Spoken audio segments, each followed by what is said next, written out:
You are live. Thank you, everybody. Welcome. I'm calling to order the regular meeting of the governing body for June 12th. It is 5:06 p.m. We'll begin with the Pledge of Allegiance led by Councilor Romero Worth, salute to the New Mexico flag led by Councilor Lee Garcia, and then I will invite Councilor Chavez to lead us in invocation and remembrances.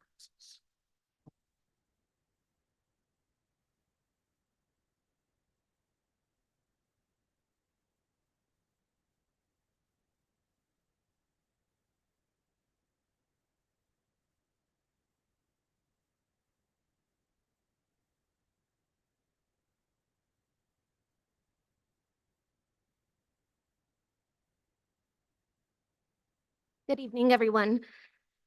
To celebrate Pride and to honor my cousin Eli Valdez, I want to emphasize the power of love this evening. Mother Teresa said, "Spread love everywhere you go. Let no one ever come to you without leaving happier." My whole career, I learned my success came from loving others selflessly, and spreading oneself in the most positive way makes a difference. It makes a difference in others and in oneself. It changes all in the most beautiful way. Gandhi said, the day the power of love overrules the power or the love of power, the world will know peace. We have tough conversations and decisions to make tonight, so I challenge us all to act and think in love. Love for ourselves and, more importantly, love for others. The last quote I'd like to leave us with is from Maya Angelou. Love recognizes no barriers. It jumps hurdles, leaps fences, penetrates walls to arrive at its destination full of hope. I hope we allow love to be our tool this evening to arrive at solutions, positivity, but most importantly, to arrive at hope. Thank you. Thank you, Councilor. Are there remembrances tonight that anyone would like to call to mind? Thank you, Mayor. I learned this week that Manuel Gonzalez, a former member of our city team, a young man in his 50s, passed away this week, and we send remembrances to him, family. Had a sizable family, 11 children left without a dad. This is it's hard every time we lose a member of our city family, and I would ask that remember all of his family, children, in your kindest thoughts. City Manager Blair, you work closely with Manuel. Would you like to say a few words? Mr. Mayor, Councilor, Manuel Garcia was a city employee for a number of years in the IT department, ultimately a member, the director of the IT department. Left the city last year under some complicated circumstances, to say the least. But he was a lifetime Santa Fe resident. I think he was the class of '89 at St. Michael's High School. Was very active in the community, and my best guess is he, as we've learned, was probably around 53, give or take, when he died earlier this week. So I know that all city colleagues and staff who knew him and knew his family send all of their best to Carly and all 11 of their children. Thank you, Mayor. Others? I think it's a time, as our council reminds us, where love is really more important than ever as a part of our daily routine and our daily lives, to be mindful of the needs of others. So let's bow our heads for a minute and keep in mind those who are suffering, those who are struggling, those who are in pain, those who are trying their best to overcome difficulties, and keep them in our hearts and reach out to them when we can, to make their lives easier and to send love toward them.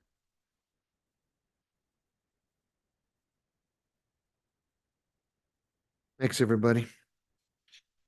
Madam Clerk, can you call the roll, please? Certainly, Mr. Mayor. Counselor Cassett, Here. Counselor Castro, Present. Counselor Chavez, Here. Counselor Faulkner. Here. Counselor Lee Garcia, Here. Counselor Michael Garcia, Present. Counselor Lindell. Here. Counselor Romero Worth, Here. Mayor Weber. Present. Mayor, you have you have a quorum. Thank you. That's fine. Do we have any changes to the agenda, Madam Clerk, or any things we need to amend? Yes, Mayor, item 9S has been removed by staff. And item 19A will also be removed from the agenda. Move to approve as amended. Second. For discussion? Madam Clerk, can you call the roll? Yes, Mr. Mayor. Counselor Cassett, Yes. Counselor Castro, Yes. Counselor Chavez, Yes. Counselor Faulkner, Yes. Counselor Lee Garcia, Yes. Counselor Michael Garcia, Yes. Counselor Lindell, Counselor Romero Worth, Yes. Mayor Weber, Yes, motion passed. thank you. And consent, did we already have those items I had annotated?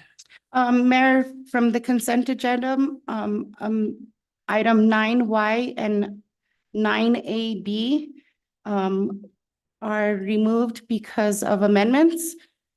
And then item 9AA was removed by Counselor Cassett. Very good. Can I get a motion to approve consent as amended? Second. Madam Clerk, you want to call the roll on that, please? Yes, Mr. Mayor. Counselor Castro, Yes. Counselor Chavez, Yes. Counselor Faulkner, Yes. Counselor Lee Garcia, Yes. Counselor Michael Garcia, Yes. Counselor Lindell, Counselor Romero Worth, Yes. Counselor Cassett, Yes. Mayor Weber, Yes, motion passed. very good. Thank you, Madam Clerk. With that, can you take us to the first item on our agenda for presentations? Certainly, Mr. Mayor, next item is 8A. It's a presentation. It's the fiscal year 2023 audit report. And here to present is the Finance Director, Emily Oster, and AJ Bowers, partner, Carr Riggs and Ingram, CPAs and advisor, and Eric Sperlin, partner, Carr Riggs and Ingram, CPAs and advisors. Hello, counselors. Hello, Mr. Mayor. We are very pleased to be here this evening to present to you the results of the fiscal year 2023 audit of the city of Santa Fe. It was released by the state auditor last Monday on June 3rd. And I am very happy to be joined tonight by AJ Bowers and Eric Sperlin from Carr Riggs Ingram, who will take us through the report. You should have a paper copy of the audit report and another document called Required Communications. The audit report is also in PrimeGov. And with that, I'll turn it over to Eric and AJ. Thank you, Emily, for the introduction. Mr. Mayor, members of the council, thank you for having us here tonight. We'll go ahead and walk through this. My name is AJ Bowers. I've been here with y'all a couple of times. This is Eric Sperlin, my colleague who is involved with the audit itself as well. And so what we'll do is we'll kind of walk through this short presentation. If you've got questions, please let us know. We'll 100%, we'll have a time at the end, but if something comes up, please give us a flag. So what we'll cover today is we'll kind of just walk through the timeline itself, the scope of work, the auditor's opinions, and then again, like I mentioned, that time for questions that you might have. So from a timeline perspective, really we did this over the last 6 months. Okay, I would say 5.5 months probably, or really 4.5, 5 months, whatever it was. So we started in January through March. Okay, for the planning process. So as we rolled into this current year after the prior year was released, the field work was February through May. Our team was on site, whether virtually, on site, physically, working heavily with the finance department throughout that entire time frame. We had the exit conference May 14th. The independent auditors report is dated May 15th. So all the dates within that report are May 15th. It was submitted to the state auditor's office May 16th, and then it was released from the state auditor's office after their review, any sort of corrections, et cetera, on June 3rd. As Emily had said last Monday. So from the scope of work, what we're talking about here is the June 30, 2023 audit. So the one that ended about 11 months ago.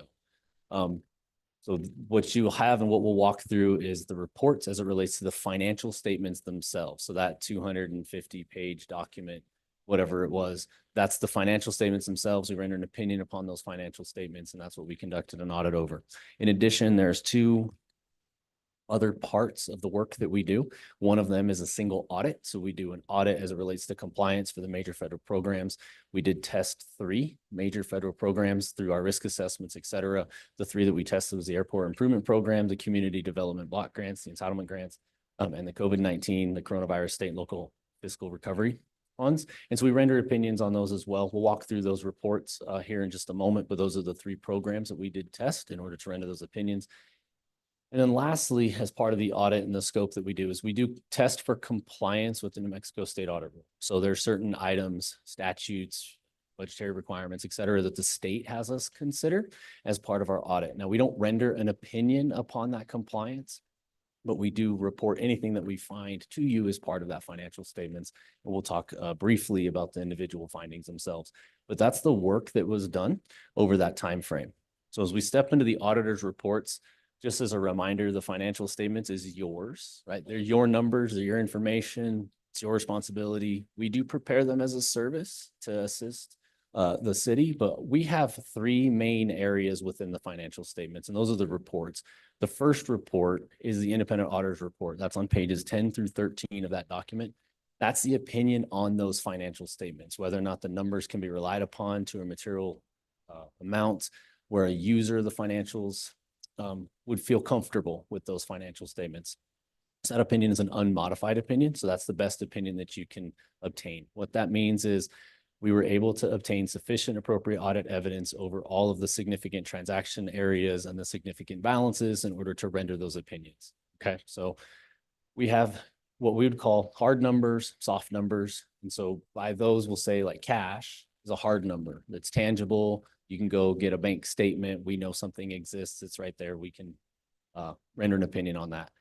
There's also things that we would call, say, a soft number or an estimate, right? Your pension expense, the lease expenses, depreciable lives. Those are estimates and policies that the city has that we test in accordance with industry standards, the reasonableness from your policies, et cetera, right? And so we rendered opinions on those. So whether it was an estimate or whether it was a physical tangible item where a transaction occurred, we were able to obtain sufficient appropriate audit evidence to render an opinion. So good job. That's what we're here for. That's what we're all looking for. That's the, you know, the number one thing that we're concerned about when we're doing an audit. The second report in those financial statements is towards the back of the financials. It's pages 200 and 201. Every audit conducted under the New Mexico state audit rule or that has a single audit will have a report under government auditing standards. So that report basically, there's items that we need to report to members of the governing body as part of those requirements. And that would be material weaknesses, significant deficiencies, material noncompliance, as well as what the purpose of those reports and internal controls are.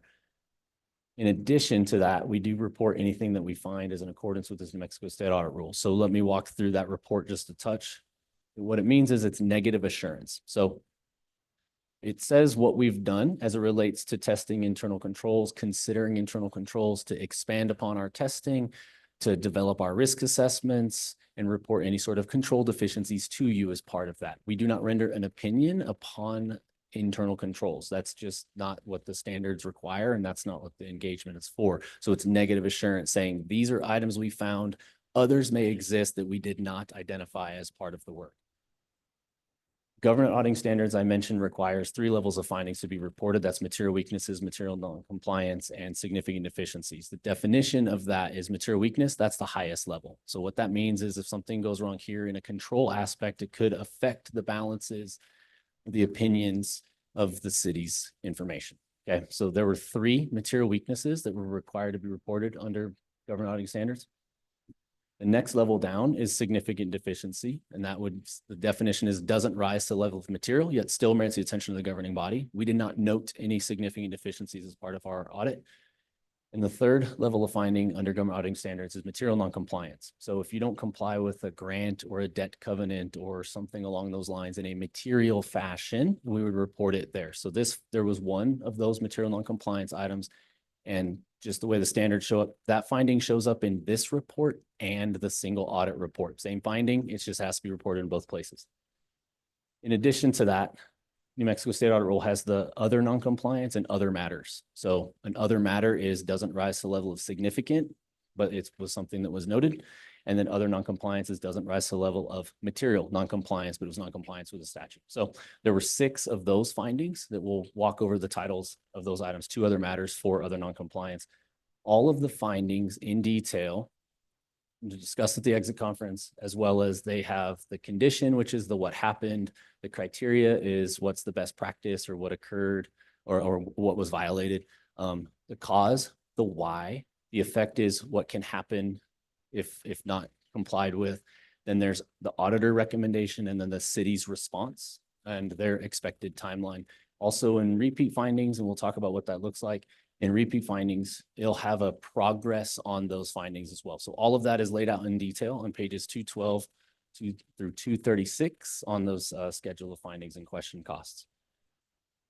The last report that's in that financial statement is going to be on pages 202 through 205. This is the report as it relates to uniform guidance. So this is over those federal programs that we tested. So again, I mentioned we tested 3 federal programs: the Airport Improvement Program, the CDBG entitlement grants, and then the COVID-19 coronavirus funds. So we render an opinion, we do a bunch of testing, we do control understanding, and we test all of the applicable direct and material compliance requirements with each of those grants, and we render an opinion upon all of those areas. So for the Airport Improvement Program, that was a qualified opinion. So what that means is that the city complied in all material respects with the exception of the allowable activities. There was a question cost that was significant or material to that program, and so we couldn't render an opinion upon compliance. There's a finding that relates to that. There's a material noncompliance that goes along with that report. But in the other areas, as it relates to that program, there was compliance noted and opined on. That program itself also had 4 material weaknesses over controls as it relates to compliance. Okay, so that program is where we noted those items. The CDBG program, it was unmodified opinion, and there were no findings noted. So it means that you complied in all material respects with those direct and material compliance requirements for the CDBG program. That program was not audited in 2021 or 2022. So it was new to the rotation through our risk assessment of what needed to be looked at. And that one was an unmodified opinion. And then the COVID-19, that was also not audited in 2021. It was audited in 21, not in 22. And that was an unmodified opinion as well for that program. So again, the city complied in all material respects with the direct material compliance requirements of the coronavirus in the current year, and there were no findings noted there. So the findings that are in there are related to airport improvement, and that's going to be on pages 219 through 226 of that report. And the only difference between those findings and the other ones is it will also talk about if there's any questioned costs and what that would have been based on the program, and then what federal program it was related to. That's just an addition to the format of those findings. So we'll go through the finding summary here, just as we kind of let you know what the titles are and where they are. I like to recap so that you see from a title perspective that the title tells you kind of all that a lot of the information that you need to know. So when you see up there at the beginning part, the FS means it's financial statement. These are those financial control items that we noted. The finding number, the 2023-001, that 2023 is the fiscal year, 001 is the finding number within the fiscal year. And then the part that's in the parentheses, if there are parentheses there, it means it's a repeat finding.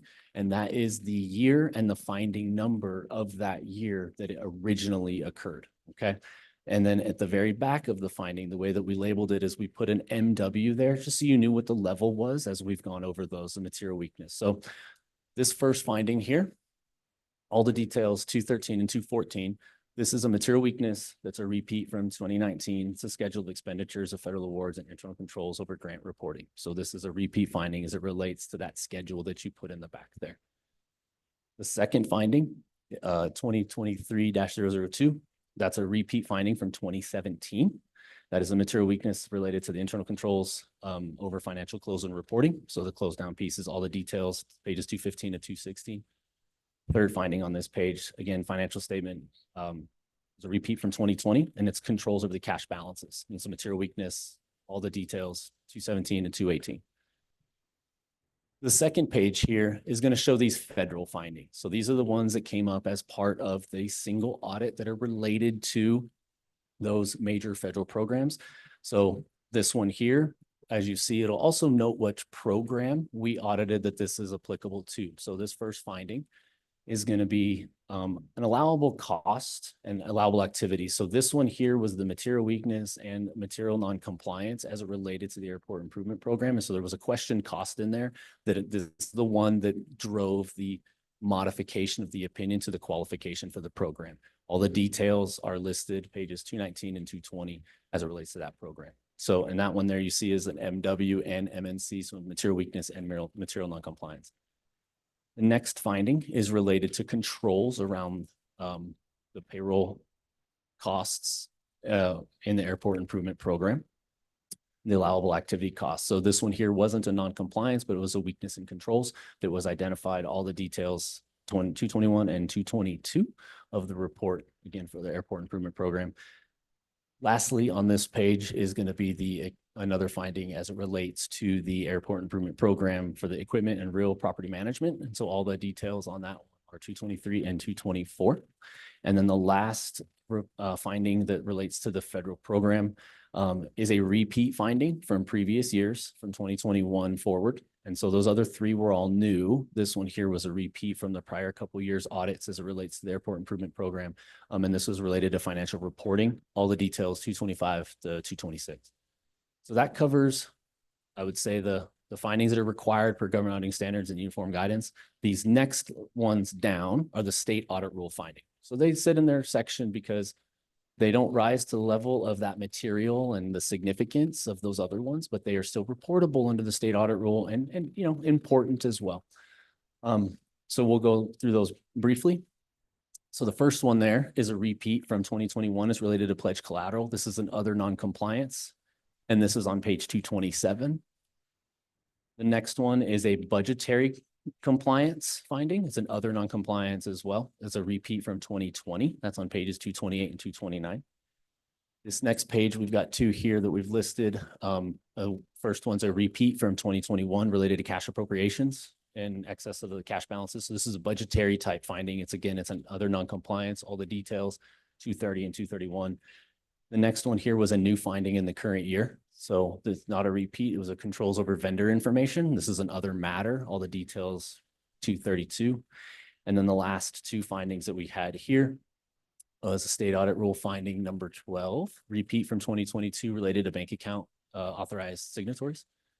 And that's an other matter on page 233. And then lastly, the late audit finding, which is a repeat from 2019, and all that's an other non-compliance, all the details on pages 234 to 235.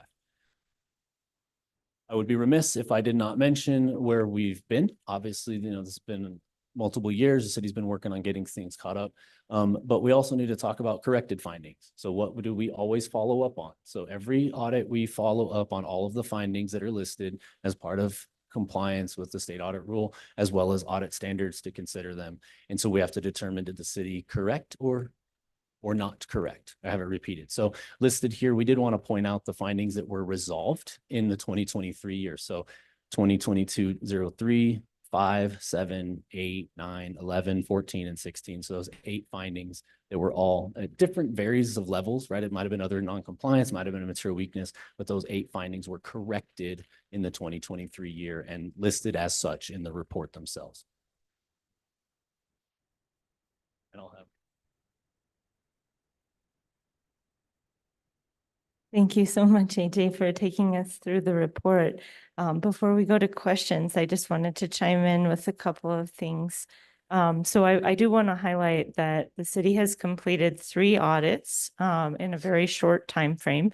The FY 21, 22, and 23 audits were all submitted to the state auditor's office in a 10.5-month period between June 30th of 2023 and May 16th of this year.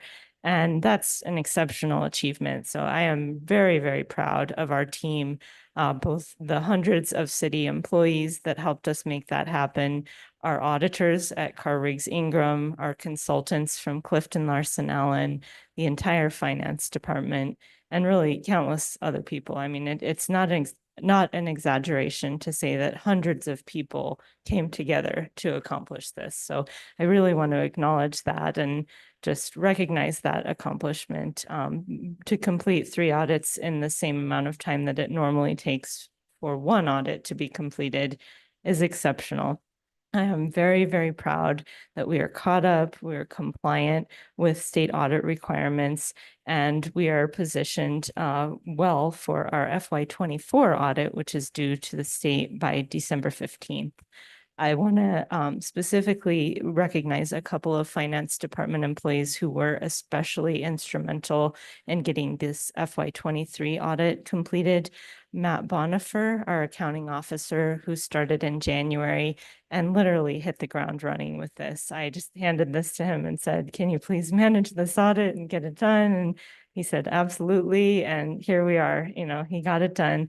Our controller, Josie Bolden, who started in July, both of them have been with us for less than a year, has also been instrumental to helping us get these audits caught up. And as I said, that's in addition to literally hundreds of other people throughout the finance department, the city as a whole, Carr Riggs and Clifton Larson Allen. It took the efforts of all of us swimming in the same direction to get these 3 audits done on this compressed timetable. I also wanted to note that a couple of our findings 8 and 12, we have some exciting news to share there. Those 2 findings related to an account that the city had with a local credit union. And as of last Friday, June 7th, we were able to work with the credit union to close that account and move the funds to our fiscal agent bank. So very, very pleased with the progress on those 2 findings. So I just wanted to add that information. And with that, Mr. Mayor and members of the governing body, I believe we're ready to stand for questions. Thank you. Thanks for walking us through that, and also for the good news that you've already cleared up 2 of the findings. That's terrific work. I think what we'll do is just, as we Mr. Mayor, before we go to questions from the governing body, I know that during the Finance Committee, staff provided a report in regards to each of the findings. I would like for a similar report to be conducted before staff, council has questions. I think that same opportunity should be provided to the governing body. Thank you, Mr. I'm completely, Director Oster, can you illuminate that for me? Certainly, Mr. Mayor and councilors. Absolutely. I'm happy to elaborate. So looking back here on the slides where the findings were listed out, what we did during Finance Committee, where we had a shorter agenda and a little bit more time to dive into the detail, was we talked about the management response, which describes our corrective action for each of these findings. I would be happy to go through that this evening, and I want to be respectful of the governing body's time. So I would defer to the governing body about how to proceed. What I would propose is we give everybody a chance to ask the questions that are most significant for each of them. If there are findings that need to be delved into in more detail, we can take the time to do that on a counselor by counselor basis. But I think because there's 9 of us and there may be questions that everybody has, we'll do what we've done in the past and simply ask everybody to take up to 10 minutes. And if we have to go around again, we will. Counselor Castro, do you want to take the floor, and we'll just walk through one counselor at a time to see if there are specific questions that are worth each of you delving into in more depth? I was actually very concerned about that account. That was one of my questions. So thank you very much. I think I'll defer for now. If I have any other questions, I will ask them on the second round. Thank you. Very good. Thank you. Thank you, Mayor. I don't have any questions right now, but I do want to celebrate you and your department and just the partners in getting this done. I think this is a huge accomplishment. You have always been very clear and transparent in your communication. And I know that if I have questions along the way, you will respond appropriately like you have this entire time. So I just want to highlight your work, your leadership, and say thank you. Good job. Thank you. Counselor Garcia, I think if you wanted to dig into a finding, this is your time. Sure. I mean, and I don't want to waste my 10 minutes going over the same information that Finance Committee had. And I just wanted to point that out, that it was brought up during Finance Committee that the same information should be provided to the governing body. We have should have the same opportunity. We should not have to go to a committee that we don't sit on to get that same information. I just want to point it out. And all the members of the public here probably want to be privy to that information as well. So I think we need to be as transparent as possible with this process. And I completely object to not going over the findings one by one like we did in Finance Committee. With that being said, I'm happy to jump into questions. And so one of the questions that really troubled me was the finding regarding the federal grants. And so my initial question is, have we notified the federal government of these findings? Mr. Mayor and members of the governing body, Councilor Michael Garcia, we have not directly notified the FAA about the airport federal findings. However, we will do that as part of the process. We will submit the data collection form to the federal government, and then I imagine we will get an inquiry from the FAA and we'll respond with additional information. And just for the public's information, because most folks have the day-to-day knowledge of federal grants and ultimately what an inquiry means. What is that? Can you help educate the public what that means? Certainly, Mr. Mayor and Councilor Garcia, it can take a variety of different forms. I know for some programs, we've received an email asking for additional information about corrective action on some of the findings. For example, from FY22, we received a question like that. Some agencies will conduct an oversight visit, a federal monitoring visit. It just depends, based on what the particular federal agency decides to do in relation to the findings that we have. Okay, and I apologize because I don't know the terms and agreements by heart for this particular grant, but I know in many other grants there are stipulations that if there are violations, there could be disallowed costs. Is that a potential for this grant? Mr. Mayor and Councilor Michael Garcia, yes. In relation to the first federal finding for the airport improvement program, which is on page 219 of the audit report, it's finding number 2023-004. Yes, 2023-004. There were questioned costs that were identified by the auditors of approximately $86,000. And we are going to work with the Federal Oversight Agency to determine how they want to handle reimbursement of those costs. Okay.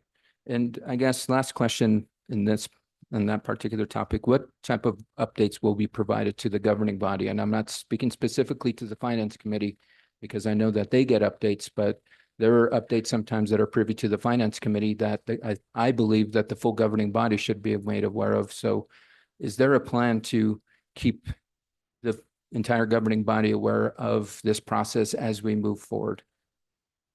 Mr. Mayor and members of the governing body, Councilor Garcia, I think we would be happy to provide whatever updates the governing body requests. At this time, there's not a plan to provide any specific updates. However, if you would like us to come back and present, I think it would be important for these airport improvement program findings for that to be a joint presentation with the airport leadership, and possibly the Airport Oversight Committee would be an appropriate place for that type of update to be provided. Okay, thank you. So I'll just speak for myself. I would definitely love to stay updated, whether it be presentations to be given to the governing body or in an offline format, whether it be memo format, report format, whatever. But I'm requesting to be updated on this as developments occur. Now to switch gears into a different topic, given my time limitation, and I'll probably have more after this initial round. There are a couple findings that are reoccurring that we had said were going to be completed by this fiscal year, and they have not been completed. Can you expand on that? Why we had said we were going to complete, for example, just starting off the top. There was the controls over journal entries. We said we were going to complete in December 21st, 2023. We're now saying later. Can you help me understand why we weren't able to achieve meeting the corrective actions for that finding?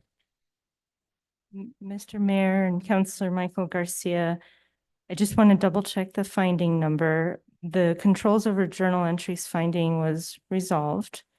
So that one's not included in this report. It was in the 2022 report. Okay, so and this is where I think it's important that we went by one to really understand what the current findings are.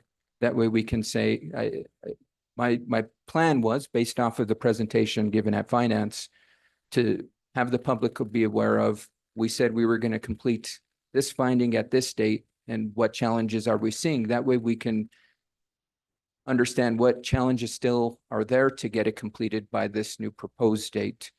So I just don't know how to move forward with that given the structure that's been limited to us tonight, Mr. Mayor. I mean, I'm happy to yield the floor and during the next round have a more concise, this finding was said we were going to have this deliverable on this date. The new proposed date is this and why.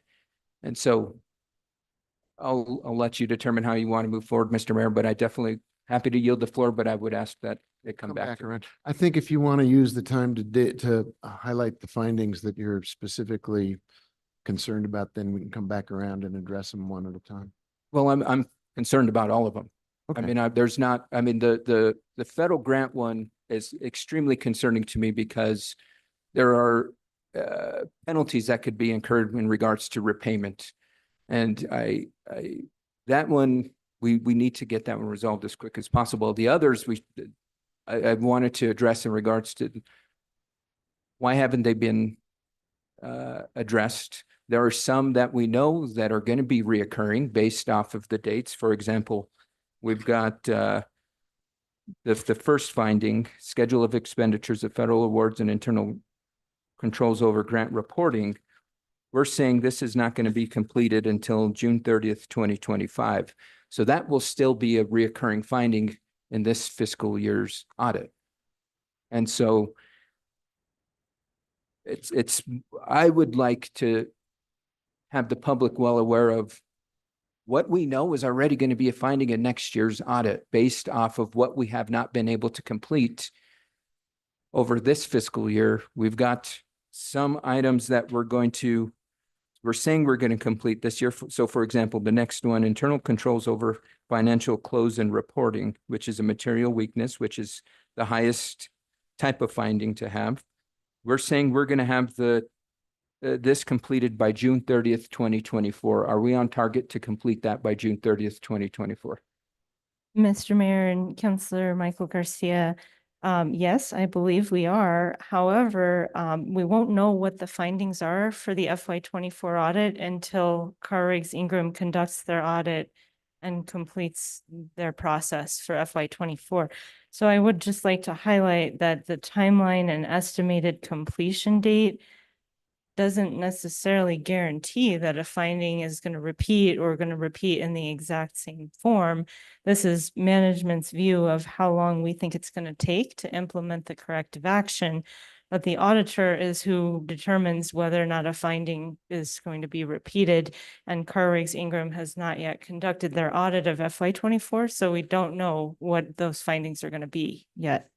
So I guess question for AJ, Mr. Bowers. Because you've been doing this a long time. I've been some form of auditing it a while. It's how likely is it that a finding here without correction on our end, gets resolved on its own. Mr. Mayor, Council Garcia, obviously there's action that would need to go into that. And so from a standpoint of what the finding is, and so if we're talking about the internal controls and financial reporting and close, the management's response, I'm going to defer to Emily of what they've done in that amount of time in order to be able to say how it's going to be corrected. We have done no work for 2024 yet. And so I can't speak to what may or may not occur based on the actions because we haven't audited the responses. We haven't audited what work has been done on that. That is all forthcoming. I definitely understand that, but I guess the point I'm trying to make is we know we were out of compliance on an issue. We've outlined how we're going to come into compliance. We definitely don't know if it's going to be back in compliance until an audit is officially conducted. But we're going to know if we feel confident we've completed the necessary actions to meet the findings, the corrective actions, or we don't know, right? It's as simple as similar to the bank account issue result we had with the signatories of a former staffer. If we didn't have that name pulled off, we knew it would be a reoccurring finding because the name would still be there. We wouldn't need Mr. Bowers to conduct the audit to tell us that. We know it would be a reoccurring finding. And so I understand the kind of interpretation and dancing around, well, we don't know until the audit's done. Well, in some senses we do know. We know 1 + 1 = 2, and it's not going to really change anytime soon. So we know that if we haven't met the response being provided by management, then the finding is more than likely to reoccur, is the point I'm trying to make. And I think that's where I would like to learn more in regards to the current findings. That way I can be prepared for, hopefully when we submit the audit in December, what findings are going to be reoccurring. That way I'm not caught off guard. That way the public's aware of what audit findings are going to be reoccurring, and we all know what to potentially expect in the next audit report whenever that's submitted. So with that, I'll go ahead and yield the floor, Mr. Mayor. Thank you, Counselor. We'll come back around. Counselor Chavez, you had passed, but we'll give you another bite at the apple here. Thank you. I think I just want to remind the governing body and the public that we couldn't respond to our audits because we got 3 done in 1 year. I think that there's going to be repeat findings because we were working very hard in catching up and completing audits, that I think we have to be very understanding, and it's just a reality. It makes sense. It's a reality that makes sense to me. That if we're completing findings and completing audits and we don't have the capacity and the resources and the time to respond to the findings in real time, that we're going to have repeat findings. We're probably going to have some repeat findings until we are submitting audits on time. And thanks to our finance department, it looks like we're on track in doing that. And so I think that a lot of the results that we see here is because of the situation we were in. And it's hard to have a true measure when we're playing catch up. It's hard to respond appropriately when we're playing catch up. And it is unfortunate to the city of Santa Fe, to our community members, that we were in a situation of playing catch up, but it's the reality we were in. So I just really challenge us all to be understanding of that fact. No one was keeping that secret. We all knew that we were behind on audits. It was very public. It's been a conversation that we've had for a very long time. We have now completed 3. We are now on track, and we now can appropriately respond to the findings that have been brought to our attention. So I just want us to be very aware of that, keep that in mind, because I think that's a fact that just can't be ignored when, we are just having these discussions. So I just wanted to add that, Mayor. Thank you. We're going to keep going and we'll come back around. Counselor Lindell, did you have a question or comment? I don't. Thank you.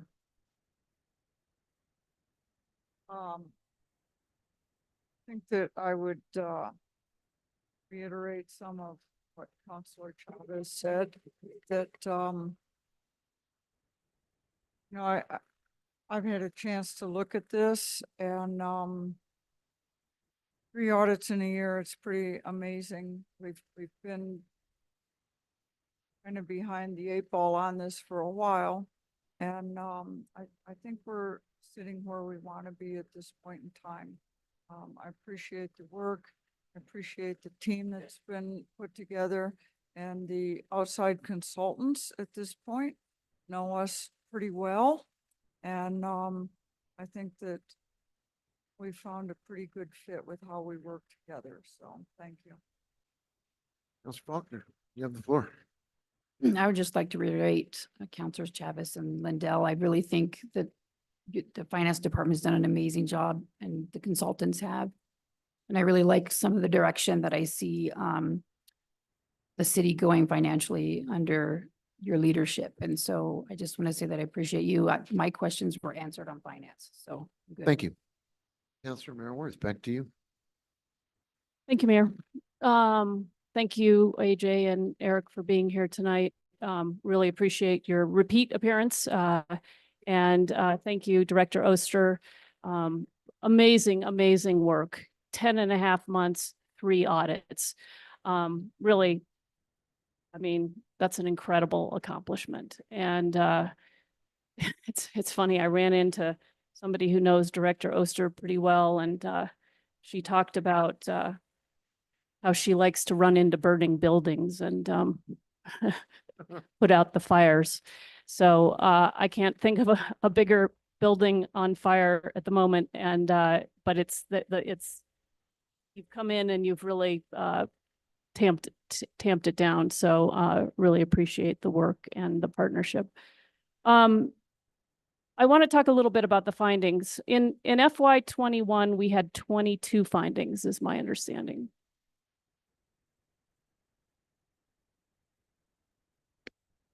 Madam Chair, that's correct. We had 22 findings in FY21. Okay. And then in FY22, we had 17 findings. So we decreased by what, 5 in a short period of time. And then in FY23, we had 13 findings. So if we look from FY21 to FY23, we've decreased 9, we've resolved or gone down in findings. 9 of them have been resolved.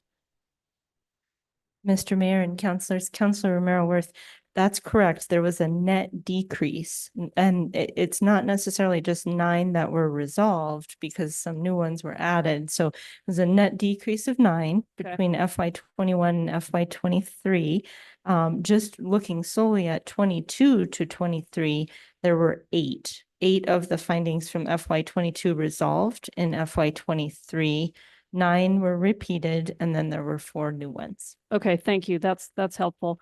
And so I agree with my colleagues that because we have been in this process of getting done 3 audits in such a short period of time, really all effort has been going towards that. There hasn't been a lot of time to address the findings, and yet we have been able to resolve some and make some progress on some. And I think, AJ, you mentioned that, you know, on that last slide you had, that I want to get your words, hold on, that we either corrected the finding or we didn't correct the finding.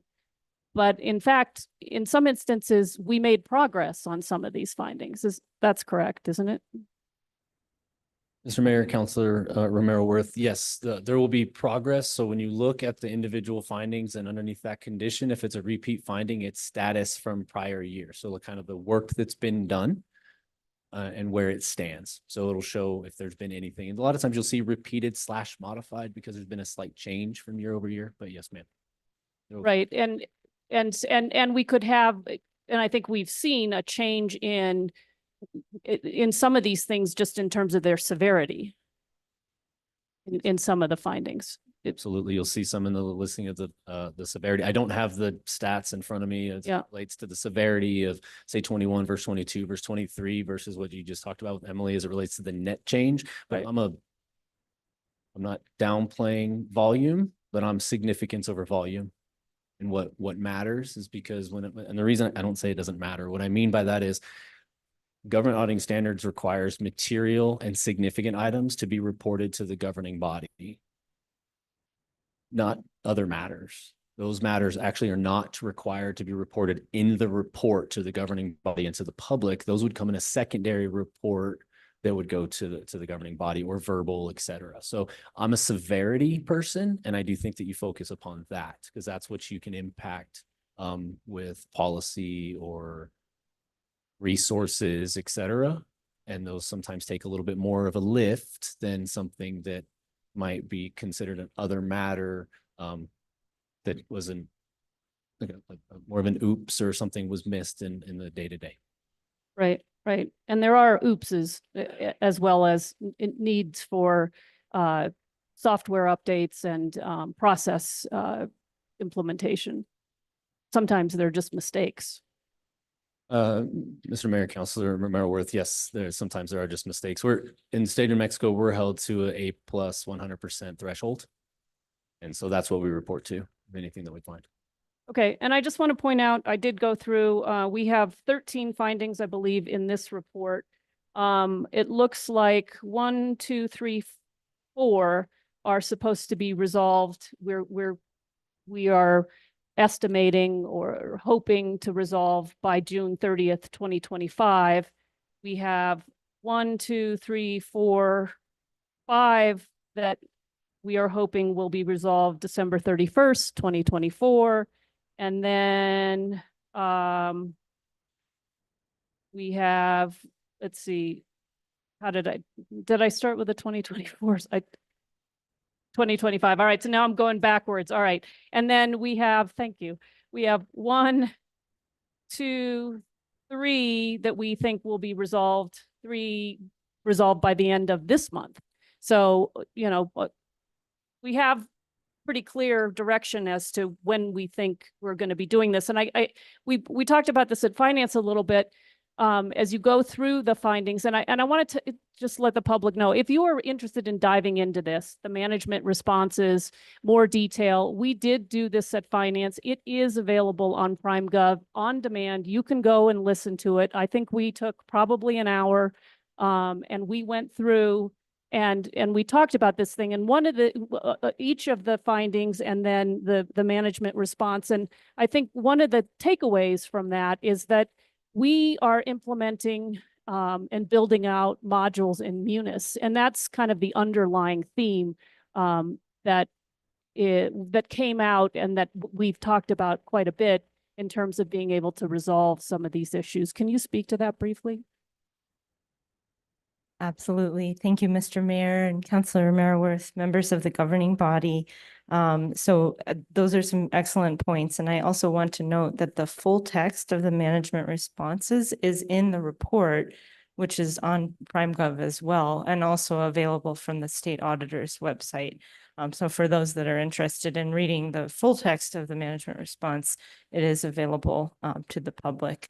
And in relation to those estimated completion dates and the corrective action for the findings, that's the date that management, that my team primarily is estimating that will be completely finished. That doesn't mean that we're not working on it and we're not making progress between now and, you know, the end of this month, the end of this calendar year, and the end of next fiscal year. It's just that some of these things are bigger projects and take longer to complete.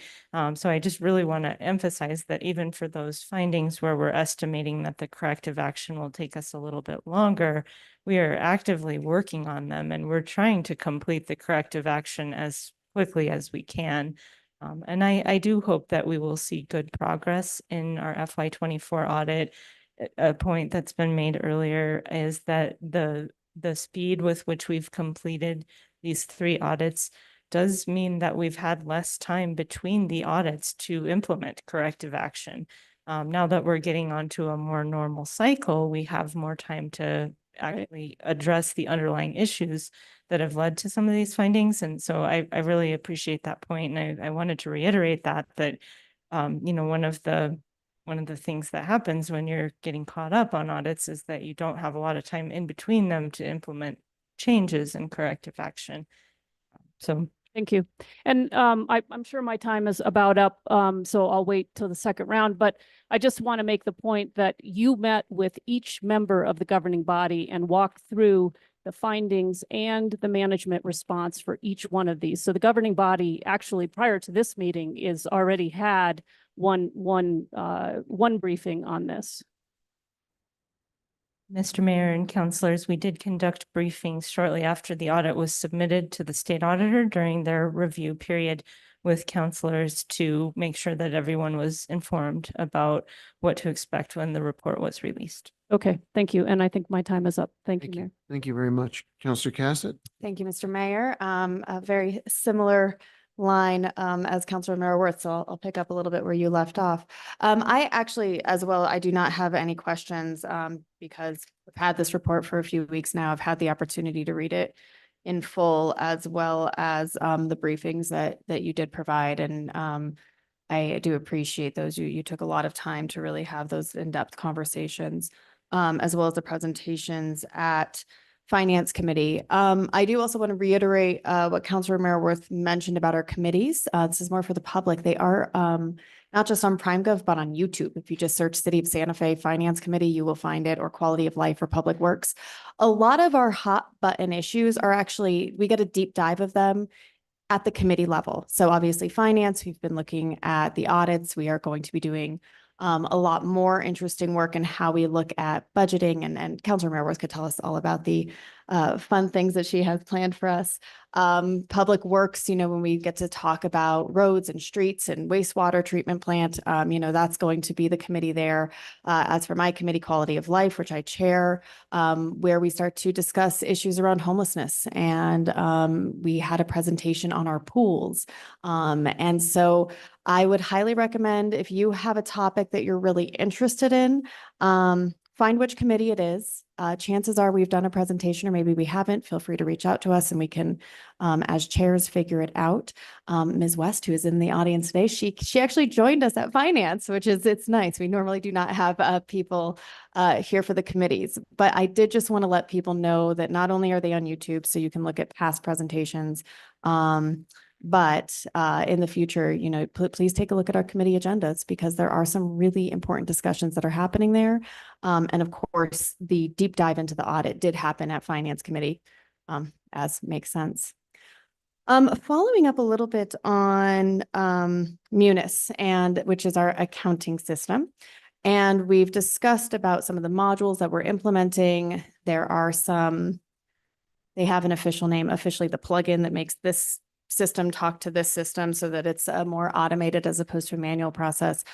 However, there was also something that I learned that was new during our Finance Committee meeting about how frequently we should be updating and how frequently we have been. And can you speak to that, Director Oster? Certainly. Thank you for the question, Mr. Mayor, members of the governing body, Councilor Cassett. Yes, that's correct. So I think just diving into a little bit of the history, the city implemented the Munis Enterprise Resource Planning System in 2020, and we performed our first major update last year during 2023, in January of 2023. In that upgrade, we moved from the 2011 version of Munis to the 2019 version of Munis, and that was a big lift. That was a major upgrade. It was very successful, and with the upgrade, we got access to a lot of additional functionality and just, the ability to use the Munis system at a more robust level. Now we are in the process of working with the Information Technology Division and the Human Resources Division on our next upgrade, which is planned for this summer.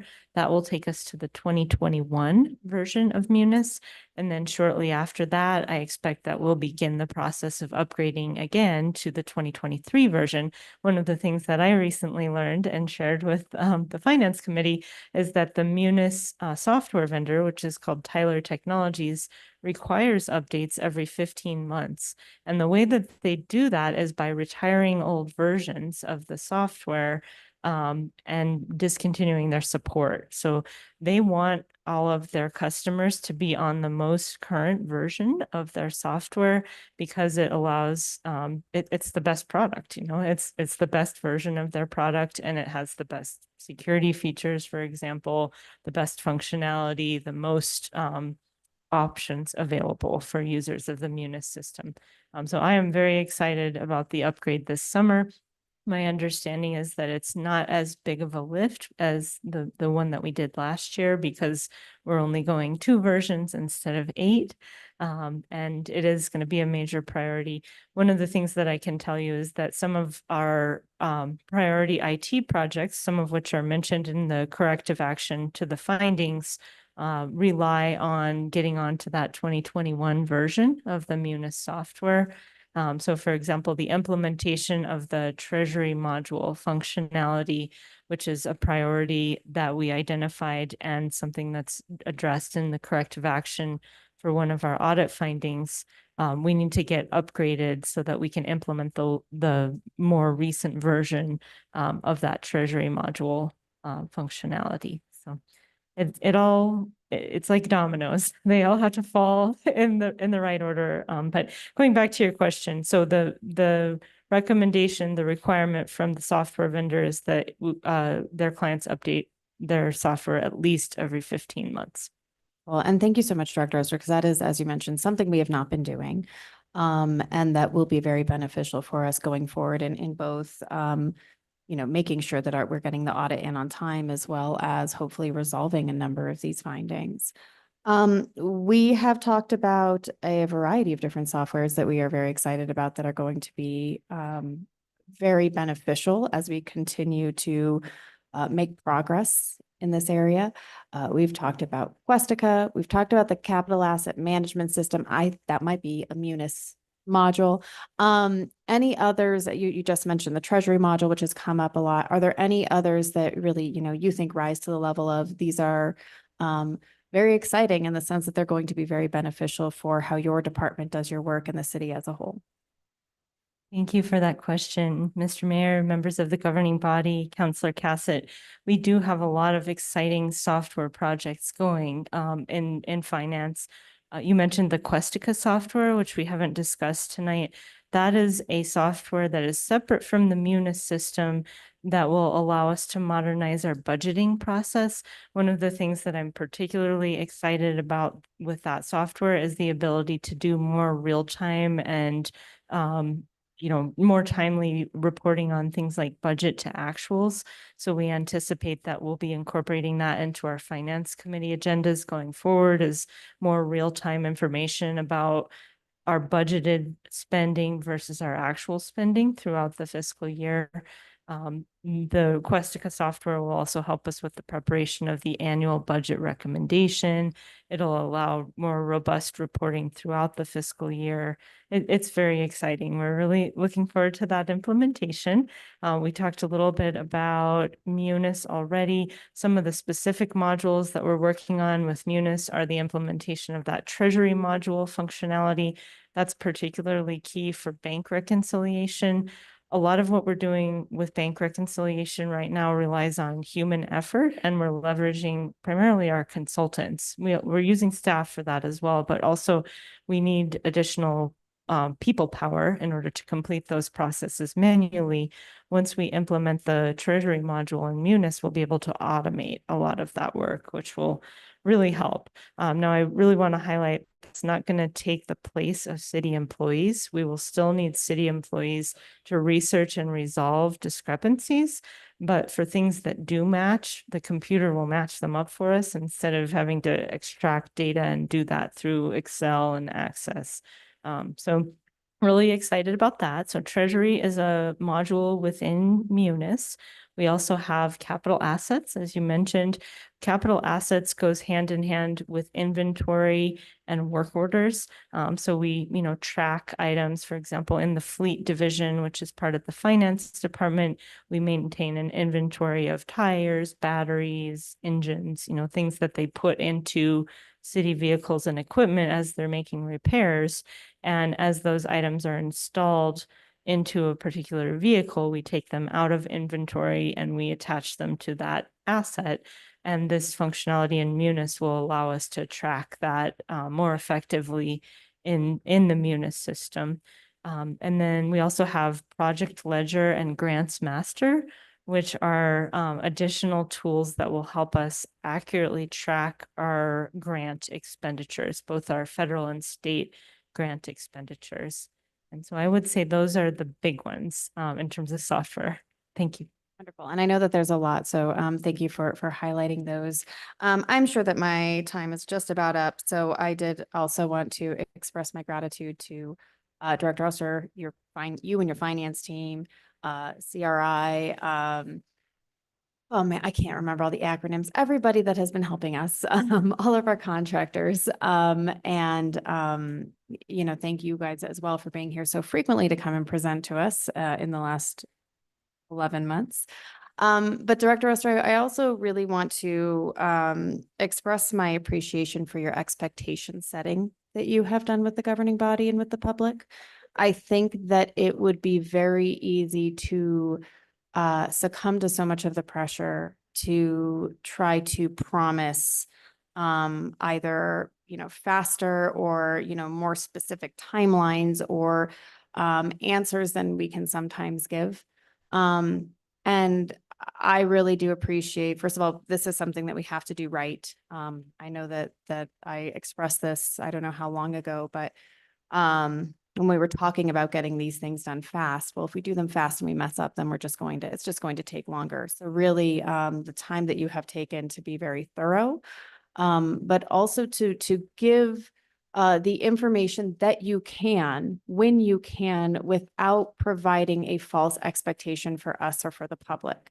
Because I do think that is sometimes worse when we promise something and we're not able to deliver on it. So you have done an incredible job of being able to, you know, walk that line, because of course we do want as much information as we can get. This is a very serious issue. This is serious for us. This is serious for the public. It has had real impacts on the city, as we have discussed. And so I very much appreciate your professionalism in really stepping into your role and knowing, you know, your expertise and being able to communicate that effectively, even when sometimes there is pressure to provide answers that you simply cannot provide, or maybe not to the level of detail that is people would like to hear. So really do want to thank you for that. I know that could not have possibly been easy. So thank you so much. With that, I will yield the floor. Thank you so much, Mr. Mayor. Thank you for your timekeeping. I appreciate it. Councilor Lee Garcia, sir, you have the floor. Thank you, Mayor, and thank you for the presentation again. Yes, we had a good discussion in finance, and many things were covered. The way I look at our financial audit is similar to a company that submits their taxes. And you have, when your taxes are due, you have the accountants crunching the numbers. There's a lot of that been going on in the last 2.5 years, 3 years to get us caught up. And so I appreciate that. And I want to celebrate that fact that we are getting our audits turned in. Obviously, we have been late and we are late. And we also want to make sure that we understand that. And I am happy that we are turning them in. I turn my direction to the managerial portion of that, is where I see the findings. And that's what gives us as an entity the ability to dig deep into where we're falling short. And kudos to the findings that have been corrected, but there are some that are definitely very concerning. And I do hope that here in the future that these are taken, and I know they're not taken lightly, but I do understand the fact that we're focusing on just trying to get this in. It's kind of like getting your report in to the professor when it's due. And if you don't get it in by this date, you get less one letter grade less, and so on and so forth. And so we're working very hard at getting all of the stuff in. And so on the other hand, we have a managerial side to it as well. And I'm not going to dig really too deep into all of the findings because again, I think we would be here all night. I do think that there is, the counselors that do not sit on finance, that, they do have the opportunity at this point in time to ask their questions and get some clarifications for things. Going back to managerials and it's all in the report, it's open to the public, they can read it. One of the major concerns that I have is finding number 2023-005. And it was a material weakness over internal controls. And it says the condition during our review of payroll related transactions, 10 out of 45 timesheets tested did not include appropriate approval by managers and supervisors. There doesn't show that the city has responded to that and what they have, what they're going to do or what they have done to mitigate this. However, in the report, it says the city is not following procedures to ensure the appropriate approvals are being conducted on all payroll transactions. Back again, the city may unintentionally overpay or underpay employees during their fiscal year. Again, that's a process issue. And when I see weaknesses in organizations, it comes usually down to people and processes. Just wanted to point that out. I don't know if we have a response to that because in the report, there doesn't show a response by management. Director Oster, you On the want page? to take a look at the 223-005 and speak to that? I think Councilor Sure, Garcia sure. is asking for a specific response to a specific finding. Thank you, Mr. Mayor and councilors. Thank you for the question, Councilor Garcia. So the first part of that finding is on page 221 of the report. And the second part is on the next page, 222. And that's where our management response is for that finding relating to payroll timesheet approvals. Okay, thank you. And I guess I just missed the second page of that. Obviously, it was the findings go one over to the next. I guess the point that I'm trying to make is that this report gives us as governing body representative of the people to give our take as to where we are. And again, I want to celebrate the fact that yes, we're getting the work done, but I also want to point out that there's a lot of work to do. And I think within the organizational structure, through people, through processes, and through accountability, that we eventually will get there. I know there's never probably going to be a time where an entity will have zero findings. It's probably non-existent. Is that correct, AJ? Mr. Mayor, Councilor Garcia, that there are entities that don't have findings, but again, just depends on the year, depends on who it is. I have seen it, but I see entities with findings, it's part of an improvement process. And again, I think that's where we have to strive to be. And I know that it's difficult. We've had a lot of challenges in the city, and we have challenges in the city. And I think that the more we talk about them, the more we address them, and the more we are respectful of what they are, obviously. And if it's something that the governing body needs to help with through policy, then that's what we're here for.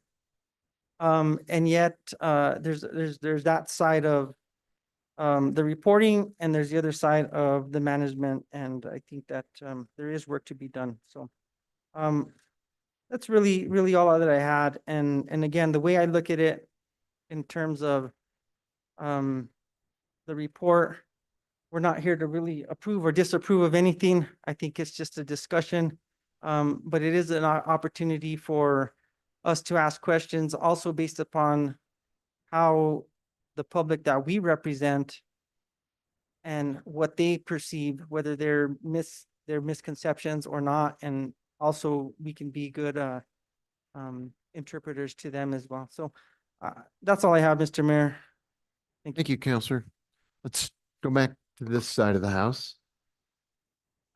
Counselor Castro, in the interim, did something pop to the top for you that you'd like to explore? No, I had a great opportunity to meet with Director Oster. I asked a lot of questions. We had quite an interesting discussion about the airport. So I think that report back would be a good idea because I think there's things that are going to be changing pretty regularly at the airport. But other than that, no, thank you so much. Very good. Thank you. Counselor Garcia, we're back in your hands, sir. You have the floor. First, thank you, Mr. Mayor. I'm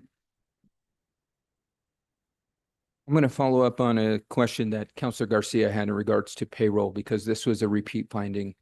And we had discussed during the last audit report that, setting up standard operating procedures to ensure that this doesn't happen again would help to mitigate the challenges for payroll. What actions have been taken currently since the last audit finding to implement such standard operating procedures? Mr. Mayor and councilors, Councilor Garcia. So first I want to clarify, this is a new finding on the airport improvement program. There was a similar finding in 2022 on the financial statements. So it's technically not a repeat finding. However, the issue was mentioned in a different part of the FY22 audit report. I absolutely think that timesheet approvals are a serious issue. We have worked closely, the finance department has worked closely with the city manager and his office and the directors to make progress on addressing this issue and reiterating to supervisors throughout city government the importance of timely approval of timesheets. That also extends to city employees who are kind of the first step in the process of making sure that their time is entered into our timekeeping system accurately. So if you take a look at page 222 of the FY23 audit report, it talks about our corrective action that we've taken so far and what we plan to do going forward. So in FY22, the payroll division started sending out a biweekly reminder with tips and guidance for managers and supervisors.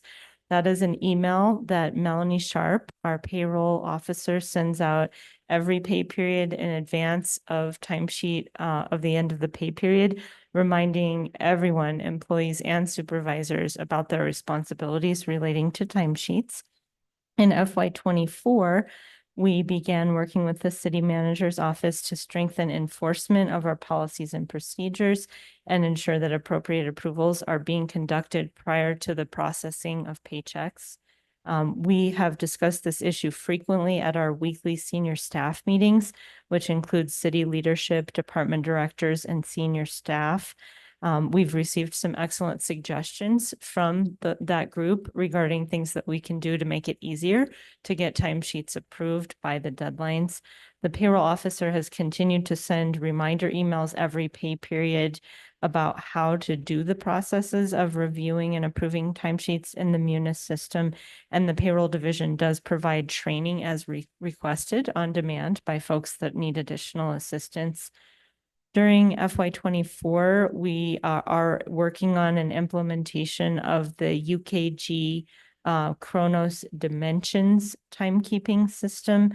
Excuse me, I misspoke. We currently use UKG Chronos. We are upgrading to UKG Dimensions. So it's the same software vendor, newer version of their timekeeping product. And the payroll division is working closely with ITT and with multiple city departments on that implementation. That newer version of the timekeeping system will add additional functionality, as well as the ability to interface directly to the Munis ERP system. And that interface is really, really critical because right now it's a manual process to bring information from the timekeeping system into Munis, where we actually process payroll and pay employees. So automating that and having the timekeeping system communicate with Munis, with our ERP system electronically, will significantly reduce the manual effort involved with running payroll. So that's another exciting software project that we're in the process of completing. Other things that we're planning as part of our corrective action in instances where we see repeat non-compliance, for example, if we're seeing the same supervisor show up on the list of folks who haven't approved their employees' timesheets every pay period, we are working with the city manager and the human resources department to take disciplinary action as appropriate, of course, working with the person's supervisor on that. One of the suggestions that the department directors and senior staff had was making it easier to have a backup approver in the event of a supervisor's absence. Right now, it is possible, but it's not easy to set up a backup approver. So that is something that I'm hoping with the new dimension system that it'll be easier to delegate timesheet approval to someone else so that if a person is out on vacation, say, someone else can step in and approve their timesheets. Director Oster, if I may stop you just because I am time limited. Next question I've got revolves around the capacity of you and your team. And I know many kudos to the city staff who helped get these audits out the door, but also we got to make sure we're giving kudos to CLA, the Clifton Larson Allen contracting team that has really provided a lot of the muscle to get these audits out the door. It has come in excess of $3 million. And so that's my question is what capacity is being built? That way we can ensure that we're less reliant on contractors and more reliant on city staff to get the job done. That should be ultimately completed by city staff. Mr. Mayor and councilors, Councilor Garcia, thank you for that question. So we are working on hiring, and I am happy to report that since the council approved the new pay plan back in March, we have had a lot of success in recruiting. We have 6 new hires scheduled to start in the next 2 pay periods, and then 4 additional ones after that. Now, some of those new hires are internal promotions, so they won't be new individuals coming into finance. But I think, in terms of my management philosophy, I really believe in developing and promoting staff from within, as well as bringing more people into the team. So I am feeling very optimistic. I am really seeing that the implementation of the new pay plan is making a difference for us in the finance department in terms of both the volume and the quality of the applicants that we're getting for our finance positions. Mr. Mayor and councilors, Councilor Garcia, I am hopeful that during FY25, we will be staffed in the finance department to the level that's allowed by our vacancy credit. And maybe I'll be coming to you to request additional budget to fill more positions. Great. Well, I think that's a good problem that I would definitely love to address, you needing more positions. So kudos to you, and I wish you continued success on filling those positions. The last question, and then I've got a comment. So if you is there anything that you foresee yourself that might prohibit you from meeting the established timelines set forth in this audit report? I know, as I mentioned during my initial round of questions, there were timelines that we had said we were going to meet that we ultimately didn't meet. So is there anything that prohibits you from meeting a specific deadline? And I know we've said we're going to meet something by X, Y, and Z date, but now is the time for us to be truthful and honest with ourselves. If it's going to take us a little more time, because we want to make sure that we're building back trust from the public, and part of that is being real with them. And I think the public will understand if it takes a little more time to get more work done, just as long as we get it done. So anything that might prohibit you from getting the work done. Mr. Mayor and councilors, Councilor Garcia, I stand by the timeline and estimated completion date included in the FY23 audit report. I continue to believe that those are realistic timelines for implementing corrective action. Things happen that you can't anticipate.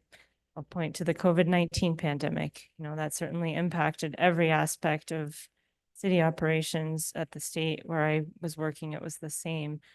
So based on the information that I have now, I don't have concerns. I believe that these are realistic timeframes, and with continued hard work and elbow grease and coordination with other departments, particularly with information technology, these are achievable. Okay, thank you, Director Oster. Well, I got more questions, but I'll schedule some time with you offline to go over that. I definitely want to give kudos to you and your team and every other city employee that had a hand in this. It's not a big, it's not a grand enough statement to say lots of work was done. But on the flip side, I hope that the city never finds itself again in the position where we have to get 3 audits done in a year. That is unacceptable. The work that you did is acceptable, and kudos to you and your team for getting that done. But we should never be in that position ever again. So I appreciate that you're setting up strong systems that will help us get away from that. I appreciate the strong team members that you've brought on board to help you with all of the work done. Carr, Riggs, and Ingram, thank you for all the help you've provided these last couple audits. You've been patient with us, so thank you. Not only are you doing it for the city, you're also doing it for SWAMA and Buckman, so thank you. I mean, this is a big lift, so just look forward to continuing the progress and the momentum that's going. And if Director Oster, if there's anything that might deviate you, please let us know, because we're here to support you. We ultimately want you to succeed because the city succeeds. So with that, kudos. No other questions. Mr. Mayor, you have the floor. Thank you, Counselor. Counselor Lindell, good. Counselor Faulkner, Counselor Merrill, you have the floor.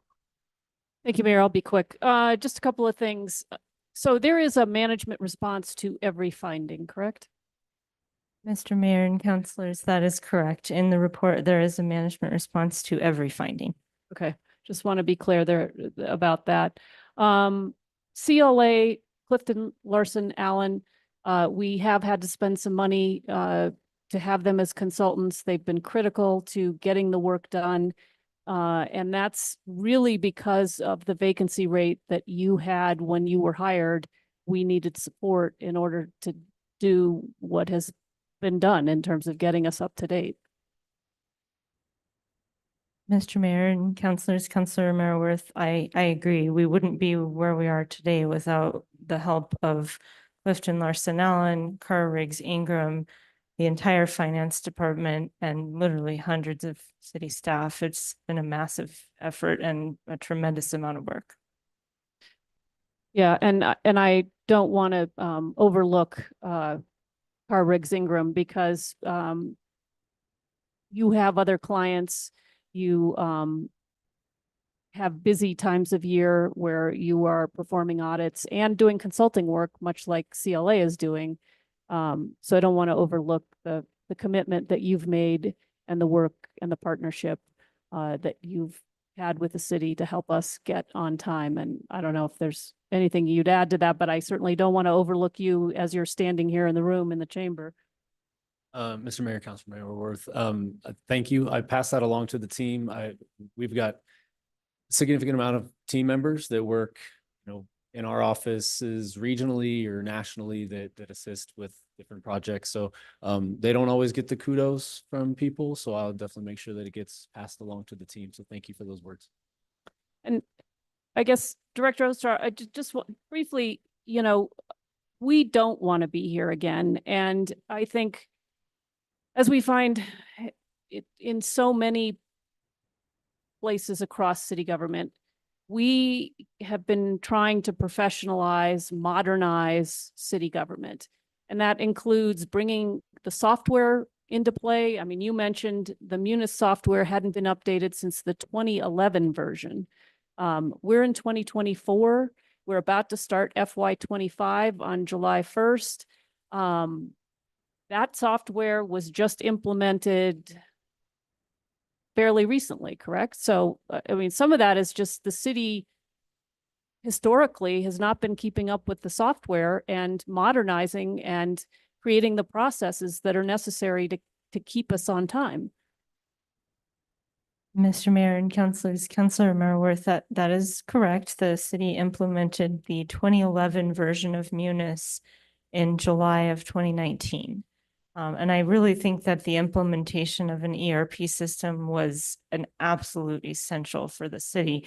The prior software that the city used was called E1, and it's an IBM product from the 1990s. I mean, we can't find people who know how to use it anymore. They're no longer in the workforce. So implementation of an ERP system was an absolute must for the city. It is a tremendous step forward. And, now that we've got it implemented, we need to continue to leverage what it offers by implementing new modules and keeping that tool up to date. I would compare it to the Microsoft Office software that most of us use on our computers. If you never update your computer, it's gonna slowly stop working, or maybe not slowly, maybe someday it'll just stop. So staying on top of it, and with each of those software updates that we get on our personal computers, we get new tools and we get new functionality, and sometimes it takes us a little while to get used to them, but then they become an integral part of our day to day. Right. And one of the findings here was concerning a vendor. And we had to update the process.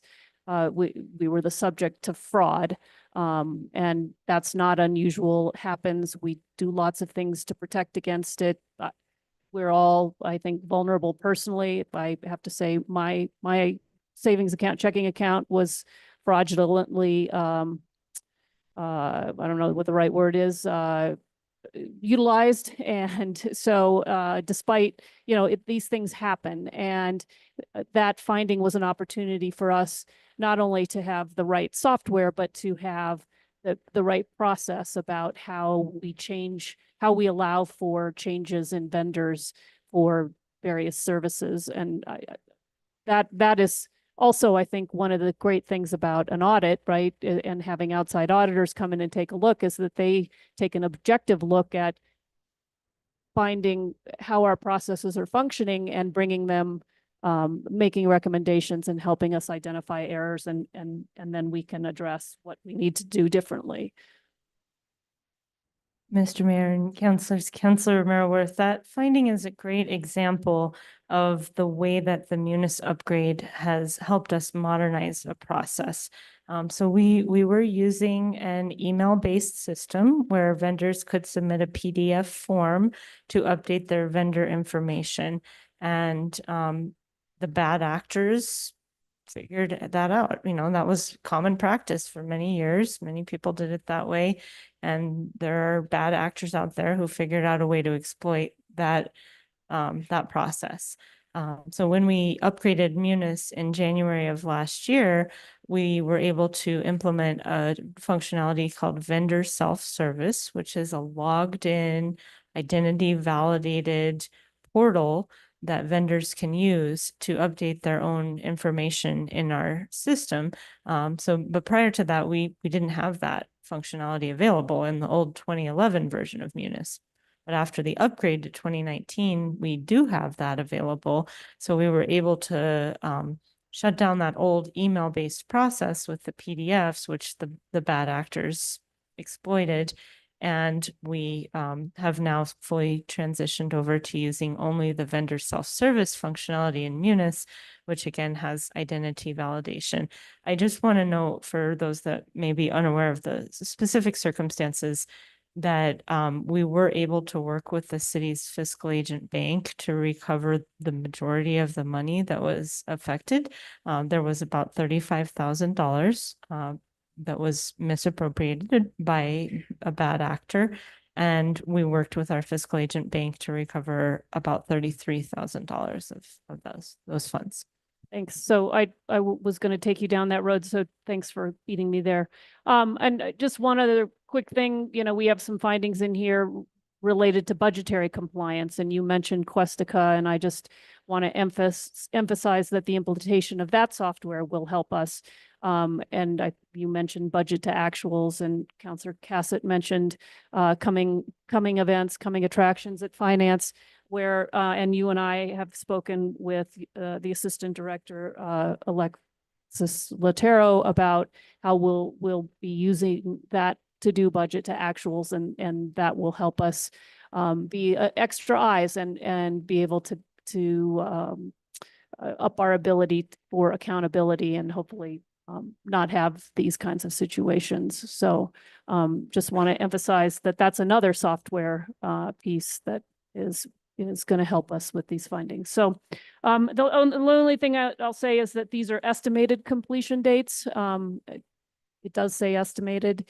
I think your presentation today is, you feel confident that we're going to be able to meet them.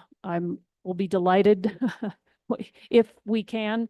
But as you mentioned, things come up and they are estimated. So it did take quite a lift to get us this far in terms of the munis upgrades. And I hope we have continued smooth sailing there, but those have not been easy projects whatsoever. So I think that's important to note.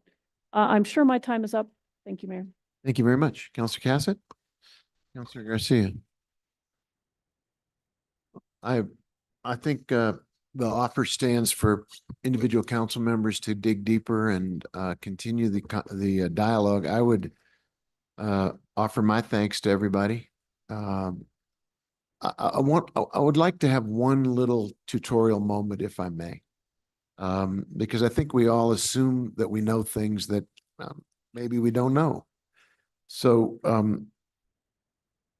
AJ, if it's possible, or Eric, whoever would like to do this with a Reader's Digest version, how do findings come about in the first place? What is the basis by which findings are found?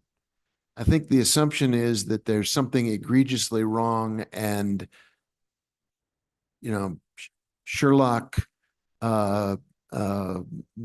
Sherlock bookkeeper is on the case with green eye shades and discovers some misbehavior, and it becomes a finding. I think that's not quite how it works. And so, since this is a kind of a moment of reflection on the journey to get on time and compliant, we have findings. We have some repeat findings. We've eliminated some findings. I think you've pretty much said you can expect findings. How does a finding get found? Mr. Mayor, members of the council, I appreciate the question. And Eric, you can chime in anytime you want to, if I miss something, but kind of from I'm gonna take audit 101 here, right? So from an audit 101 perspective, we begin an audit. We have to learn about you. And by you, I mean the city. We have to learn your processes, your procedures, your controls, the different things that encompass all of the transactions that get us to the end of the year. So the audit itself there's two different statements in there, right? There's the balance sheet, which is a 1 day. So those are numbers as of June 30th, not the 29th, but June 30th. The income statement, the statement of activities, there's all kinds of different names for those, but that's for the fiscal year ending. So that's from the beginning all the way to the end. So that's going to encompass all of the transactions throughout the year. So in order to recognize which those transactions are, the different processes, the controls, we look at things that we would consider significant audit areas, large balances, large volumes of transactions, high risk, et cetera. We have to understand your controls. So we go down and we bother Emily for about 6 months, and we ask her what is the process to say, would you hire someone, to them getting in the system, to them being processed for payroll, to then being paid, to the bank rec, to how it ends up in this document at the end, right? So we do that for really all different transaction classes, the different revenue cycles, expense cycles, the airport, whatever it is, anything that would be considered significant or material to the financial statements as a whole. From that perspective, that gives us the controls. So that's the first part and I encourage you to read the Government Auditing Standards report, because it talks about these processes. So we have to understand not just design and implementation, but we also consider effectiveness, right? So if you have a control that's not effective, then it's not really a control, right? So then you get down into, okay, it's effective control, but is it implemented? So then from that perspective, we take a sample of some sort. It could be representative, could be random, could be, it's representative to what we're attempting to do for either the control itself or for the balance testing. Those are two different types of testing. We'll look at different transactions. We'll pull all of the related support. And so then we'll say, and I'm going to use the federal award finding as it relates to the timesheets. I think that's a good example. The timesheets was deemed to be a key control for that process. So we pulled these timesheets and we said, oops, for these numbers, you didn't have those items working. So that control was not working to help with that compliance. So that's the level of the finding. It'll say how many out of how many. So that was, from that perspective, we noted this is actually, you might have this control, but it's not working, right? You might have a design deficiency that says you haven't designed this appropriately, hence kind of the CFA controls, or the CFA schedule of some federal awards, or the financial close and reporting. That's not effectively designed because the software is not there right now. So those are two separate areas there that we look at, and we go through all of that entire process to how it could affect those. There are other areas as well when we talk about compliance, and it's either it did or it didn't. It either met something or it didn't. That's pretty black and white. So that's what we're looking at. The thing that I like to always remind you is it's representative. It's a sample. We don't test every transaction, or we'd never leave. It may feel like we've never left. Okay, but we really wouldn't if we tested every transaction. So we do things based on those. When we test controls, and we don't test all controls, we do walk through all controls. Anything that's key control, we have to do an observation, because inquiry alone is insufficient. So we'll look at those to ensure that it's there. But we don't test every control. But when we do, there's a controls statistics that we work through. And then we include that into our risk assessment to determine how many transactions do we have to test, or what are the additional risk procedures that we need to conduct in order to say the balances are materially accurate. So confirmations, or what we would call substantive, we're substantiating those balances and transactions. If we find in there that a balance wasn't accurate, a substantiation, I think in the prior year, if I go back, I could be wrong, I think there was a corrected finding related to accounts payable. We noted that through the testing of those balances, there was an adjustment that we needed to propose because something was in the wrong period. So that's kind of there's multiple parts. And then there's the compliance pieces that relates to the federal awards. We do all the same stuff at that level for each program itself. So I hope, well, first off, Eric, anything to add? I think the one thing that I would chime in here, AJ speaks a lot about testing and procedures, and I just want to boil that down a little bit more. I mean, essentially everything that we do starts with a criteria. So, if we're talking about a control structure, we use COSO, a community of sponsoring organizations who publish best practices. And that's sort of what we're comparing against to understand design of internal controls. Then additionally, something like compliance, speaking to the federal programs, the uniform guidance is published by the federal government. That's the criteria that we're comparing against. So pretty much every finding that you come across in the financial statements, it has that criteria listed. And I mean, at a very basic level, we're just taking what the criteria is, here's the best practice, and we're measuring, was that mark hit or was it not? And then let's describe maybe why it might not. Great. Thank you. I really appreciate that. I know we're well into this presentation and we've got other folks waiting for other matters, but I do think that the process of you first getting the findings, how it's done, what your expertise is in applying controls, and then execution of the controls or statistical lack of execution gives us the roadmap to solve the problem, whether it's the control is not there, the control is there, but it's not being followed. It's being followed, but not often enough to be statistically correct. Or where are there breakdowns that we need to get into more directly so that the control is applied That's so helpful to us as we move forward with what Councilor Maraworth talked about, which is continuing to modernize and professionalize all the aspects of our city government. So thanks to you for being here and for the explanation. I really appreciate it. Thank you for having us. Thank you. Madam Clerk, with that, could we go to the, we're tiptoeing up to 7 o'clock, but we do have a presentation I'd love to get done before we go to, we'll probably change our agenda and get petitions from the floor. But if we could get our next presentation before us, I'd welcome that personally. Mr. Mayor, the next item is 8B. It's a presentation by the Veterans Advisory Board for Strategic Plan. And we have Jim Williams from the Veterans Advisory Board. He's the chair. And also Gary Donato from the Veterans Advisory Board here to present. Thank you and welcome.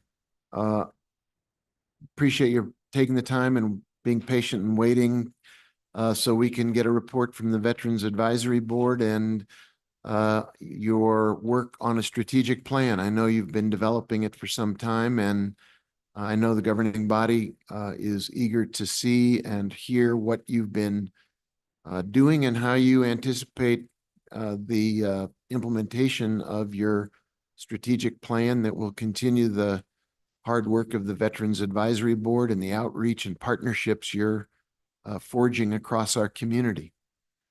So as soon as you get plugged in, or if you need some technological assistance, we'd love to get your strategic presentation.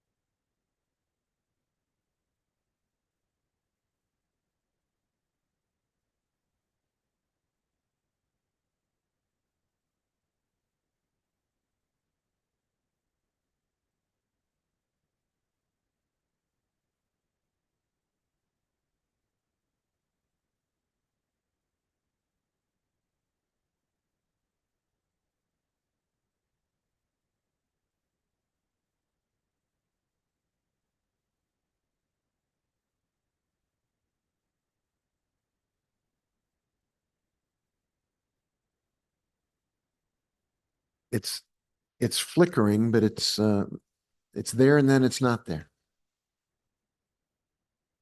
Can we get some, there we go. Well, we can get some support. That'd be great. Thank you.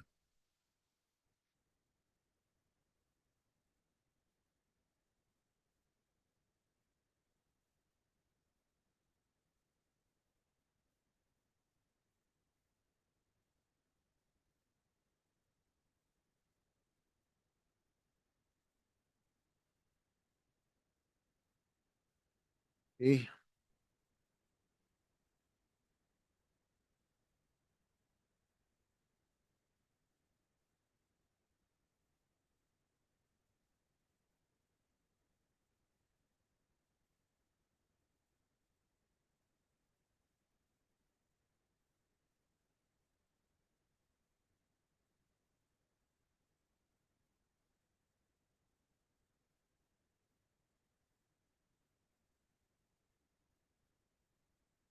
Let me give it a try.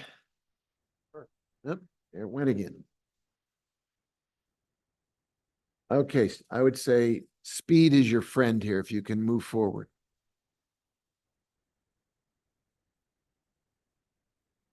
I promise this is not going to make your head hurt. Good afternoon, ladies and gentlemen. Thank you for coming. Thank you for having us.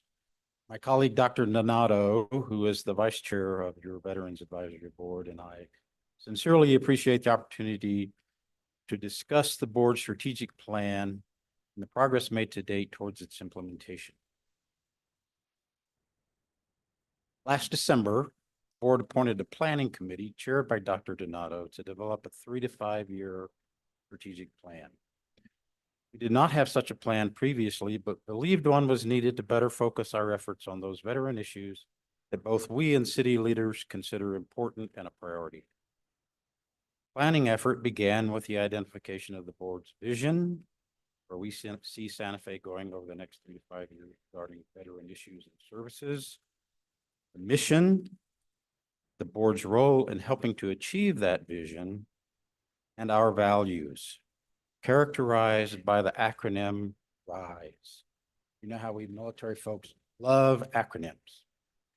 So RISE stands for respect, integrity, selflessness, and excellence. The plan that emerged from this process has 3 goals, 1 near term and 2 longer term. 3 objectives under each goal, and at Mayor Weber's suggestion, initiatives to accomplish each objective. At this point, Dr. Donato will brief you on the specifics of the plan. Thank you. And please be as close to the mic as you can so everybody both here and who may be watching or listening can have a very clear opportunity to hear what you're saying. Thank you, Mr. Mayor and governing body. A couple of things. Number one is thank you to you, Mr. Mayor, for driving us and giving us the impetus to dive deeper into these strategic plans. And also to Daniel Lopez for helping us out here. As Colonel Williams said, we never had a strategic plan before. And so when I entered the board and new members came on, the first thing we did was develop that plan. First, I'm not going to read everything on here. This is not death by PowerPoint. As a professor, I hate that. So a couple of things that we see on strategic plan number 1, which is to strengthen the collaboration. That's collaboration not only with the city, but also with members of the community and especially veteran communities. It's important to bring in those more voices and identify problems, but not just to identify problems, but also to identify solutions to those problems. And the more voices we have, obviously, the better opportunities we have to come up with those ideas. We've expanded the attendance at the Veterans Advisory Board meeting by other organizations. We bring them in and they advise us, they tell us what they need, and they also tell us the problems that they're dealing with. So that brings a much more holistic approach to the problems and also to the variety of solutions. One of the goals that we also set for ourselves was enhance informational transparency. To me, that's always been key as a nuclear safety officer, transparency, especially to veteran organizations here in Santa Fe, and working with the other groups to help not only homeless veterans, but also to the whole veteran community. And that brings forward a team effort.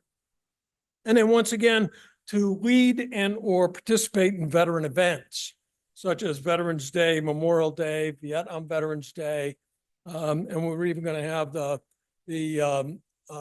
dedication of the Vietnam Wall up at Angel Fire. So we will be there. The key here is that our presence matters.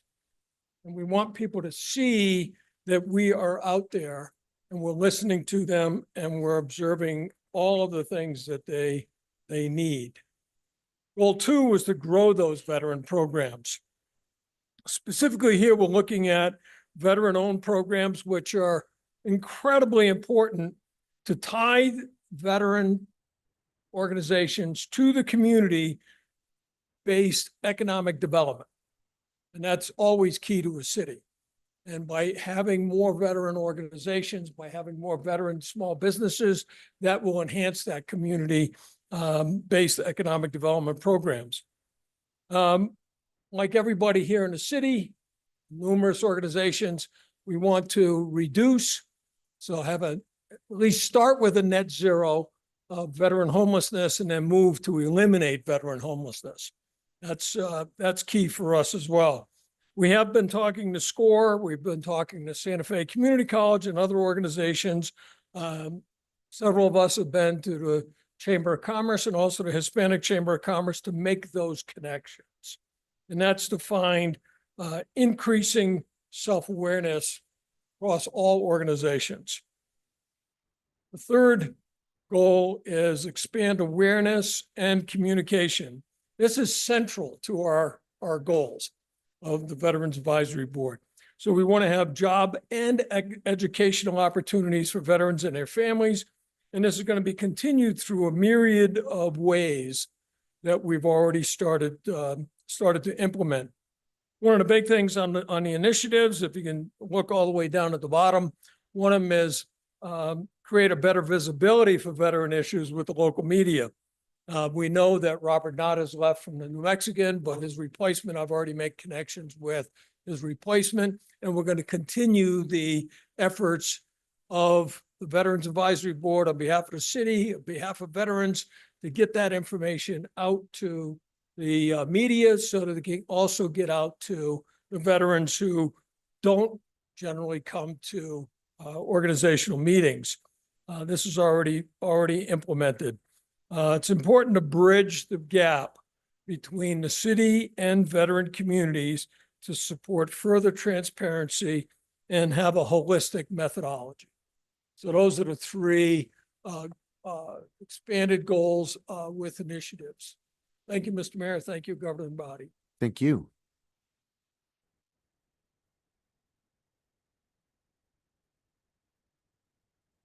In an effort to keep city leaders better informed on the board's accomplishments, particularly as they relate to the strategic plan, it is our intention to report to you quarterly. The report for the first quarter that you see here notes that funding for our veteran navigator, which suffered a hiccup late last year, was secured for the remainder of this FY. Additionally, a 4-year navigator contract is in the works that for the first time will provide funding for more than a year at a time. You will also note that the liaison officers to the various veteran organizations have been designated and report back on their activities at each board meeting. As part of our outreach efforts, Dr. Donato served as the MC for the recent memorial ceremony honoring Catherine Baca and was the keynote speaker at the groundbreaking ceremony for the new Veterans Center. Following a meeting Gary and I had with DVS, they're now sending a representative to our monthly board. Finally, as Gary noted, several board members attended this year's Vietnam Veteran and Memorial Day ceremonies at the National Cemetery. You may be wondering how you, our city leaders, can assist your Veteran Advisory Board's efforts. We understand that most other city boards have a designated city council point of contact. We'd like one too. We also welcome feedback and suggestions from you, not only on today's presentation, but on how your Veterans Advisory Board can better serve our citizens' veteran community. While the new navigator contract is in the works, anything you can do to smooth its path would be greatly appreciated. Mental health is a huge issue for many of our veterans, especially our combat veterans. And improving community mental health services will benefit veterans as well as the larger community. We'd also like you to encourage you to work closely with county and state officials on veteran services and attend local events that honor local vets. Some of you do this already. I've seen you there. Finally, and recognizing the sensitivity of this subject, we respectfully request that you authorize a new veteran memorial on the plaza, one that honors all New Mexico veterans, not just those from a specific period or conflict. This is especially important to our younger veterans. Thank you for your time and attention. We're happy to address any questions. Thank you for that presentation and for all your hard work and for giving us a strategic plan.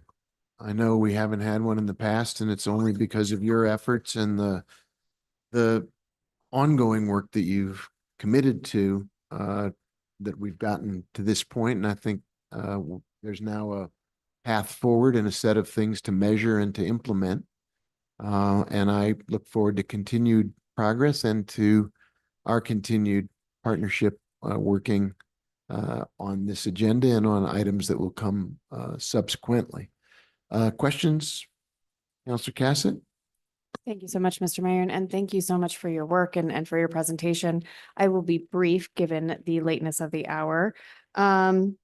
So I chair the Economic Development Advisory Committee, and I noticed that you mentioned economic development specific to veterans. So I just wanted to put it out there that I think it would be interesting to see if these two committees might have some collaboration opportunities. It might be really interesting to have a joint meeting and have these conversations. So just wanted to put that out there. Please feel free to reach out to me if that is something that you all would be interested in. Thank you very much. Of course. The other thing that I was curious about, when you mentioned the navigator, is this navigator connected into our Connect program? Okay, great. That was what I want to make sure. And then back on economic development, you mentioned both the General Chamber of Commerce and the Hispanic. There are numerous Chamber of Commerces that we are members of at the city, including the Green Chamber, the Black Chamber.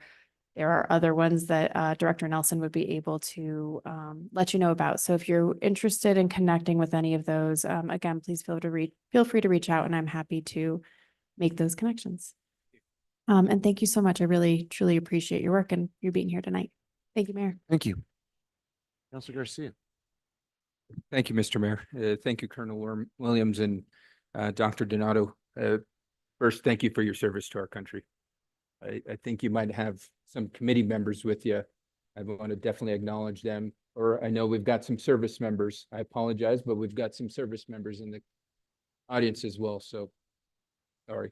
A friend that's a service member. I thought you were involved. Let me connect you all. We're connected to this one. They're connected. They're connected. Awesome. Well, I just applaud you for the strategic plan. I know one of your asks is for a counselor point of contact. I think ultimately that's an appointment that the mayor makes, but whether I'm a person that's appointed or not, consider me an ally, consider me somebody that can also willing to support you in any way that I can in the capacity of a counselor, even as a citizen. I want to make sure that the city is doing everything they can to support the veterans in our city. So thank you not only for your military service, but continuing to serve in this capacity. Thank you, Counselor. No other comments, Thank Mr. you, Mayor. Counselor. Counselor Mayorworth. I just quickly want to echo, thank you for being here. Thank you for the work that's gone into this strategic plan. This is very helpful in terms of helping us understand what it is you need and the kinds of things that we can work together on. And I would also encourage you, if there are specific asks, certainly you can reach out to us directly. And we are, I think most of us would be happy to work with you. If there are questions, we do chair different committees and have different, so depending on what your need is, you might be talking to different folks, but also happy to help you navigate kind of the bureaucracy of city government. So, but definitely appreciate your strategic plan, and thank you for being here. Yes, Counselor Faulkner. I just want to echo my colleagues. Thank you for your service. And then also thank you for putting this together. This is a great plan. And I'm excited to see kind of how it unfolds. And like the other counselors, I'm always available to help in any capacity that I can. Thank you. This is a first but not last presentation. There's already items I know you're making progress on because we touch base frequently. I'm looking forward to the dedication of that new center that we were there for the groundbreaking, and the efforts are ongoing to recognize the significant service that our community members have already given our country and continue to do now.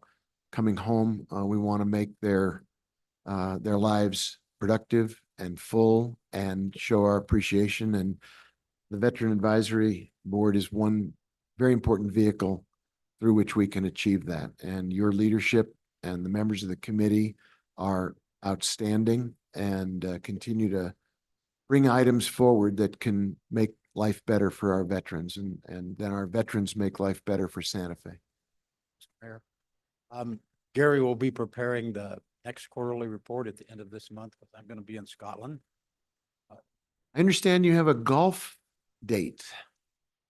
Sir. No golf in Scotland. All right.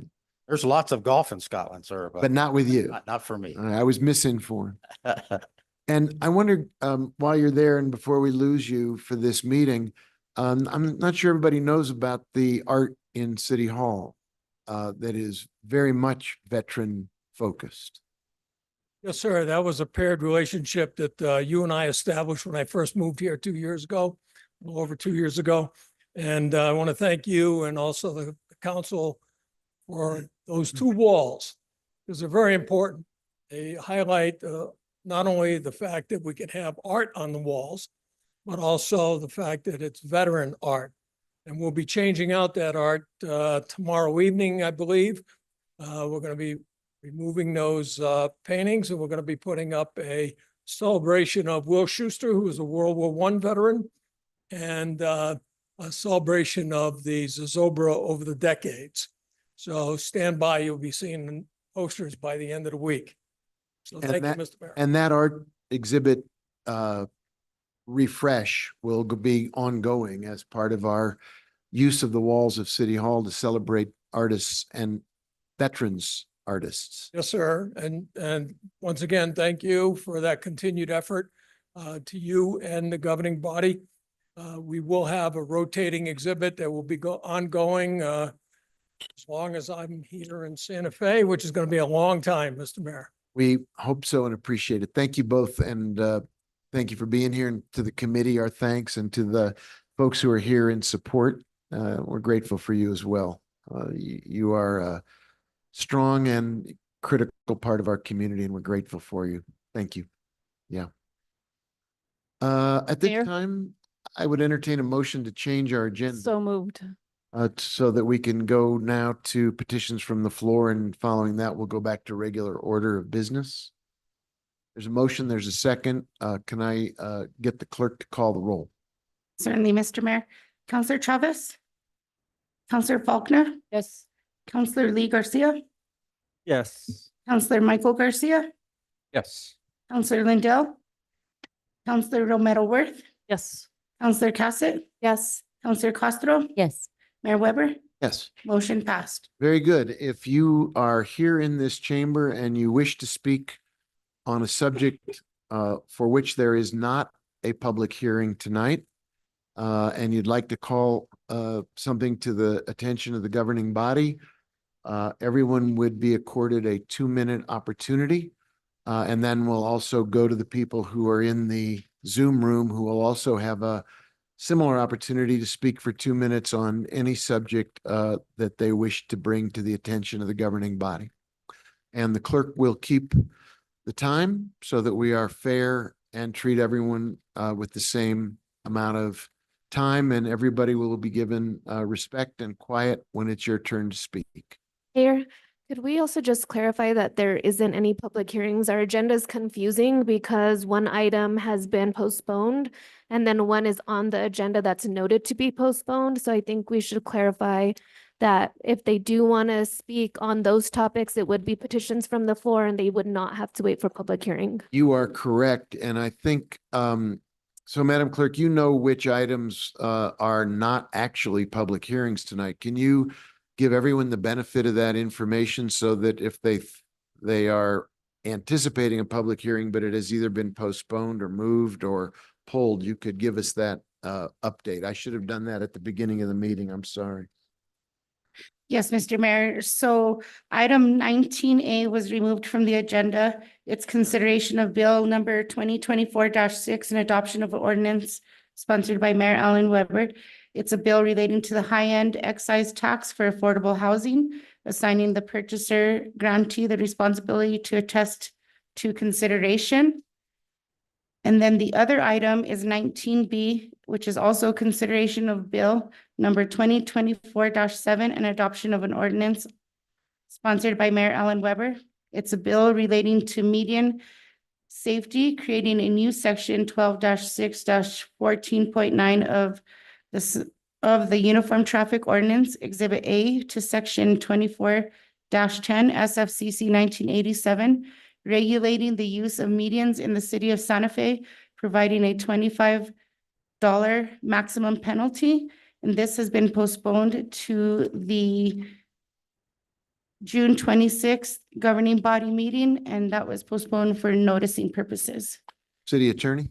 Yes, Mayor Weber, councilors, I would just say that if folks want their comments to be part of the record on, for example, the median bill, that it would be helpful for them to give that testimony when we have that public hearing. There's no prohibition about speaking about that topic tonight, but it would be very helpful to have those comments at that time. Because that'll be part of the record of that proceeding. That's right. Thank Great. you. Okay, so Madam Clerk, those items will not be heard tonight. And so if anyone's waiting for them to speak on those hearings, they are not going to happen. But any other item that anyone wants to bring to our attention for 2 minutes as part of the petitions from the floor, now's the time. So the clerk. Mayor, I'm so sorry. One more clarification. I think that some individuals might have thought that our item on the statues was a public hearing. I know it's not, but I think that there might be some confusion there. So maybe we could clarify that they can speak to it. We're listening. We have not made a decision on that consent item. However, it won't be a public hearing, but since we are hearing petitions from the floor prior to that item, your voice will be heard and noted. So this would be an appropriate time to speak to anything on consent if you feel the need to, and that item is on consent. Right. And it is now that you have the opportunity to speak to anything that is not a public hearing, including that. So with all of that good clarification and much appreciation, you, Madam Clerk, will keep the time, and you, sir, have the floor. You just bear with me while I do a quick sound check here. All right, let's try this. Okay, good evening, counselors, staff, and all those in attendance. My name is Louis DeMella, VP with AFSCME Local 3999. I'm here tonight as and with public servants. Our AFSCME membership, like all of you in front of me, are public servants. And I can say no one here does the work they do for the city government because it is going to make them rich. We do our work because the call to service exists in every one of us. That said, I'm told serving the public can be a thankless job. When something goes wrong, it's always your fault. You deal with people of all kinds every day, usually with complaints, concerns, and dissatisfaction, while working long hours to hear it. That is tough for those at the top, but nothing like as tough as it is for those at the bottom. People with six-figure incomes have difficulty securing their own housing here in Santa Fe. What is a single parent living on less than $20 per hour supposed to do? What single parents like that, among many other hardworking AFSCME members have asked of me, is to come down here tonight to say to you to do right by our AFSCME family and to make a simple ask. Not for the governing body as a whole, you all have already done your fair share of the heavy lifting by allocating the funding for a 3% cost of living adjustment, the cost of adopting a new pay plan, bringing everyone up to the minimum of the new pay plan, and beginning the funding of a hybrid parity plan to reflect seniority across the city. Our ask is to make the first item on the agenda of the designated management representatives agenda, fair treatment where our AFSCME family is concerned, to have a seat at the table with AFSCME immediately, to ensure all the work this governing body has done for our already allocated pay is received by half your workforce at the start of the new fiscal year in July. From our seniors department, who do everything they can to feed, transport, and care for our elderly population. Seniors workers that are reeling under low pay and low staffing, to our water department, whose work is critical and quite literally vital for everyone in our high desert city. Our facilities workers who keep our buildings clean and quite literally keep our buildings open. We know that what we're asking can be done, and we're here tonight to help ensure it will be done. Thank you all for your time. Thank you. No, whoa, excuse me, it's not just you, but part of the rules of decorum for our public meetings, we don't applaud or boo, or we have to treat everybody fairly and equally. So while you appreciate what was being said, please don't applaud or do the opposite. Just accept everybody's statement with respect. You, sir, have the floor. Hello, my name is Clinton Peterson. I'm also here with AFSCME Local 3999. As you can see, these are my union brothers and sisters here standing here with us. And I'll try to keep it short and very simple. Louis has kind of already said what I was going to tell you. We're here today to tell the city administration to be true to what you said on paper. And we're asking for the administration to come to the table with ASME immediately to do what the city emailed us all in March. Keep with its outstanding commitment, longstanding commitment to recruit and retain outstanding employees. What we're asking is very simple. Adopting the new pay plan. Bringing those of us below the minimum of the pay plan to the minimum, a 3% cost of living adjustment, and to begin the hybrid parity pay. And this is funding that you, the governing body, have already allocated for us. We're here to make sure that the money starts coming to us at the start of the new fiscal year in July. The city wants to be the best employer and the employer of choice for everyone who wants to bring their skills and commitment to public service. Now show us. Thank you. Thank you. Reset the clock. And you have the floor. Mr. Mayor, city councilors, and everyone in attendance, good evening. My name is Therese Martinez. I am also a member of ASME Local 3999 and an employee of the city of Santa Fe.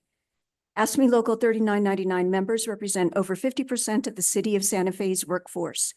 AFSCME Local Union 3999 has been working with city management since March of this year to come to an agreement on an amendment to provide a 3% raise, the adoption of a new pay scale, and longevity pay for union employees. Now that an agreement has been formulated, city management is balking and stalling on meeting with the union to finalize the amendment and give all these very deserving, very hardworking employees the raises, the pay scale, the longevity pay. I ask, why is that? The money has been allocated. The budget has been approved. The two other unions and management non-union have all received theirs. The audits have been completed. The surplus funding is being awarded. Why is AFSCME being treated differently? Why is AFSCME being excluded? AFSCME Local Union 3999 was asked to finalize the union contract that has been pending and in negotiation for the last 3 years. AFSCME Union has done that. Arbitration is pending. The union has upheld their end of the deal. Why hasn't city management addressed their end? The deadline was given that before the end of the fiscal year. The union has met that deadline. I implore you, Mr. Mayor, councilors, you hold the economic fate of these city employees in your hands.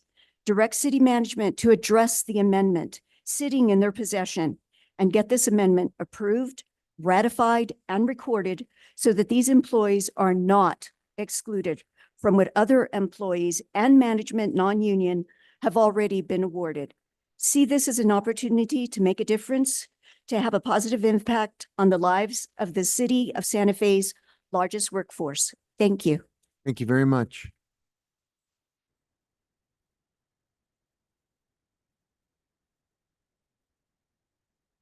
Hello, my name is Elizabeth West, and I am here, I guess, for 2 reasons, it turns out. Just quickly, I'm very pro-union. My first job here was as a Harvey girl, and we were unionized. It was great at La Fonda. And then later on, I worked off and on for 30 years for the city of Santa Fe at the library.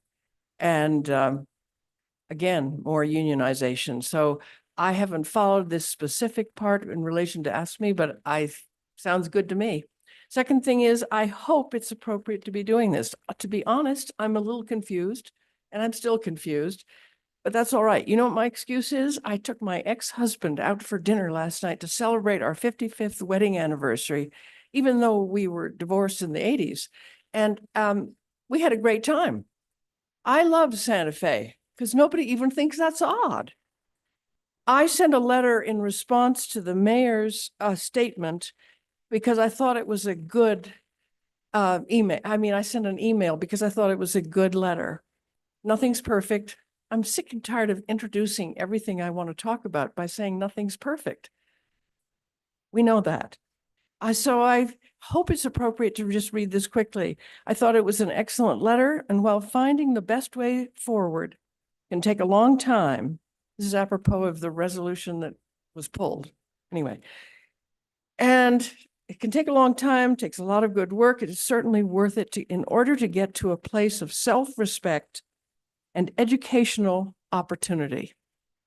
This resolution that will be discussed at some point is an example of the kind of step, one of many, which it takes to get to renew our understanding of our history. Knowing our history, both the good and the bad, supports our integrity as the caring people we are. We need our shared history. Thank you very much for your letter. Thank you.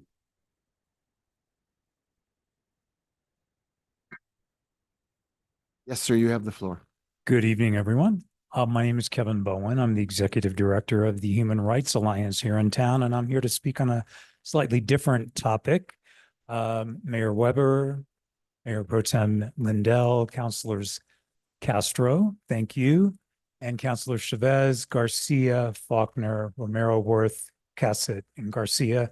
We recognize you. We appreciate your hard work, and we were thrilled to see that a resolution would be introduced this evening, number 2024, that would basically outlaw bullying in all city facilities and create safe spaces for members in our community, and specifically the LGBTQ plus community, but also other marginalized communities that are part of the community.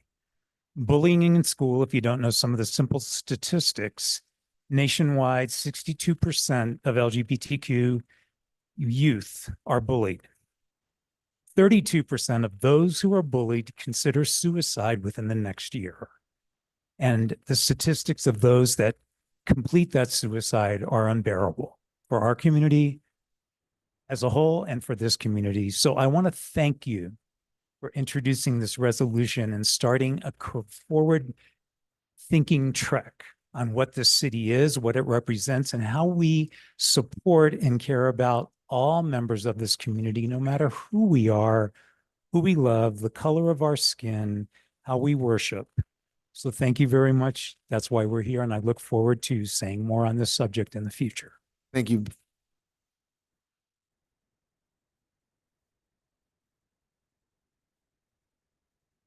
Good evening, Mr. Mayor, City Councilors. Can you make sure you're in front of the mic, please? Thank you. Good evening, Mr. Mayor, City Councilors. My name is Elmer Maestas. I'm here to speak about something that's been going on for far too long.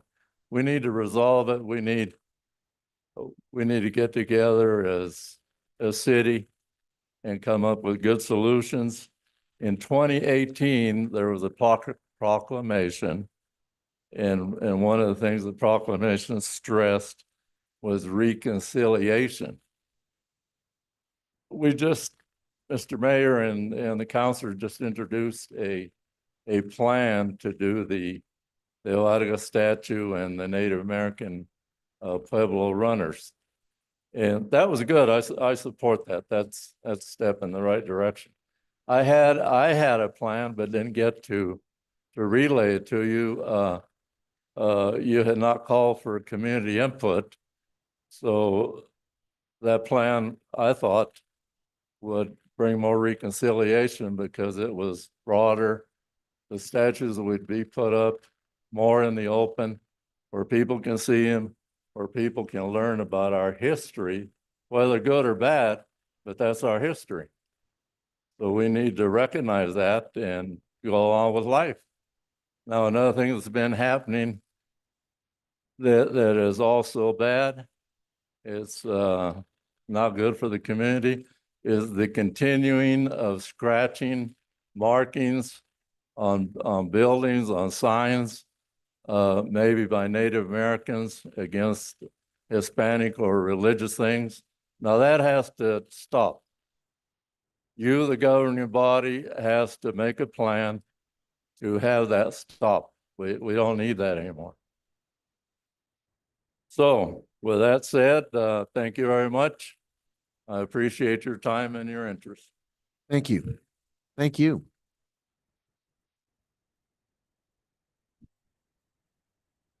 Mr. Mayor and City Councilors, my name is Judith Gabriel and I live in District 2.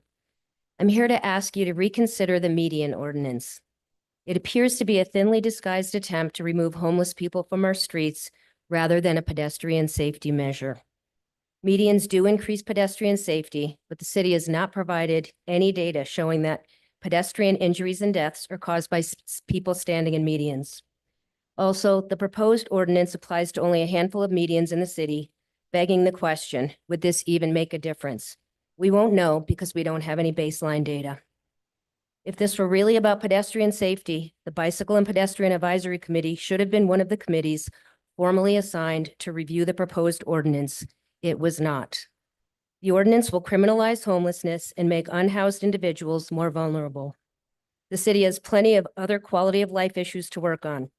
We have potholes throughout town, drag races on our streets at all times of day and night, and dangerous traffic infractions like speeding and red light running. We currently, at the height of summer vacation, have 1 of 4 swimming pools operating and open. Please spend your energy elsewhere. If you truly want to do something about pedestrian safety in Santa Fe, start by gathering data so we can determine the actual causes of pedestrian injuries and deaths.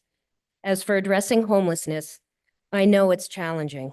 We can do better than this ordinance, and we can do more to help our unhoused and at-risk neighbors so they don't have to beg for money on the streets. Thank you. Thank you.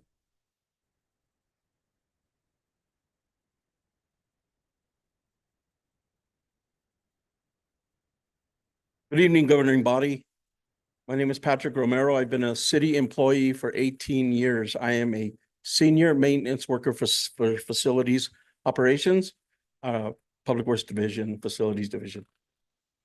The ones that bring you guys the cool air in the summer and the warm air in the winter and have the buildings ready for you and the public to operate out of. My position is a union position, contrary to what I was expecting when I came to the city, but it is what it is. And I've been involved with the union ever since. If the union is going to take my money, I'm going to be involved. I have stepped away in the last few years and new leadership is here. But in 2.5 weeks, June 30th, 2020, the union's contract expired. And it's 4 years that it has not been able to come to an agreement to bring in a new contract. We just listened to a financial report of the audits that were put together in how much a short time? 3 audits in an expedient time period. And we simply can't come to an agreement to get people who love to come to work, who are dedicated to this city, to come here and passionately do their work. Sure, I get frustrated. About a month ago, I sent out an email citywide. There's the frustration of what goes on at the Adobe Palace down here. And whereas the rest of the city were out there doing the job, down at wastewater, down at Siler Road, down at Siringo, taking care of the Midtown, those kind of things. It's about time we get this contract closed. I've been hearing that back in March, there was monies allocated. The comping class, that's been another joke in itself. I'm stuck with comping class. Last time I got 20 cents, whatever, at the end of the last comping class, which was many years ago. This time, I ain't getting much. We're bringing all these new people in. Thank you very much for your time this evening. Thank you.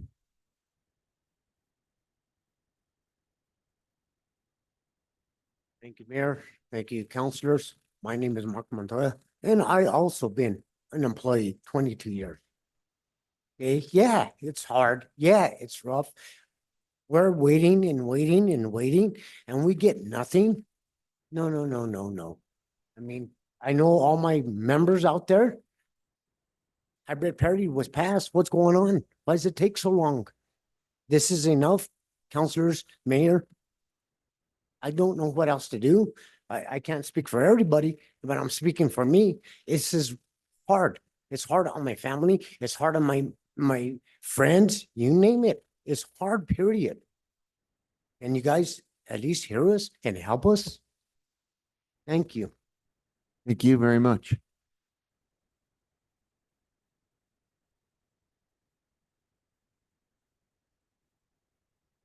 Virgil Vigila, I wasn't planning on being here tonight because I know your decision has already been made. We know that, okay? You're all going to vote for that resolution. And we understand that.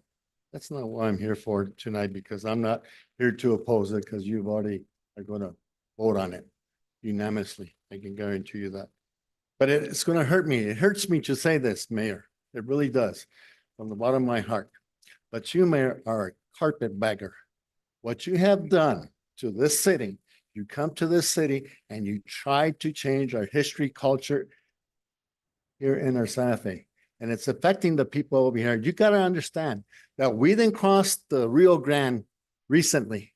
The Spanish people crossed the Rio Grande over 400 years ago. We are educated people. We are well knowledgeable of what's going on. And we like to be treated with dignity, which we don't believe that you are doing.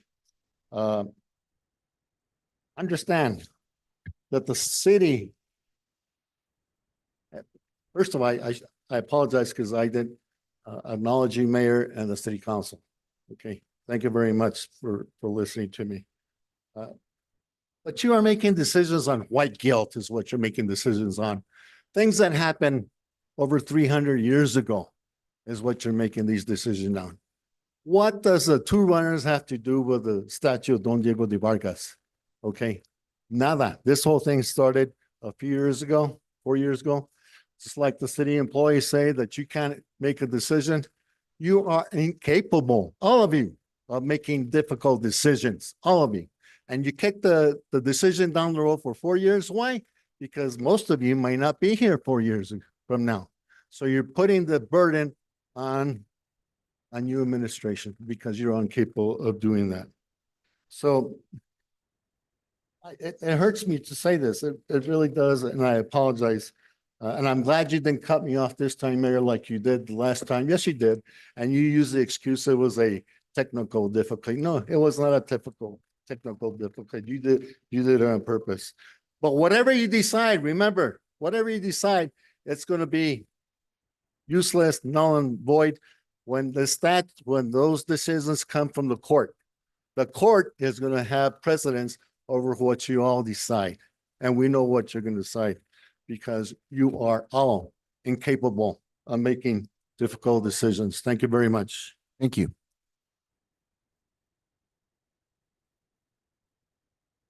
Yes, sir. Hi, my name is George Fitch.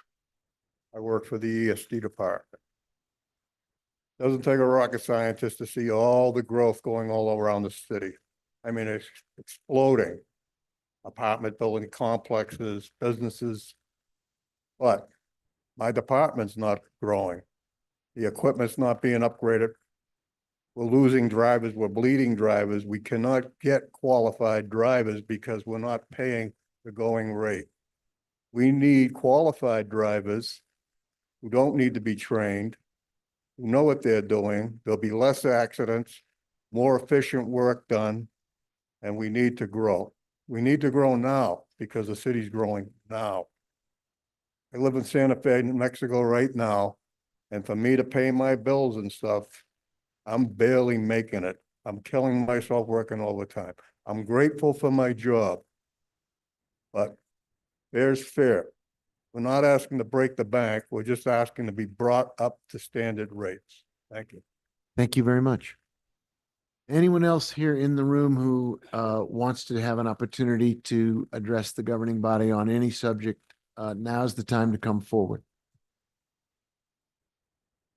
Before we go to the Zoom room. Yes, go ahead. Hi, so I am from here and I wanted to speak. We need your name, please. Ronnie. And I've been here before since I was young. I wanted to speak as to the Vargas statue and to the runners and to the whole proposal. And to the situation where people are talking about the problems with the Vargas. Because I had an actual descendant tell me that it should not go back up. I am an Ortiz. The Vargas and Ortiz joined back in the day because that was his right-hand man. I'm trying to do what's right, period. I'm not going to be the awful person that my ancestor was. It's not that I have self-hate. It's that I recognize that there were wrongs done and we can do better. And people talk about losing their culture and the culture's going away. Yeah, gentrification is a huge problem. Us not being able to live in our hometown is a huge problem that we need to address together. But the fact of the matter is we can't continue like it is, and we can't have situations like they had in Espanola with the shooting. And the far right is active, and they are part of this problem. And that's not just because of national influence, and it's not like things like Obelisk were taken down by outsiders. And that's been brought before the council before. These things are because people sold out. And when they talk about losing culture, what are they doing at home? We have to do things at home. We have to be real. And there are problems, but part of the problem is people are glorifying murderers and rapists. And we can't be doing that. They're better than that. They should be better than that. It's embarrassing. Thank you. Anyone else in the chamber who wishes to come speak? Madam Clerk, do we have people in the Zoom room who have hands up? Yes, Mayor, there is Stephanie Benenato. Good evening, Stephanie Benenato. I hope you can hear me clearly. If you can't, would you please let me know? Yes. As you know, I have written to you about the Recreation Department and the closure of pools. It is pretty embarrassing and should be embarrassing to the management of the city that this was done in such a poor manner. And they haven't even addressed the falling in of the ceiling in the Chavez pool area, which eliminates another 3 lanes there. I am in support of putting the statue of the runners in front of the convention center. It is about time that the city of Santa Fe recognize the seminal importance of the Pueblo Revolt for Pueblo cultures as we know them today. And I really am distressed at the almost $250,000 that the city has spent on the lawsuit with Mr. Vigil there, who proclaims to be the proponent of Hispanic cultural mores. I, however, do know that the city hires sleazy lawyers who bill the city and do nothing, like the Cuddy McCarthy law firm and Emma Weber in particular, who seems to insist that she should be giving information, making herself a witness, refusing to acknowledge that the city has no plan for the setup of the wait area, a very important fact. And she ignores the fact that Fitness Superstore has absolutely said that they make no plans. They are not responsible for the maintenance. Big paragraph in their contract, which they provided, that says the city is absolutely liable for the organization and maintenance of the rec facilities, which Ms. Weber wants to deny over and over again. She won't even give me the right description, job descriptions. So I'm just letting you know that we taxpayers are wasting money on these outside law firms, and that if you actually were into a settlement mode, that you could probably get done with some of these lawsuits in a much more efficient and reasonable way, and not really start having people understand what a sleazy understructure that the legal department is and has. Thank you. Thank you. Is anyone else waiting in the Zoom room, Madam Clerk? Yes, Mayor. Miguel. Good evening, Mayor and City Councilors. I think you can hear me? Yes. Okay. So, yes, I too am here kind of uncertain with the agenda, and I'm very interested in the items that got pulled from the discussion regarding medians and also for the high-end home sales. So I will look forward to returning at that time. Kudos and thank you to the City of Santa Fe staff who responded to a quick request regarding a speed limit sign in my neighborhood. It was done within a day through the Constituent Services website, which is the quickest turnaround I've ever seen on the website. So thank you to city staff for taking care of that. And I would only hope that at some point you come to an agreement with the union and start hiring city employees and workers to do work that you are paying contractors to do, such as median and landscaping and park maintenance. That's very costly, as I know from my past working days. Lastly, the resolution that was passed regarding the cultural and historical statues. I think it's great that you're going to bring forth a plan to share both stories regarding our wonderful culture and history here in Santa Fe. The only problem is you'll share one story in the free space. That'll be the running Pueblo Runners, and the other story of De Vargas, who was critical to changing the path of the colonization of Santa Fe and New Mexico, will be behind doors that you have to pay to enter to see and hear about the Spanish colonization of Santa Fe. So you need to reconsider that as you move forward. And I know there may be a short window this happens, but having one story open to the public free of charge and the other story requiring payment, except certain days if you're a New Mexico resident or if you go to school, I understand. But that's still not the appropriate resolution or reconciliation for our culture. You're only building bigger divides when you continue to keep the two separated. There's a statue in the De Vargas Center that has Spanish, a Native American, and an Anglo gentleman, all three together as one. That's what Santa Fe was and had been for many years until it was decided to listen to three sisters and Red Nation radical groups speak mistruths about Santa Fe's history. So I wish you will reconsider that. I'll continue to do so, bringing up the inaccuracies of the Spanish colonization of this area and that which is being said on the other side. So thank you. Thank you very much. Madam Clerk. Mayor, there are no other attendees with their hands raised at this time. Good, then we'll go back to our regular order. If you'll take us to the next item on the agenda, please. Certainly, Mayor, the next item will be 9Y. It's consideration of a resolution sponsored by Mayor Alan Weber.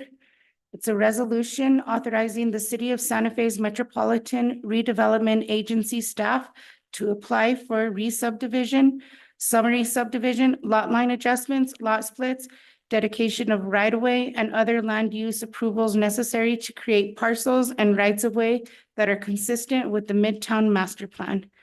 And we have Metropolitan Redevelopment Agency Director Karen Iverson here for questions. I'd entertain a motion and then we'll go to Director Iverson for some comments. Second. There's a motion and there's a second, but I think you need to walk us through not only what this item is about, but I believe there's an amendment that needs to be made. So if you'd take us through that, please. Thank you, Mayor, council members. We're really excited to have this resolution here before you. It's showing progress. It's showing movement forward at Midtown. This is authorizing the MRA to submit the application to implement the subdivision as envisioned and laid out in the master plan. The master plan is extremely prescriptive in terms of the subdivision layout, the right-of-way street sections and widths. And so that's what we have to bring before you. The amendment that I have for you is I have been accused of being an over communicator, and so this was probably one of those times. We included an exhibit to this resolution. I wanted to share that with you just for transparency, so you could see just how closely aligned the subdivision is to the master plan. However, as we go through this process, there are going to be things that come up through the utility review or through the planning process that might require slight deviations, and I didn't want to have to elongate the process by coming back. So the amendment removes the prescriptive adherence to that exhibit that was provided to you. What I would do is to entertain a motion to adopt the amendment, and then we can have ongoing questions about both the amendment and the main resolution. Move to approve, deny the amendment. Just for conversation. Move to, No, move to deny the amendment. okay, because you said both. Yeah, I apologize. I'm so used to There's a saying, motion not to adopt the amendment. then I can rescind my motion after, but I have some concerns about Is this. there a second to not adopt the amendment? Mayor, Councilors, so a motion that would be the default if there were no motion isn't generally an So appropriate. you don't make a motion. motion to deny, you just, 'Cause if you don't make a motion to pass, that will be the outcome, is to deny. So either someone makes a motion to adopt it or it's denied. I still don't see why we couldn't move to deny. I mean, That's what Robert's rule says, but if you, I'm not sure it's ever come up here before. So just providing guidance if you'd like to have it. why don't we go forward? You have questions. Why don't we dig into the questions so we'll know what the concerns are that would lead you to not adopt the amendment? Please take the floor. the amendment, and just for the public is well aware that if they don't have it in front of them, within the packet, there is what we're calling an appendix, or what is it called? I'm pulling up the red line right now. Guys. So it's proposing to eliminate Exhibit A, which proposes parcels, rights of ways that are consistent with the Midtown Master Plan of the street sections, traffic and pedestrian circulation concepts, and conceptual block plan layout. And then it goes on into the therefore it be resolved portion that it eliminates as described in Exhibit A. And so I guess my question is, if we're eliminating Exhibit A, which is basically a map of the campus and kind of outlining where streets should be placed according to parcel breakup, if we move forward with this amendment, it basically creates a carte blanche for creating new roads, et cetera, right? So can you help me understand that? Because I have some deep concerns with, given that I know BPAC reviewed some of the plan and they provided their input. And then, so can you just help me understand what this amendment does? I think there needs to be more explication about what you're trying to achieve by doing away with the map. And it is not to erase the steps moving forward. It is to give more leeway in the future. But I don't think that's well understood or has been well explained. So maybe you can walk everybody, both on the governing body and those listening, as to what the concern is that led you to change your own attachment, the exhibit. Yeah, Mr. Mayor, Councilor Garcia. So the master plan is very prescriptive that the map generally looks like Exhibit A. The street widths, the street locations are all prescribed in the master plan. So when we say that we're going to execute a subdivision that is consistent with the master plan, it will 99% look like this. However, when you go through the subdivision process, there's lots of reviews by utility companies, by looking at ground truthing the actual location of the existing buildings. There's a lot of small details that come up that may slightly amend things based on the reality. The level of due diligence and awareness of the actual site conditions has increased greatly from the master plan to this level. We would implement a subdivision that is very similar to this map. It was just my desire to remove reference to this map from the resolution because there may be small things that come up through the planning approval, site utility review process that do require us to move things slightly. And I did not want to have to, at each stage of that, come back and ask for reauthorization.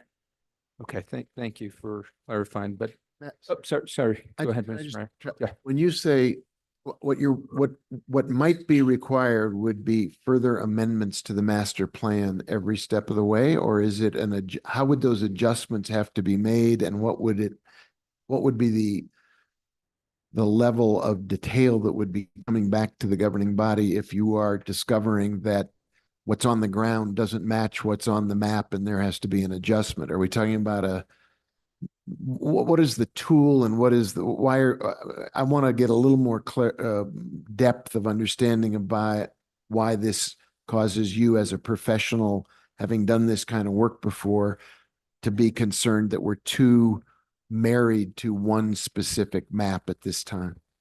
Yeah, thank you, Mayor, city councilors. So for instance, the lot line that is adjacent to the Garson building here, we have discovered that there is some electrical equipment in the way, and we need to make a decision on moving it 5 feet. This level of detail was not, well, the general road plot, the general layout of the lots was outlined in the master plan. It was not outlined to the detail of a foot by foot increment, right? So at some level, there was further detail that needs to get refined. So I just wanted to be super clear that we had that discretion to slightly move things to that order of magnitude. We're talking about feet adjustments, not big concept adjustments. You'll see on this exhibit that every street section is labeled according to what the street width is, and that is prescribed in the master plan that these streets will be, you know, things that are A labeled are going to be 32 feet wide, things that are D labeled are going to be 80 feet wide. You know, all that detail will be honored and carried through the subdivision process. Okay, thank you, Mr. Mayor. So when these plans were approved initially, they went through governing body approval as well as subcommittee approval, as I mentioned, such as BPAC, because it's required. If you were to make any adjustments, I'm assuming you're going to have to go back through that approval process. Am I? No, it's required. It's not what she's trying to avoid, Counselor. Let's I mean, not it's do byplay.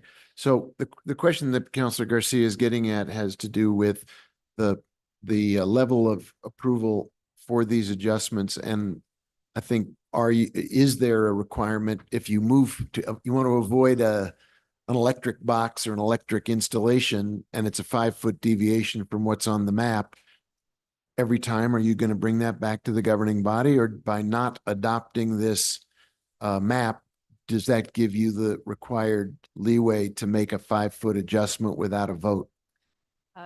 Mayor, Councilor Garcia, it would allow us that flexibility. However, the location of the bike facilities is in the master plan. If there's any deviation to where we have bike separated paths or on-street paths, any deviation from the street sections would come back to the governing body. Well, BPAC deals more with than bikes. It's also pedestrian activity as well. So my question is, there are requirements that certain design plans go before governing body and BPAC. It's required. If you deviate from what's already been approved, does that kick it back to BPAC? I mean, so that's a question I think we need to have answered, because what we're approving here is not necessarily preventing us from having to do that anyway. So I guess I don't know who would be the appropriate person to answer that question, because I know BPAC was heavily, well, we got involved late in the game, which was very upsetting to BPAC members, but they still were required to be part of the design process. Now, should that change, whether it be by feet or yards or whatever the distance is, it's still changing the approved plan, in my opinion. So that would then reconstitute it being approved by those entities that require approval. Mayor, Councilor Garcia, the scale of the master plan did not prescribe things other than the street section. We're very specific about this street section is 80 feet wide or whatever. The exact parcel boundaries, the level, the scale with which you're looking at did not get down to an increment of feet. So if we move shift the street 5 feet over. The master plan was not that specific. So we would not be amending the master plan.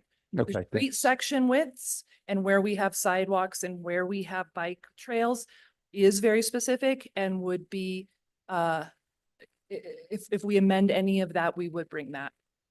We would have to bring that to you. Okay, besides streets, what about pedestrian access, sidewalks? Sidewalks, same thing. So is that prescribed by feet, inches, just as you said, bicycle access? So then it would kick it back to BPAC if you're changing that, right? If I can't speak to exactly which committees review things, I am sorry, but it would kick it back through the city council approval process.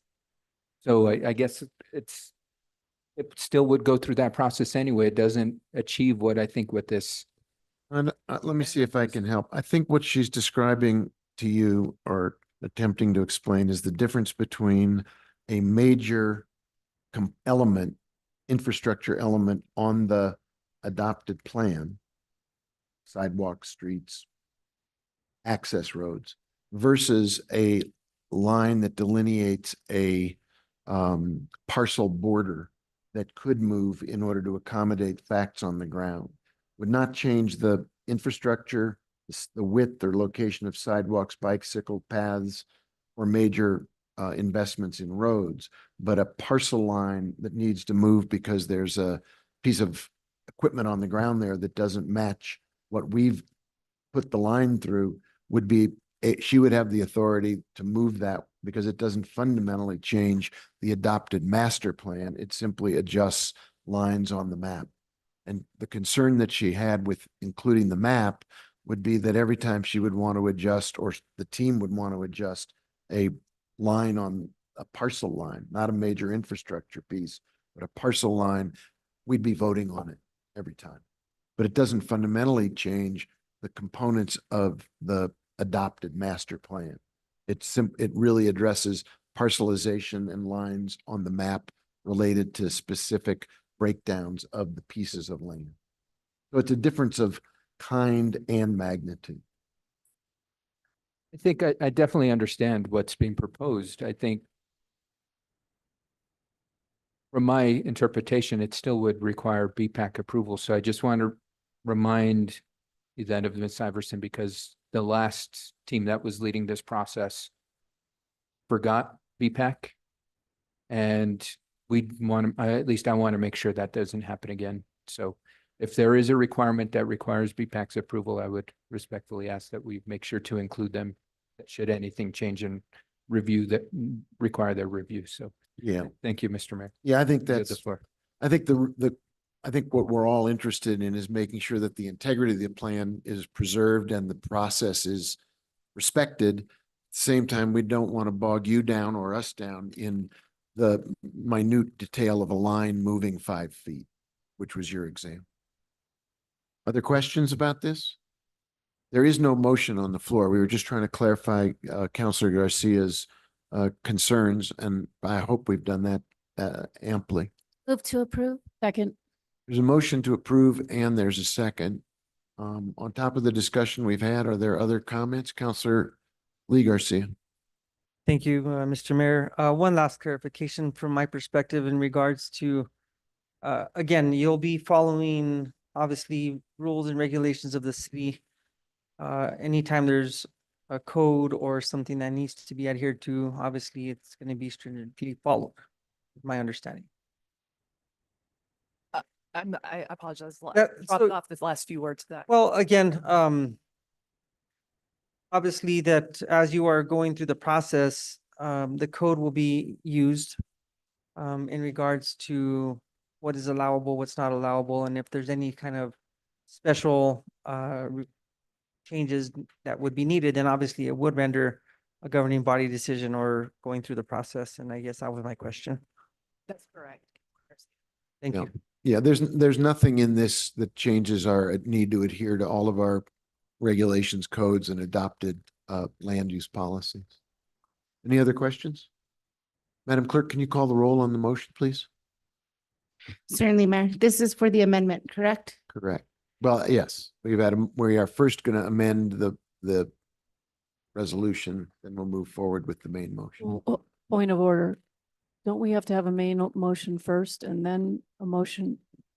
I think we had a main motion. Mayor, councilors, we did. So it was not clear what the, Yeah, I don't the think. mayor understood your motion to be on the amendment, but there was a main motion on the floor already, and I'm not sure what was intended. Well, I'm not sure there was because I don't think we got we didn't get a second on the motion to deny. That was after the main motion. We had had been already made. had a main motion. You want to revisit can we revisit where we stand? Let's not. I have that Counselor Cassett made the motion and Counselor Romero were second. To adopt the resolution or we have a main motion. Now, we Main also had a motion to adopt the amendment. Yes, So we are currently voting on the amendment. correct. Yes? Mayor Weber, councilors, I'm not sure the intent was to make the motion on the amendment, though. I think there may have been confusion. That came from over there. But Mayor Weber, I do not know. We have a main motion and we have a motion to amend And a second to amend. and a second. We are voting on the amendment now. So if we're all clear? Madam Clerk? Okay, for the amendment, Correct. Counselor Lee Garcia, Yes. Counselor Michael Garcia, Yes. Counselor Lindell, Counselor Romero Worth, Yes. Counselor Cassett, Yes. Counselor Castro, Yes. Counselor Chavez, Yes. Counselor Faulkner, Yes. Mayor Weber, Yes. motion passed. Now we have a motion as amended, a main motion as amended. Is there discussion of that? If not, Madam Clerk, I'd ask to please call the roll. Counselor Faulkner, Yes.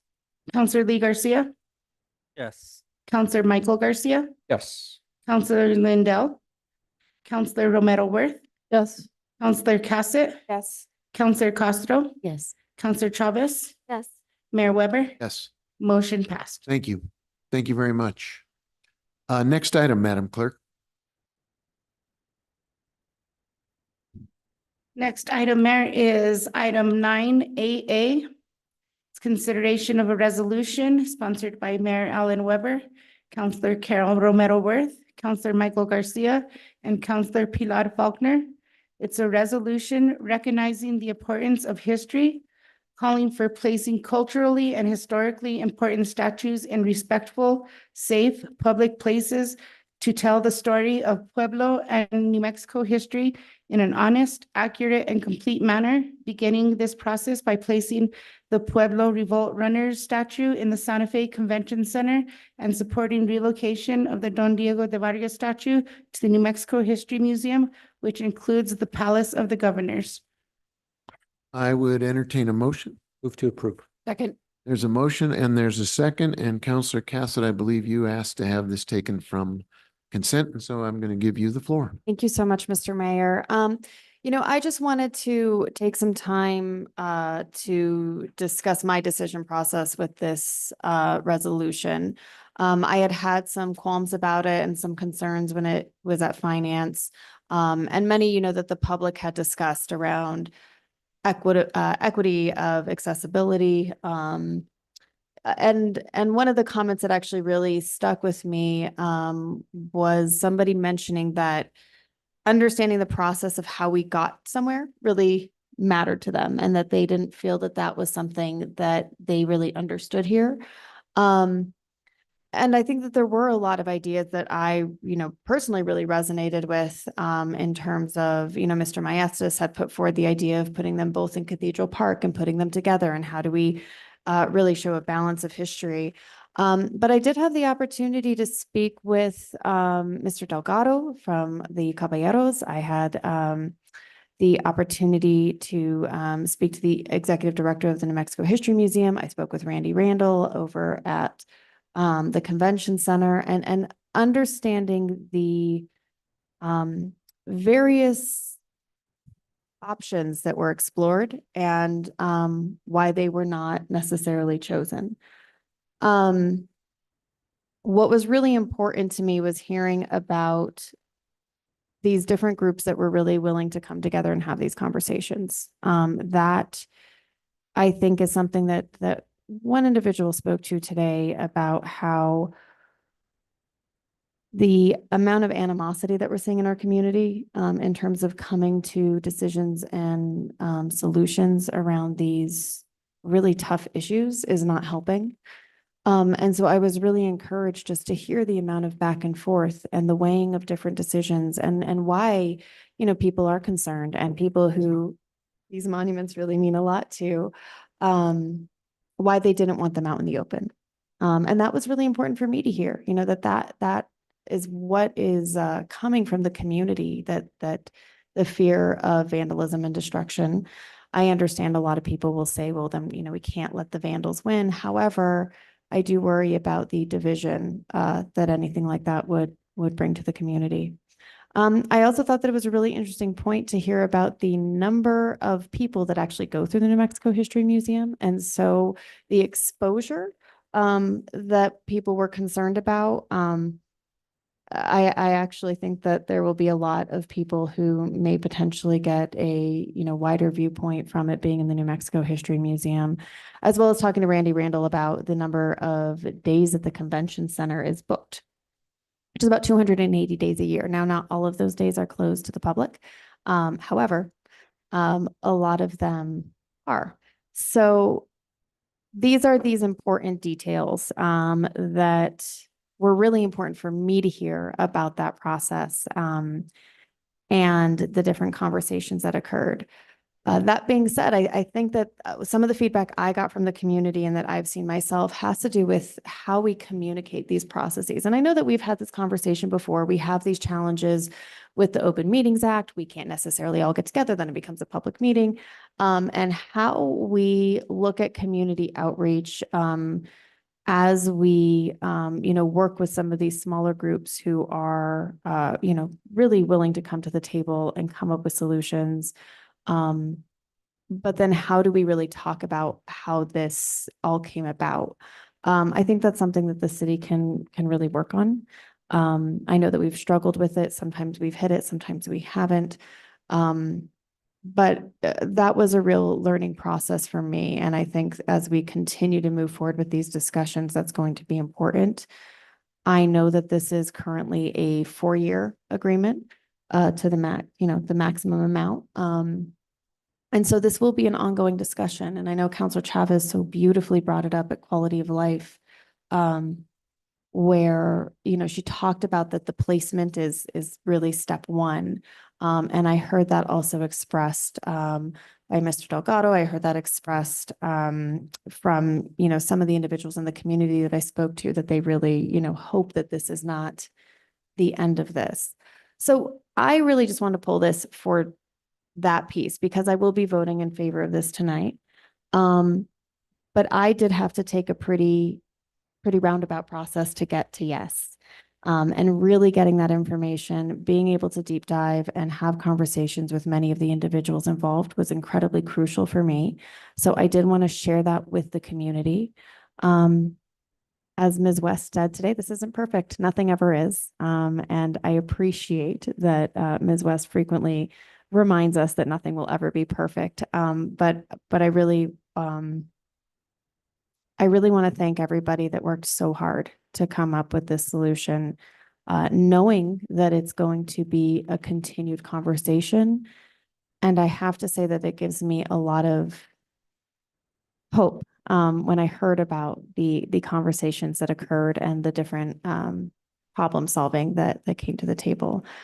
So that was the only reason that I pulled it. I thought it was important. I know the community said that they wanted to understand a little bit more how this came together, wanted to explain where my process was. And of course, if anybody has further questions, they can reach out to me after the meeting. Thank you. Thank you. I'd entertain comments from the co-sponsors if they'd like to speak to it. I think it's important for folks to have this opportunity to talk about their own thinking and their own process and their own commitment to making this a positive step forward. Councilor Faulkner? So I co-sponsored this because there was a cry from my district that this statue would be put out, these statues would be put out in places where they could be seen and the stories could be told. It's really important to District 3. And Whereas I don't think this is the perfect answer. It at least gets us one step closer to where we might find a better solution. And so that's why I decided to co-sponsor this legislation, is to just make sure that we get these statutes out there and that we start a dialogue. And what's good about this process is we've already come to an agreement and kind of reconciliation just by moving this little step. And I think we can continue to do that. And I'm dedicated to continuing to do that. Thank you. Counselor Garcia, you want to have the microphone, sir? Thank you, Mr. Mayor. I echo a lot of the same words my colleague just said. You know, from my personal perspective, is this the decision that I would have proposed? No, I would have preferred to see both of these statutes together in one place where the public can really learn and appreciate the history of our community, whether the trauma that's associated with it or the coming together that's happened, and the powerful tool that it could have been. But that doesn't mean that we still can't utilize both of these statutes as a tool. And I think that's a lot of the discussion we had last week during quality of life, is how do we take it to the next step and ensure that the education component is there. So thank you, Councilor Chavez, for leading the way on that, because it is critical that it is part of this process. We need to ensure that history is told from a holistic perspective that shines the light on the good, but also shines the light on the bad just as equally. It is my opinion that these statutes reflect one another. You can't have one without the other. And that's, I think that's where, at minimum, the discussion in our community has begun. And, you know, in respects to the runners, we've determined where their location will be. In regards to the DeVargas statue, we've determined where a temporary location will be. And I think that's where I want to stress to all of our community that we need to really have a conversation around where is the final location for DeVargas going to be.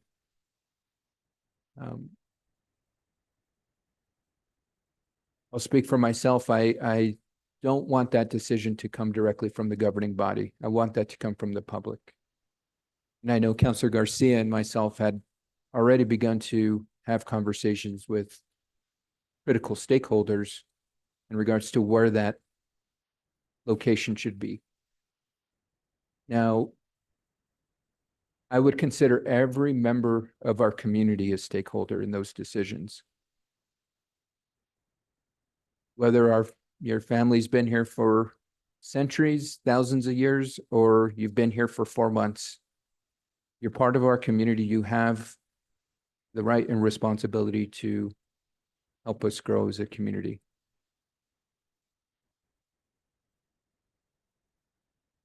This is ultimately a moment that I truly believe that our ancestors left for us, and we carry the weight for future generations to ensure we do this process right. We carry out the process with justice, and in 100 years from now, I pray that whomever is in our community at that time says they made the right decision by moving forward. And I hope that's what we're doing tonight, is moving forward. Thank you, Mr. Mayor. Thank you, Counselor. Counselor Merriworth, I'm going to turn to you. Thank you, Mayor. I am happy to see that we're at this point where we are moving forward with a solution that gets us moving forward. I'm thankful to the groups that came together to talk about this. It's hard work. There isn't agreement, and this is that hard work led to something that we can work with, something that we can put in place and help us begin to move forward. And I think we've got to move forward. The standing in place is not helping us, heal. It's not helping us reconcile. And so while it may not be perfect, I think it is a step forward. And I, again, really want to thank the hard conversations that happened and the convening that was done in the mayor's office to bring folks together to work to a solution that moves us forward. Thank you. I'll open the floor to anyone else who wants to speak. Councilor Chavez. Thank you, Mayor. So I think the statues are very symbolic, and I think that brings on a lot of importance about history, but I just can't emphasize enough that it's the story. And you know, when we read the caption for this, it really almost makes it sound like the statues themselves are the story, but in fact, they're not. There's story behind them, there's history behind them, there's perspective, and what I said with the pain, the celebrations, all that comes with it. And so I want to stress that, you know, because I reread the caption tonight and I was like, it almost puts emphasis on the wrong thing. I think the emphasis is our community learning together around these statues and what they symbolize and what they brought to who we are as a community. And I did bring up what's important to me is really putting an educational emphasis on this, one that tells a story from every perspective. And in fact, and going back to what Councilor Garcia said about us finding, permanent homes for these statues, the education might help us get there.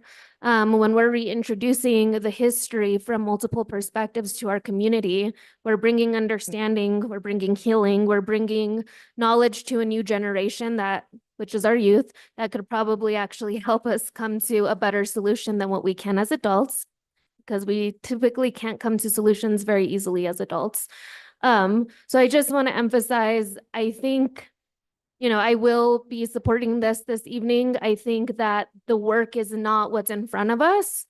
The work is what's ahead of us, which is going to be how do we emphasize the importance of what these statues symbolize, which is the history itself, the story, the understanding. How do we educate properly and bring our community together to learn together, to be exposed just to the diverse understanding of what that history looked like, because it looks very differently to every single individual. So I am hoping, and I know that I have colleagues on this up here with me that is in support of really emphasizing the education behind this. I think as a city, we're responsible. We've taken on and witnessed the pain that this has caused. We've witnessed the conflict. Our hands are in it. So it is our responsibility to do what we can to fix it. And I really think that a solution that could help with that is education. So I want to thank those that are involved with this resolution. Thank you for bringing it forward. Thank you for those that have reached out interested in looking at the important work, which is what happens after they're placed. So thank you. Thank you, Councilor. Yes, Councilor Garcia, you have the floor. Thank you, Mayor. Thank you, Councilor Cassett, for pulling this for discussion. And knee-jerk reaction was, no, can't support this. However, going through the process of talking to those that were involved with the discussion over coming to a consensus, I believe that there was respectful conversation over what to do and how to move forward.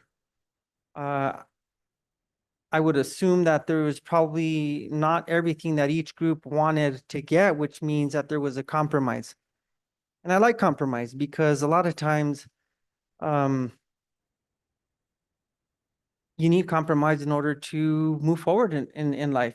And so, doing it respectfully, I think that it's a hot topic. It's a hot potato, I guess, in what we're doing now as leaders. And not only that, leaders that represent the public, the people who live in the city.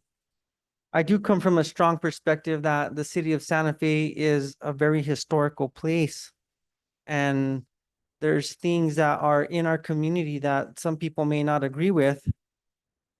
And I believe that they should be protected because we are, in a sense, we are a living museum. We'll come here for the historical aspect of what has happened here over the last 400 years. And so there's one little area of, through my discussion with some of the groups or with the groups that we're talking, there was, I think, almost an agreement of putting the statues together. And then at one point to the final resolution, that changed. And what happened between the potential putting the statues together and then now putting them separate, there's something that changed there. And I don't know what that is. I am going to support this. However, I do want to, for the future of our community and to bring reconciliation and to show unity, that's what this vote up here is going to show, is unity. But I think that it also needs to all be out there for everyone to understand what conversations were had and how we got to that place. I think that it's also important that to know, like, who knows where De Vargas statue will end up.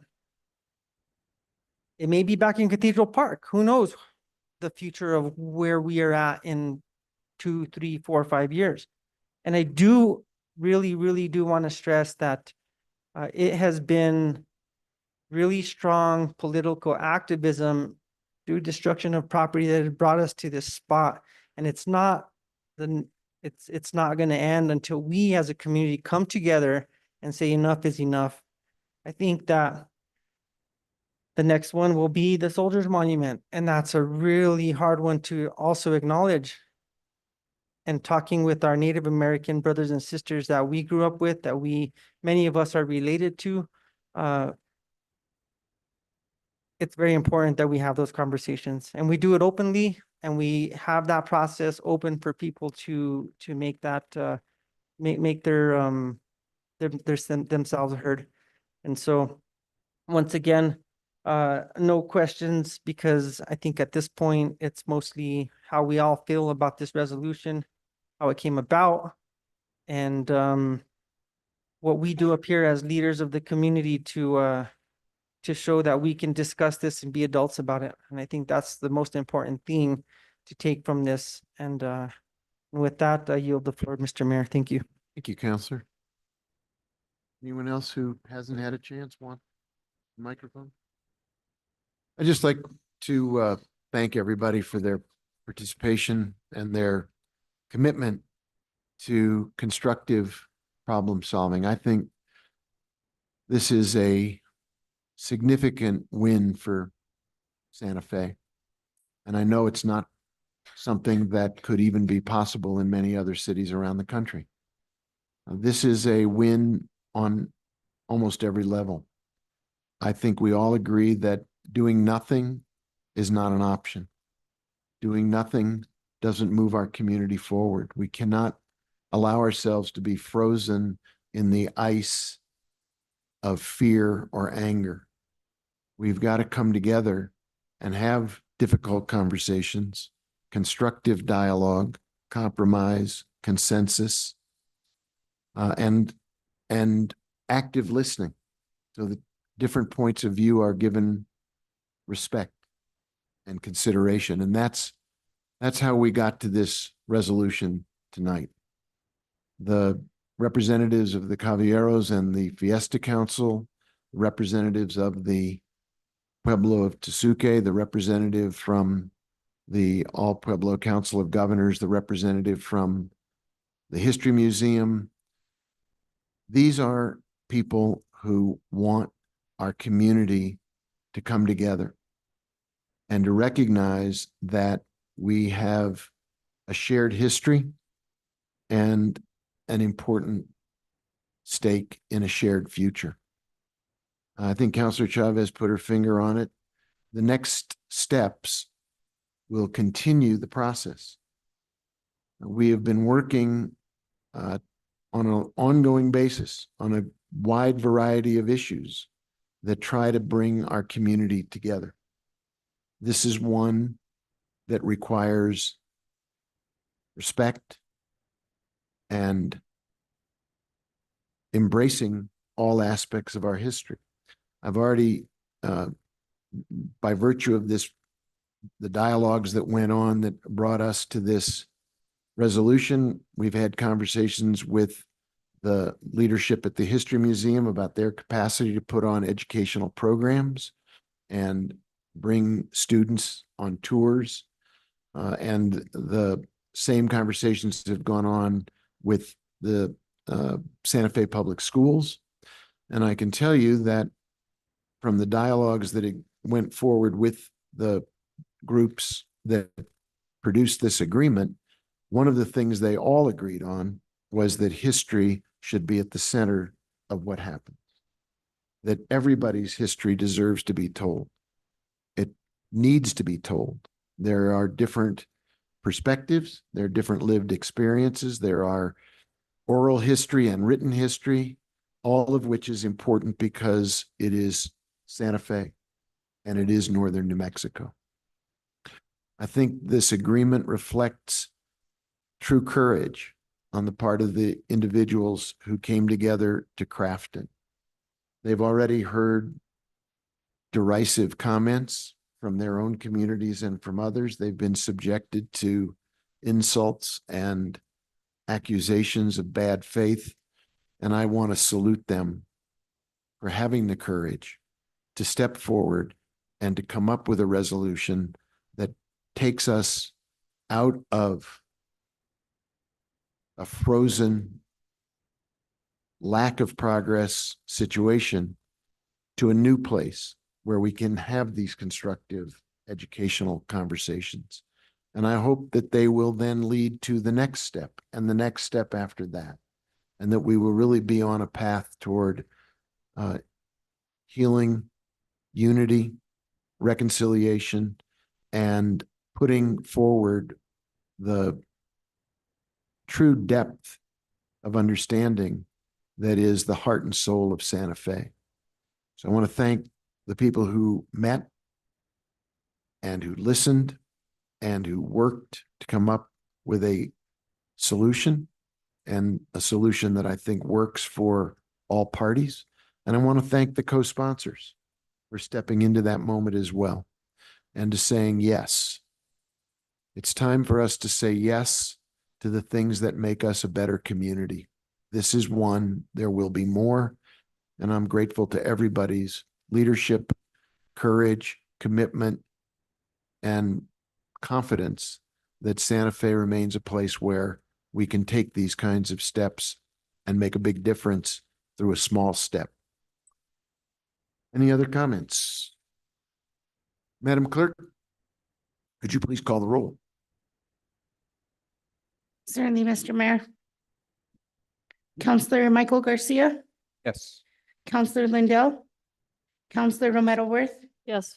Councilor Cassett, Yes. Councilor Castro, Yes. Councilor Chavez, Yes. Councilor Faulkner, Yes. Councilor Lee Garcia, Yes. Mayor Weber, Yes, motion passed. thank you. Thank you very much. Let's take the next item and then let's take a 10-minute break. Yes, Councilor. Propose that we do the next item and then go executive session since. That's a great alternative solution. Yeah, I think we've got a lot of work in front of us. You all were hiding behind the screen. I wanted to give you your props. Thank you for all your hard work and for being here and for your leadership. All of us in this community owe you a debt of gratitude. Thank you.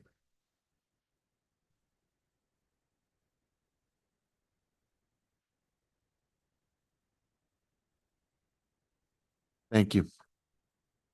All right. Appreciate you. Thanks very much. Madam Clerk, can you take us to the next item, please? Certainly, Mr. Mayor. Next item is 9AB. It's consideration of a resolution sponsored by Councilor Amanda Chavez and Councilor Carol Romero Worth. It's a resolution authorizing the mayor, city manager, finance director, and named public utilities department staff to act as designated signatories on certain water, wastewater, and environmental service projects.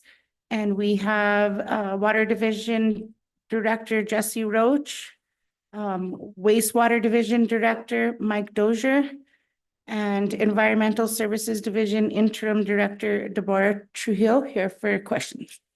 Mayor, Yes. I pulled this item for an amendment, and I'm so sorry that we have all this staff, but maybe we'll have questions for you. And it's a technical amendment.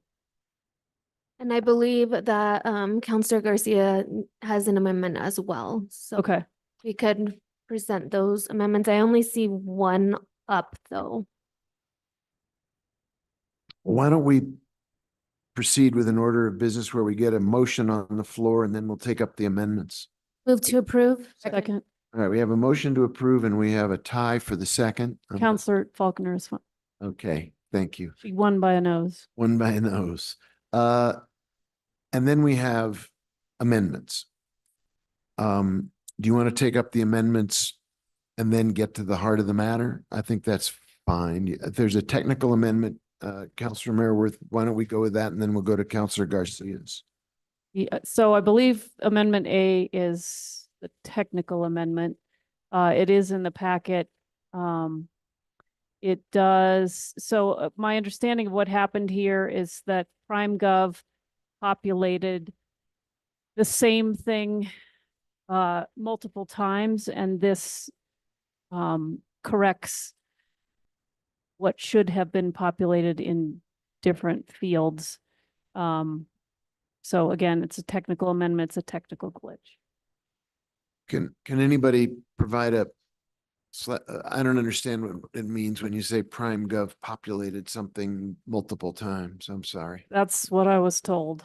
In this, whatever the form is, it repeated things, and it repeated the first field over and over again. So they had to. Mayor, councilors, I don't know which software it was, but my understanding is the exhibits initially did not reflect the different text that's in the resolution the way that it would with this proposed amendment.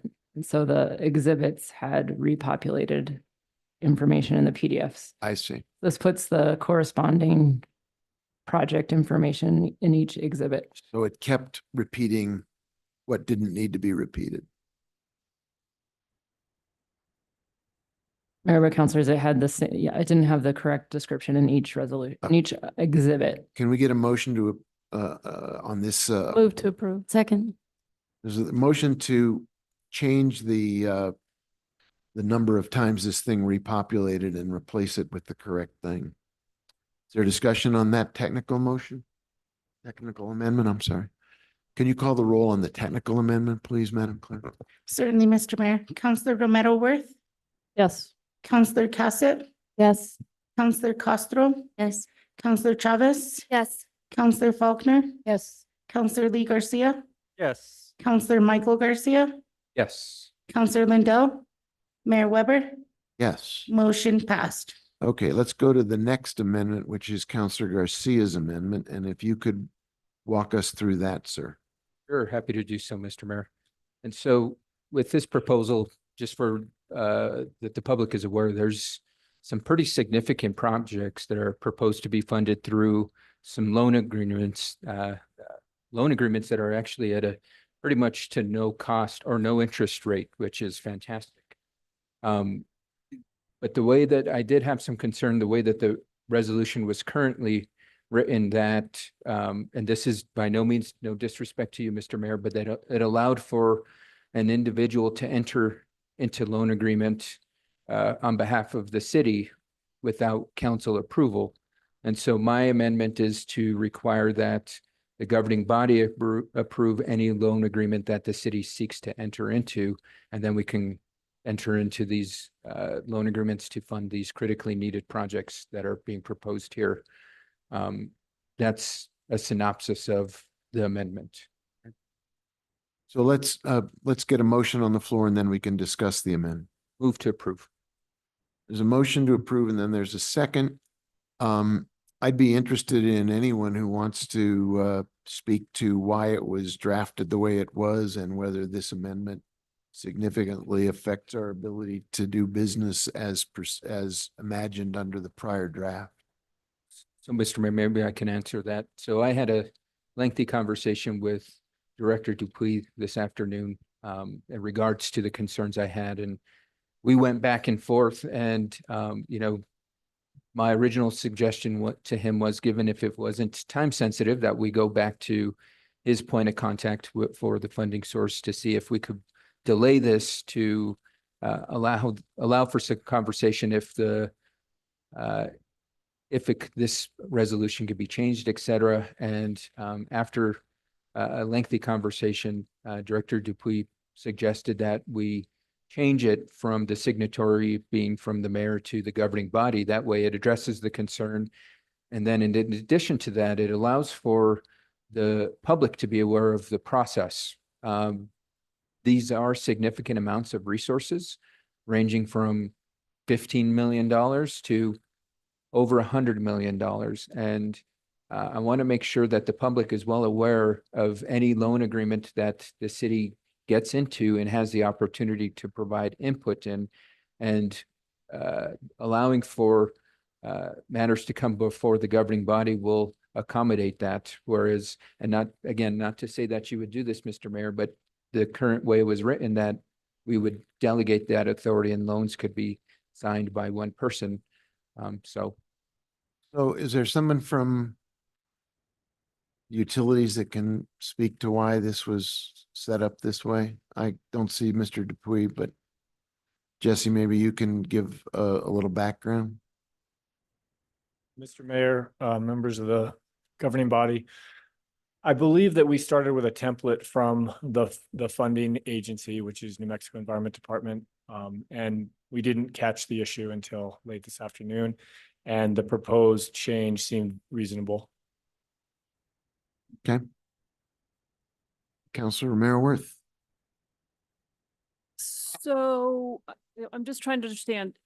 So when these loans come through, what's the process, and what is the process in getting our approval? Is it it's not a contract, it's or is it? What's the process by which this will move through the governing body for approval, and what kind of time frame are you on, and how does this affect that?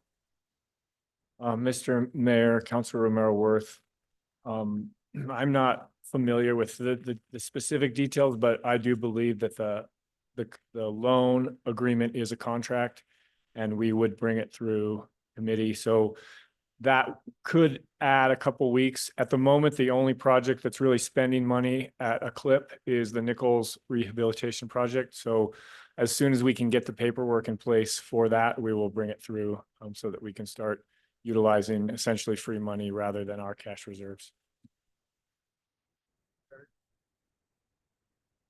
Mayor and members of the governing body, actually environmental services is also in the design stage of their part of this funding. So, and I agree with Mr. Roach that when the grant is approved, that it will be brought before the governing body for approval to accept the grant funding. And at that point also, the actual request for proposals that will be put out for the process will also be brought before the governing body for approvals.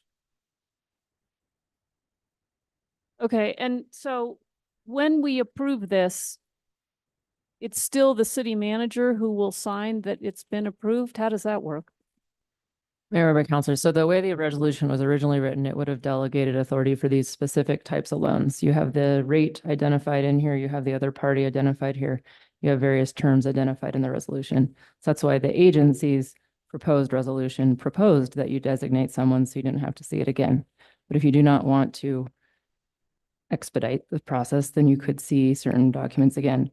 So the amendment takes away the delegation of the primary document signature delegation and only does the subsidiary document delegation, which would be after the loan was agreed to. So I think the loans are for amounts above the city manager's authority, mostly at least, if not all. So they would be coming to the governing body unless you're delegating. The original resolution would have delegated. But once we approve it, we don't all sign it. Somebody signs as our representative that we approved it. Would that be you? Mayor, councilors, the mayor signs on behalf of the governing body. Okay. And in terms of timing, so you just said it would delay a couple weeks while it goes through our process. Do you have time for that on the one that you're drawing down money for, on the Nichols one? I mean, and if you have to spend money from our reserves, what happens once you get the loan money? Mr. Mayor, Councilor Romero-Worth, thank you, and I apologize. I want to restate, there's another step here where we do have to pass an ordinance. And for whatever reason, they didn't end up together. It might have been preferable for them to be together, but there's an ordinance in the queue related to the overall loan agreement as well. And so this particular amendment won't slow us down because it's not the critical path at the moment. What does the ordinance do? The ordinance is mentioned in this resolution, but I believe that the ordinance is, And is this is this a new, so this is a new project, a process for the New Mexico Environment Department? Mr. Mayor, Councilor Romero-Worth, the process, I am not completely sure if it's new in any way. The ordinance is in the New Mexico Administrative Code that the city must pass the ordinance to validate the funds to actually receive the funds. So it's just part of the process to get where we're at now. The resolution first, and then the ordinance would be second. And then we would go in front of the governing body again to get the signatures so we could actually receive the loan from the state.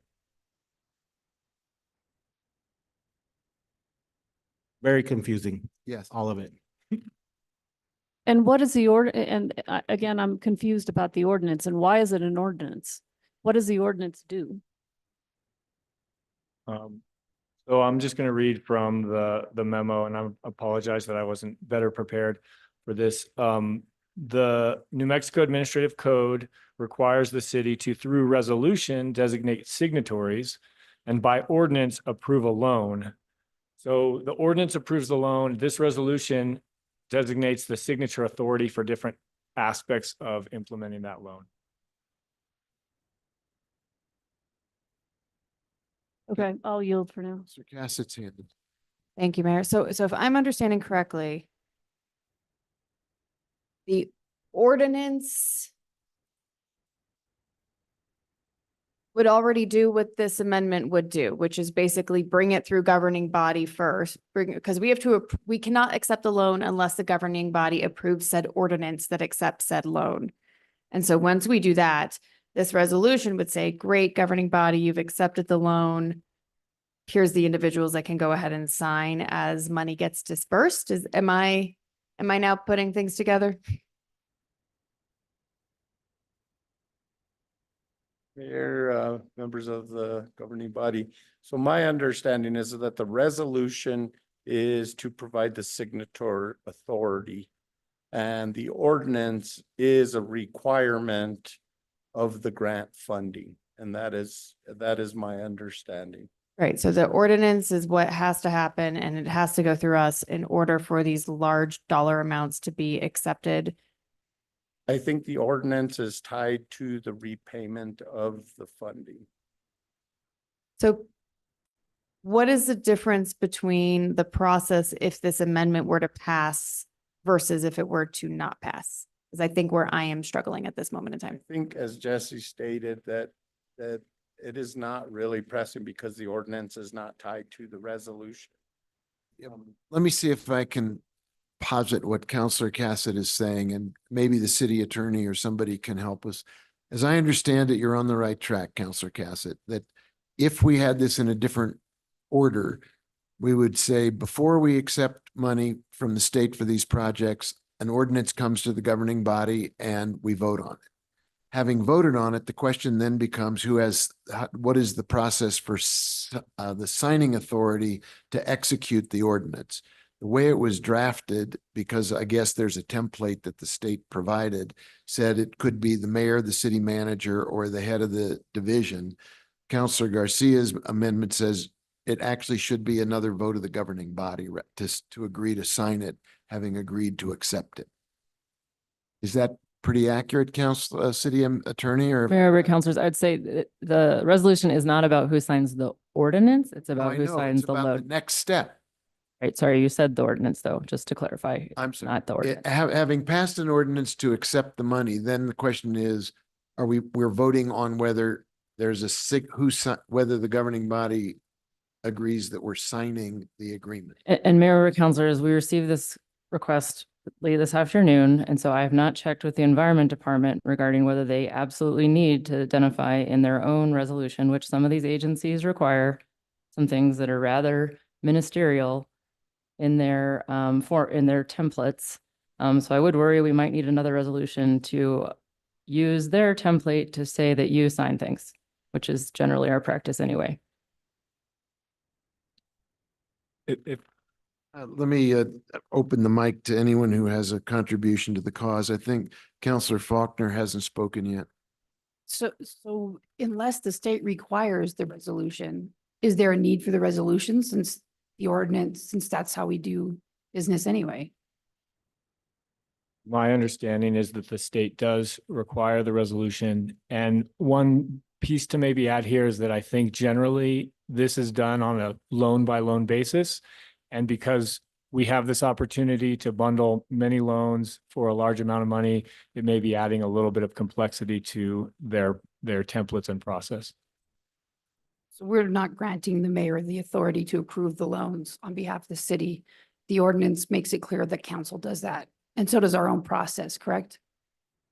City attorney, anybody? Mayor, councilor, what I'm hearing, and I have not seen the ordinance, to be totally clear. The ordinance has not come for my review yet. My understanding is the ordinance is required and would approve the terms of the loan. That's what I'm hearing tonight. And that this resolution identifies who would be able to sign it so that the Environment Department has something that they require in their administrative code to identify who's been authorized to sign. The way that resolution was originally written, it also authorized the city manager to sign, but it would be according to that ordinance that would be adopted.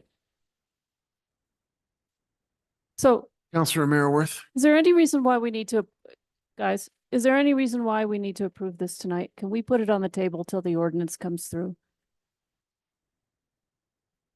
I mean, we're not accepting the loan yet, so it doesn't really matter who's going to sign yet. And then maybe this amendment isn't needed because we're doing it in the correct order. I'd also like to have the city attorney have the opportunity to call New Mexico Environment Department. Deeper dive into this. If we haven't done our legal due diligence on what the state's processes are asking us to do, I'd rather not vote on something that we then have to subsequently revise because the state is advising us of something different. And Mayor, councilors, just to be clear, the way the resolution is being proposed to be amended is absolutely legal. You just might need another resolution, to your point. Yeah, I'm not arguing whether it's legal. I'm asking, I'm wondering whether if we haven't had a chance to do any checking with the state about why their template was written the way it was, whether we want to take a step forward to take a step back. That's all. And also we may be making our whole process more arduous by having to take two votes. When if we just pass, if we do this in the right order, you pass the ordinance accepting the loan and the terms of the loan, and then you pass the resolution saying who's going to sign once we've said, yeah, it's okay, you can get the loan. What's the time crunch on this, gentlemen? And the time crunch is the availability of a large amount of funds that they're trying to disperse that we would like to be first in line for. And then the one project that's ongoing and spending money at a large rate. But we won't be addressing any of that until we have the ordinance. Counselor Chavez, do you have a sensible solution here? I have a question. So my understanding, and I could be completely wrong, is that the ordinance is just us executing the loan agreement. However, as that money is dispersed, we would be allowing the mayor to sign off on that. With the amendment, what I'm thinking my colleague wanted, which he could correct me if I'm wrong, is that as that disbursement to sign off on that comes through, that it comes through governing body again, so that the public is exposed to what those agreements are for each of those disbursements of that loan. So that's what I think the purpose of the amendment was to this, because I think it's, yes, an agreement, a loan agreement by ordinance. However, that disbursement is going to come in individually per project, correct? Mr. Mayor, Councilor Chavez, I think that part of the confusion is that there's multiple loans. And Yeah. so the disbursement, once a loan has been agreed to, then handling invoices and other documentation is something that's designated. But I believe what Councilor Garcia wanted was that each loan be approved separately by the governing body, and please correct me if I'm wrong. But real fast, I'm sorry, but real fast, there's only gonna be one ordinance that comes through for this entire process for each project. We're not having an ordinance for each loan. Or are we? That's correct. We were proposing an ordinance and a resolution that cover all of these specific loans. So that is why there's a purpose for the amendment. So there's gonna be one ordinance that's bulking all of the projects to be like with the loan agreement. However, there's multiple loans and for each project. So the amendment is saying as each of those projects are funded by their loan or their specific loan, that comes through governing body again, so that we and the public have an understanding of the agreement. Does that make sense? More sense? I see some nods, but I don't know. Thank you. Counselor Cassett's hand is up. Thank you, Mr. Mayor. I'm assuming when the ordinance comes through, it's a bulk of loans and we see the list of all the loans that are coming through? Or is it just going to be like, here's a large chunk of money, enjoy? I'm guessing that they're itemized. You're correct, and they are itemized in exhibits A through F of the resolution as well. So I'm not sure why we would need to see them again if when the ordinance comes through, they're already itemized. We already say, yes, please give us this money. Loan us this money. Thank you. We'll give it back. Yeah, I mean, I think what I'm saying is that the ordinance gives us a very good understanding of what this loan is going to look like. What is the money that we're taking for what and why and how much? What are the terms of these loans? And then I would, given the nature of these projects, I would imagine tying them up through more bureaucracy after we've already gotten a very clear layout. Now, if we didn't have a clear layout, that would be a different story to me. But I think because it is going to be through the ordinance, very clear what these loans are, for how much, what are the terms, why are we taking them? At that point, I don't see a need to take the staff time to come back through governing body to make sure that we still want to get somebody to sign for these, because we've just passed an ordinance saying, yes, please go loan us this money. Am I missing something? I believe you're correct. I think it's a policy question of whether you want to approve all the loans at once or you want to approve each loan as it comes through. There. Wait one sec. I have a hand up from Counselor Castro. All right, I'll try to be brief. So just for my clarity, if we enter into a contract with a contractor with this money, would that contract have to come to governing body to be approved? Yes. Thank you. That was my question. Thank you. Counselor Romero Worth. I move to put this resolution on the table or move to a date certain, I guess is the motion, right? Postpone to a date when the ordinance is ready to be heard. I don't know. How do I do this? I think we need the ordinance first. However, counselors, you could say when the ordinance is, well, it In depends if front you of, want it is in front for of governing discussion body, is on final vote. in or front of public governing hearing. body. Yeah. Second. There's a motion to postpone this until the ordinance is produced for public hearing. Counselor Cassett. Just, Jesse, if I could get a very, hold on. Just a very clear yes or no. Does us postponing this hurt any projects in any way, shape, or form? Mr. Mayor, governing body, Counselor Cassett, it may be that the ordinance requires a resolution number, and that's why the resolution comes first. Okay. But we don't know that yet at this moment in time. Everything's a little mushy. Can we move to the next governing body meeting? That way, at least we have the city attorney's office able to call the New Mexico Environment Department and sort this all out. So move it to June 26th. You have to remove your previous motion. I know, I'm looking for, is that?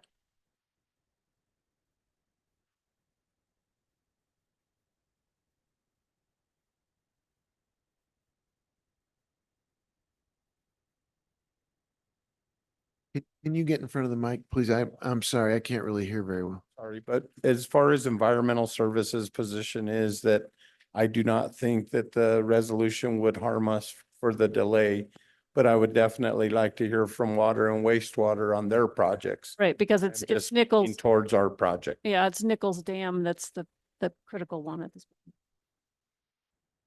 I believe it's Nichols Dam and also striking while the iron's hot on a deal that just we really want to take advantage of. And I don't know who else is trying to get these funds, and I don't know at what point they change the terms of these funds, but the possibility of getting $150 million at essentially no interest is something that we really can't squander. And so we've tried to move as fast as we can.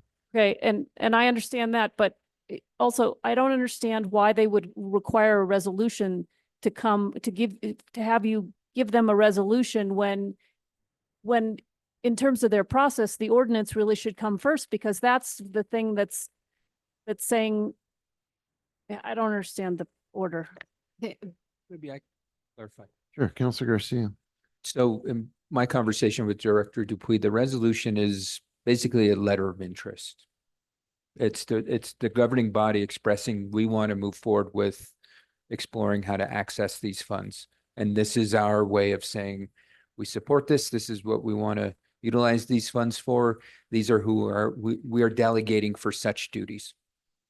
In a nutshell, from my understanding with talking with Director Dupuy.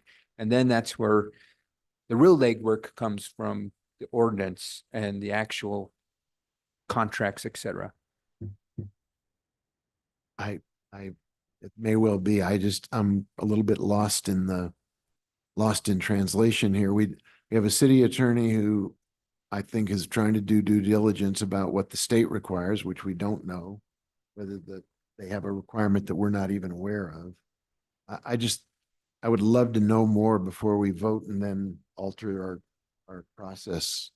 Can we, I would propose that where we were headed before is a reasonable way to untangle some of this, and that is just to bring it back at the next meeting with more information on all parts, and then we'll be less shooting in the dark.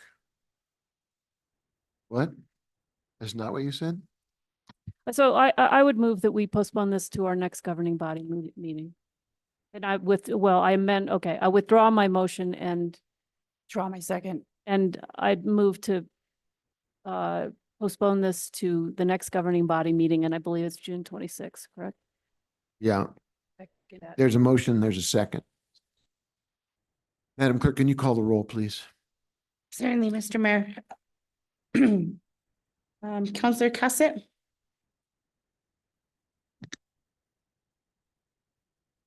Wait, I'm sorry.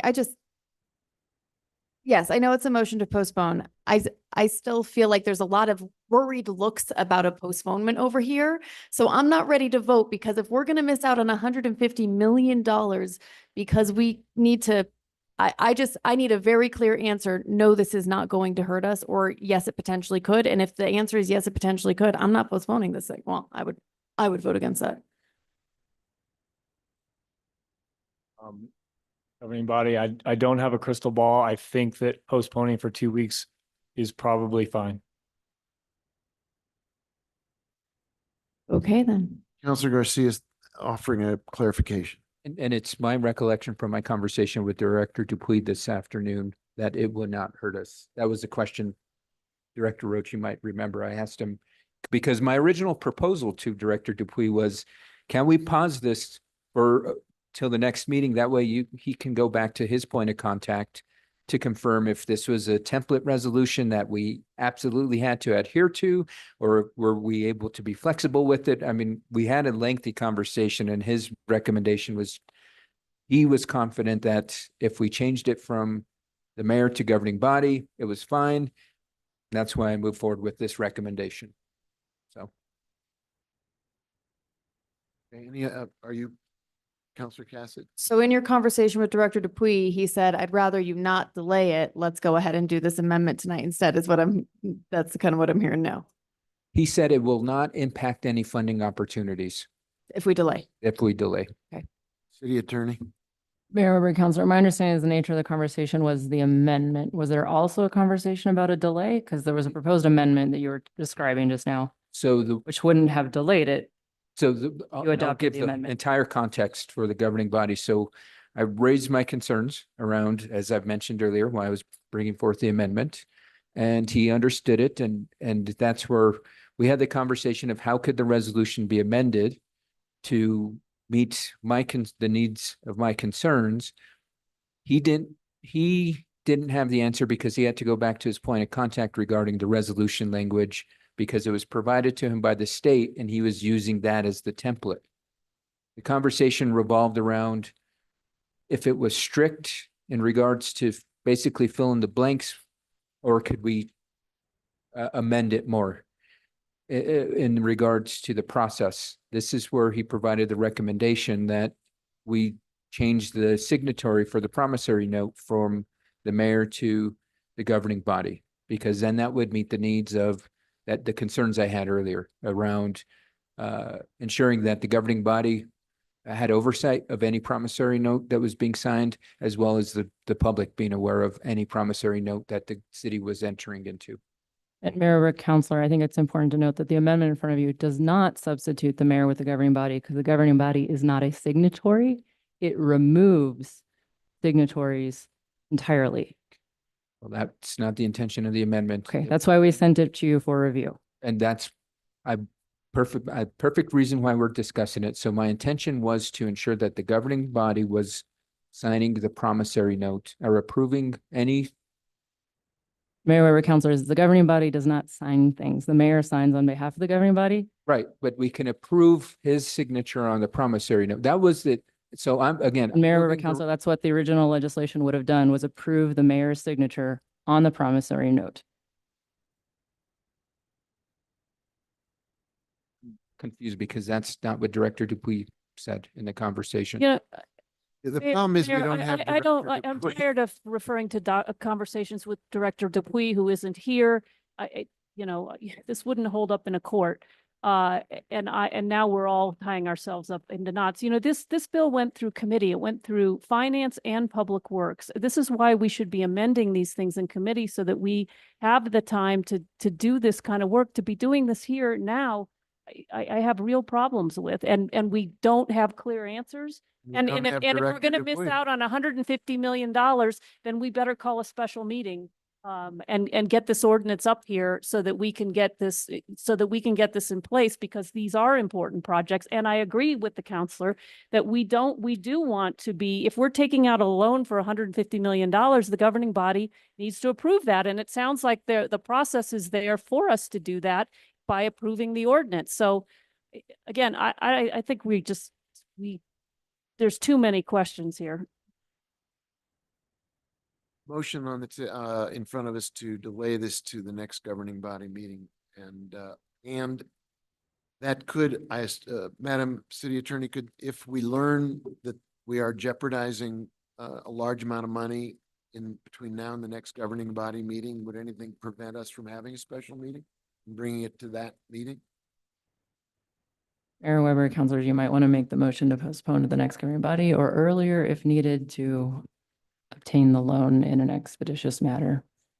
All right, I'm withdrawing my motion. Again, I withdraw. City Attorney, would you outline a motion for us, please? I recommend they make a motion to postpone to the next regular governing body meeting or earlier if needed to address the timeliness needs of the city. So moved. Second. Okay. We're trying to get more data, more information in front of us. We don't want to jeopardize the loan. That's the basic gist of this. There's a motion, there's a second. Madam Clerk, can you call the roll? Counselor Cassett, No. Counselor Castro, Yes. Counselor Chavez, Yes. Counselor Faulkner, Yes. Counselor Lee Garcia, Yes. Counselor Michael Garcia, Yes. Counselor Lindell, Counselor Romero Worth, Yes. Mayor Weber, Yes. motion passed. Thank you. I suggest, since we have the Director of Public Works sitting in the audience, that we not go to executive session until we deal with item 10A, so that Director Wheeler isn't sitting there for 2 hours while we're in executive session. So, Madam Clerk, can you read item 10A for us, please? Certainly, Mr. Mayor. 10A is a request for approval of a purchase of traffic signal equipment and installation for Beckner Road and Richards Avenue intersection from MWI Inc. in the total amount of $565,302, including NMGRT. And Public Works Director Regina Wheeler is here for questions. Move to approve. Second. There's a motion to approve and there's a second, and I think it would be particularly useful, Director Wheeler, if you'd walk us through this item, please. Thank you so much, Mayor and members of the governing body. I'm sorry to keep you here for a few more minutes in your chairs. Thank you so much for your attention. This is the Beckner-Richards intersection signal, which we've had a number of conversations about over the past year. There had been a hope and an actual contract for the developer of Villa Sendero to actually build this signal. And they have refused to proceed with the construction of the signal. So the city is using its authority in the agreement to take over that construction. We moved really quickly, thankful to our contractor, Leroy Pacheco, PE, who manages our DRT reviews and has been managing this project. He jumped right in. The city finance department also has helped, thanks to city manager. Everybody has helped us move really quickly so that we can keep this construction on track. We're keeping all the contractors that have been involved underneath the developer involved, so they're ready to go and moving fast. The equipment should be delivered soon. We should be installing soon. We expect to bring the project to fruition within the budget that was already approved, that we were going to pay the developer for the signal. And hopefully be very, very close to the timeline that was expected as well.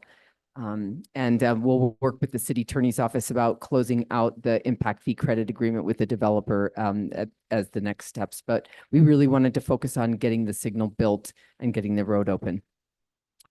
Very good. Questions for Director Wheeler? Yes, Councilor Cassett. Thank you so much, Mr. Mayor. Thank you, Director Wheeler. So I read in the memo that we're looking at another 2 months is my understanding of when this estimated to take 2 months. Now, when was the date?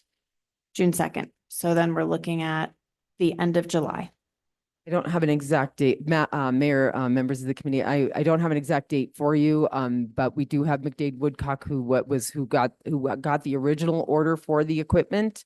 And so we'll be moving as quickly as possible. Everybody, almost all the POs have been issued. Finance has been super helpful with that. We have 4 contractors that need to be engaged, and they're all at the table and ready to go. So it'll be installed as quickly as possible. We won't be any slower than the developer would have been. It's the same equipment timeline.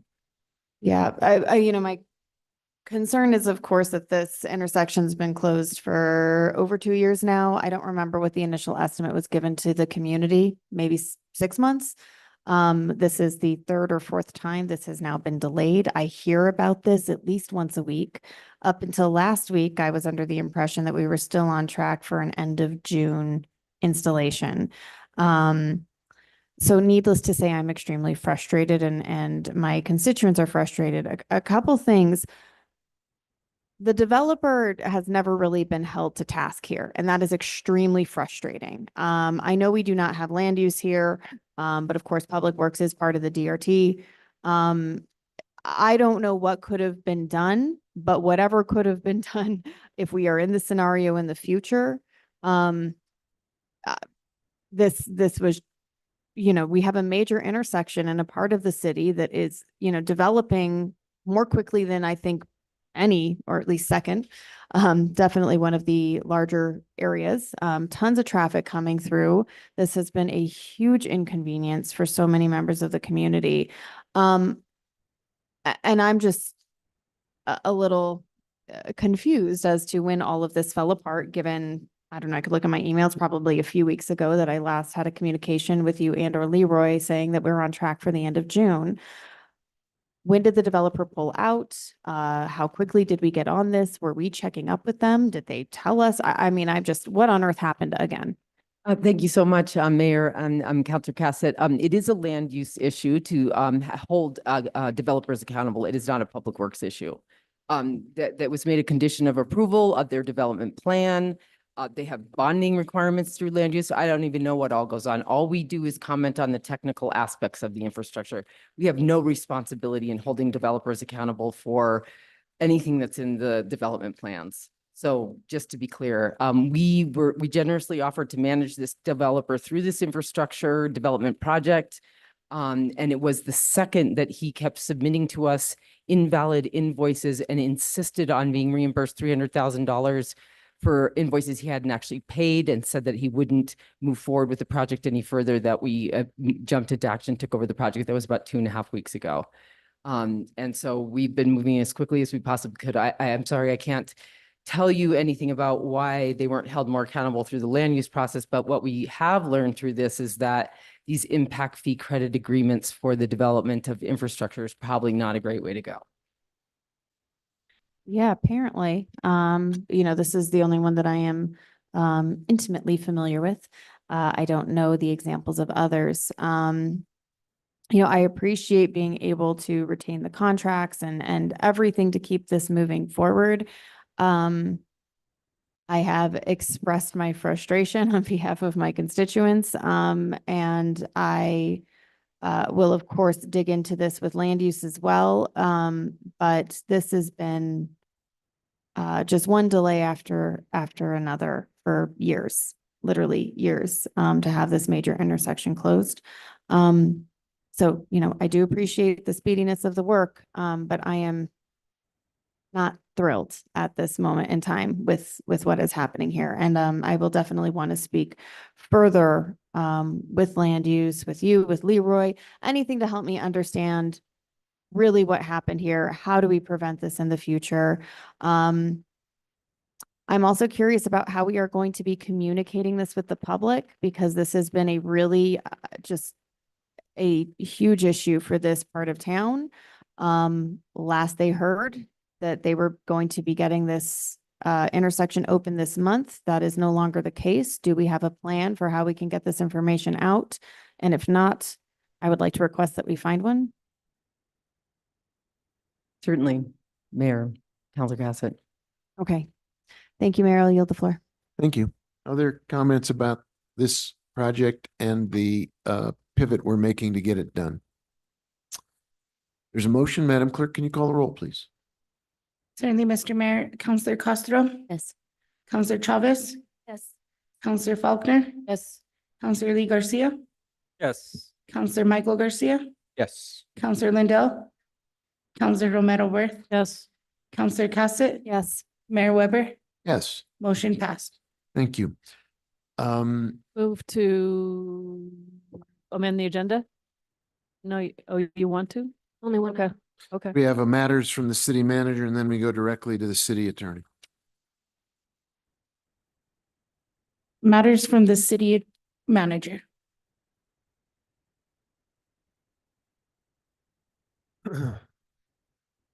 Mayor, councilors, welcome to the halfway point.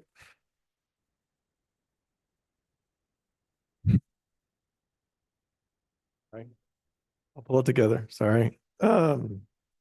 A few quick things. First, just huge thanks to everyone on our HR team and everyone else who pulled together a really successful health and wellness fair this week for our city employees. I didn't get any of the fusion tacos, but I heard they were great. And thanks to all of you who were able to come and participate as well. Want to flag and remind all of you that we are closed next Wednesday in honor of Juneteenth is a city holiday. And so we'll be making announcements to the public this week about hours for facilities, closures, et cetera. So folks know how to work around that. I'll let G and others make reference to Juneteenth celebrations and things that are coming up. I will flag for you all that, again, the Pride Parade is June 29th. I'm very hopeful that all of you will be able to join us. We've worked with FS2 again to get a really beautiful design for a t-shirt. And I can't begin to stress the power that it has to see 60, 80 city employees with police officers and firefighters marching down the street together with the impact it has in our community. I think you know that we did move the Pride flag raising and the proclamation reading to this Friday at noon because of weather. We're hopeful you're able to join us there. And then we're going to do a new event on Monday. We haven't announced it yet, so this is a sneak peek. But if you recall, last year we placed a Pride flag on the cement in front of the gazebo in honor of Pride Month. We're going to be doing that again this coming Monday at noon.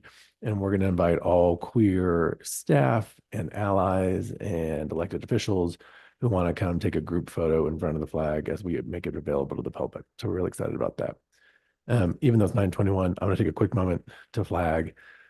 Tonight's the 8-year anniversary of the Pulse Massacre. There were hundreds of people, both gay and straight, at a dance club in Orlando celebrating pride, celebrating personal victories, successes. And somewhere at roughly at 2:02 in the morning, a deranged man with a weapon of mass destruction, some version of an AR-15 rifle, came in and began shooting. 49 people were killed. Of those 49 people, over 90% of them were Hispanic or of Hispanic heritage. An additional 53 people were wounded with bullets but didn't die. And that doesn't begin to cover the emotional and the psychological and the mental damage done both to the people who survived that, but to their families and to queer people in particular all across the country. And for me, I know that you all are introducing a bill tonight about anti-bullying, and I just will flag that, the Southern Poverty Law Center announced this week an increase of almost double the number of anti-LGBTQ and white supremacist groups in the country. There is a direct link between the hate and the attacks on the queer community that we see. We talk a lot about intersectionality, attacks on women, attacks on the Jewish community, attacks on people who are disabled.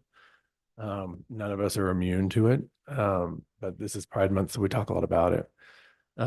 Earlier this year, the Washington Post had an article that illustrated that the states that are really pursuing really hateful anti-LGBTQ legislation has seen 4 times the number of hate crimes on their K through 12 campuses at those schools. There is a direct link between the hate we see adults perpetrating and young people replicating that and mimicking it and harassing queer youth. There's a litany of, I went down, I know it's late. Candidate for Congress is in a runoff in South Carolina. last year, a couple years ago, was on the record saying that the LGBTQ agenda represents a national security threat, and therefore anyone promoting it is guilty of treason and should be executed. A congressman from Montana, I believe, or it might be this week, sent a letter to the Secretary of Veterans Affairs demanding that pride flags come down in front of all VA facilities. Just this week, the leadership in Texas and Montana are suing the Biden administration over a rule they put forward that would prohibit state Medicaid programs from banning gender affirming care for queer people. These attacks on the queer community are happening every day. They're happening in most states across the country. And many of the most vulnerable people in our communities are our queer youth and trans youth. And they're bearing the brunt of this. And so as you all consider this anti-bullying legislation over the next week or two, I'm happy if you're interested to talk more about what goes on and what we still see even in our own community. But I just am hopeful that everyone tonight will take a moment to think about the 49 young lives that were lost 8 years ago tonight. Thank you, Mayor. Thank you, Mr. Blair. Madam Clerk, can you take us to the next item? Certainly, Mr. Mayor. The next item is 12 matters from the city attorney. Madam City Attorney, you have the floor. Thank you, Mayor, councilors.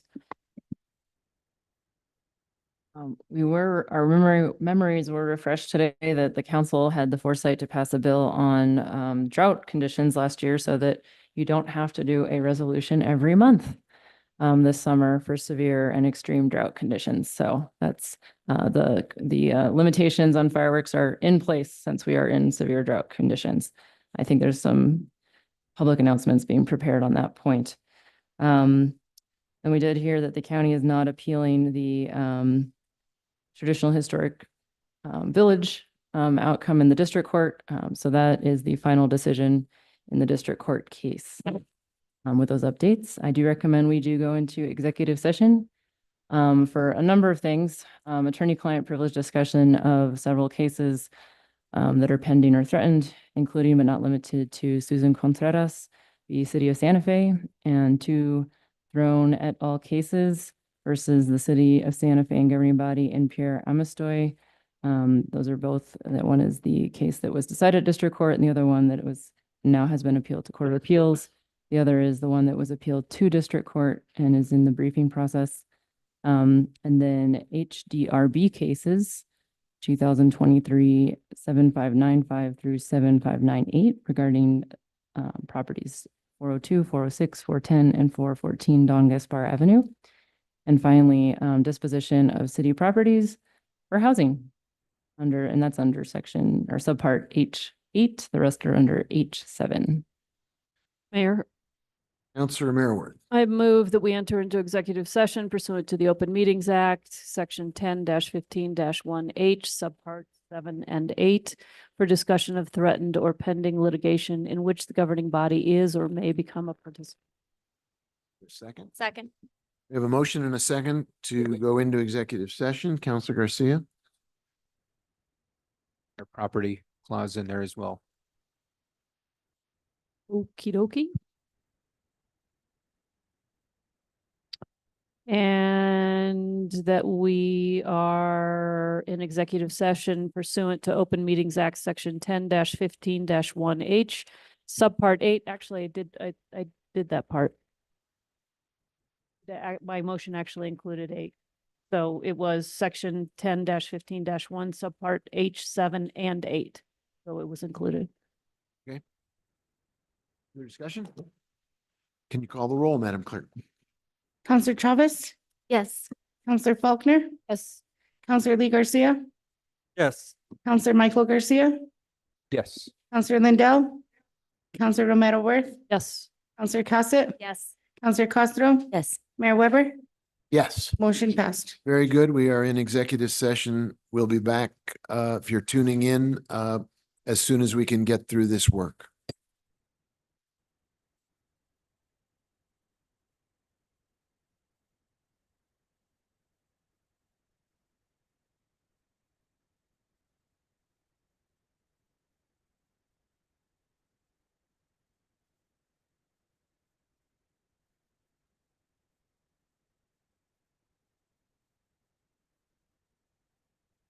I went the other way. All right, okay. All right, my eyes are floating over here. Uh-oh. Well, That means- a little late, yeah. Okay. That means I need to go. Okay. Oh, is that what you mean? Is that what you're saying? Oh, okay.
Madam Clerk, are we still streaming?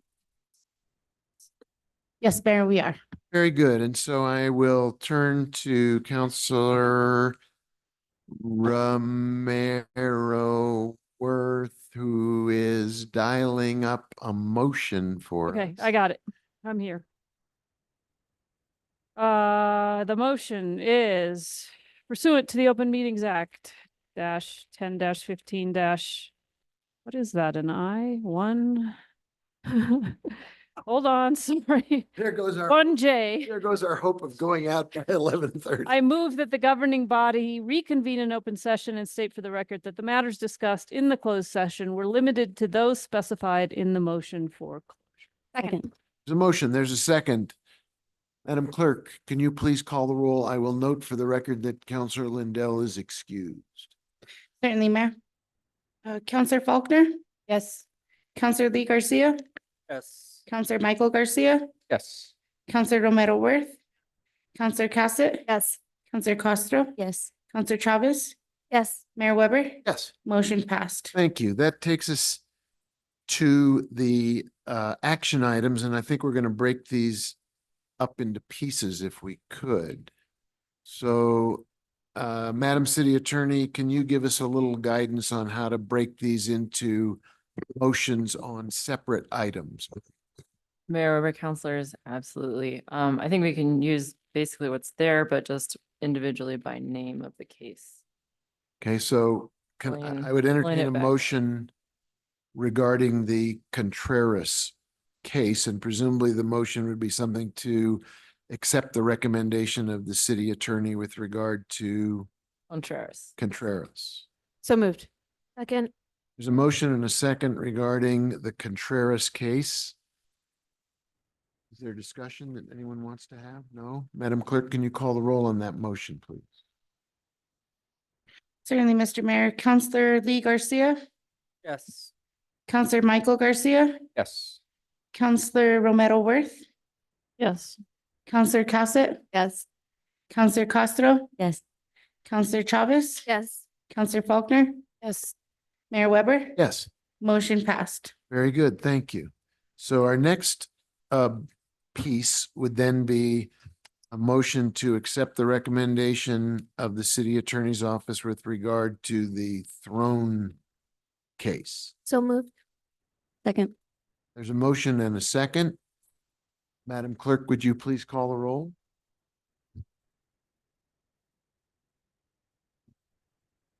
Counselor Lee Garcia, Yes. Counselor Michael Garcia, Yes. Counselor Romero Worth, Yes. Counselor Cassett, No. Counselor Castro, Yes. Counselor Chavez, Yes. Counselor Faulkner, No. Mayor Weber. Yes. Motion passed. Thank you. And the next item for action is a motion to accept the recommendation of the city attorney with regard to the Historic Review Board waiver. So moved. You guys, You guys okay over there? Hold it together. It's almost 11:30. All right, there's a motion in there, 2 seconds. All right, we have doubled motions and double seconds. Just write someone down. Would you call the roll, please? Yes, Mr. Mayor, Counselor Romero Worth, Yes. Counselor Cassett, Yes. Counselor Castro, Yes. Counselor Chavez, Yes. Counselor Faulkner, Yes. Counselor Lee Garcia, Aye. Counselor Michael Garcia, Yes. Mayor Weber, Yes. motion passed. Thank you very much. So Madam City Attorney, am I correct that we've now taken all of the action items that need to be taken? Mayor Weber, you have. Thank you very much. Thank you very much. Madam Clerk, take us to the next item then, please. Certainly, Mayor. The next item is matters from the city clerk. What I have to report is just want to remind folks of the movie in the park on Friday. That will be at the Via Linda Park. And hope everybody can come out and make it a good event. And that's all I have. The next item is communications from the governing body. Very good. Let's go. Starting from my left, Counselor Lee Garcia, sir, you have the floor. Not much tonight in lieu of time, but I just wanted to, for the record, wish my parents a happy 53rd anniversary. Today is their anniversary, so happy anniversary. Thank you. Counselor Cassett. Mr. Mayor, wanted to let everybody know about the next talk in the livability series. It will be next Thursday evening, which is June 20th. We'll have Greg Colburn there. It'll be from 6 to 8 p.m. at the Farmers Market Pavilion. So if you are interested, please go on to the HomeWise Livability website and book your ticket. And hopefully you can be there. Did also want to wish everyone a happy, well, the fathers or people who are serving in father roles, a happy Father's Day on Sunday, including my own father. And I hope everybody enjoys the weekend. Thanks so much. Counselor Mayor Worth. Thanks. Just hope people come out for the livability series. These have been really interesting conversations with really thought-provoking speakers, some of them local, some of them not. And I think the topics have been very pertinent for the time. So just encourage everybody to come out and join us Thursday night. Next Thursday night, a week from Thursday. That's all I have. Thank you. Counselor Faulkner. Nada. Counselor Garcia, sir. Nothing. Thank you, Mother Nature, for the recent rain. Yes. And I know we're in a hurry, but I do have 2 shout outs. I wasn't able to stay at our last governing body the entire time because I was sick and I didn't get the chance to wish my mom a happy birthday. Her birthday was May 26th, and everyone that knows me knows that I'm very close to my mom. She's my best friend. She does everything without me. Basically, I wouldn't be able to navigate life without her. So happy birthday to her. And I'm grateful for you. And Counselor Lee Garcia, my parents celebrated 53 years on June 5th. So happy anniversary to them. They are still just as in love as they were when they were teenagers. So such an example of love. And I want to wish everyone happy Father's Day. And again, just kind of like what Counselor Casa said, even those who are playing roles as fathers, happy Father's Day to you and the work you put in to love and show up for our kids. And of course, happy Pride. Celebrate love, advocate for love. It's our hope. So happy Pride, everyone. Thank you.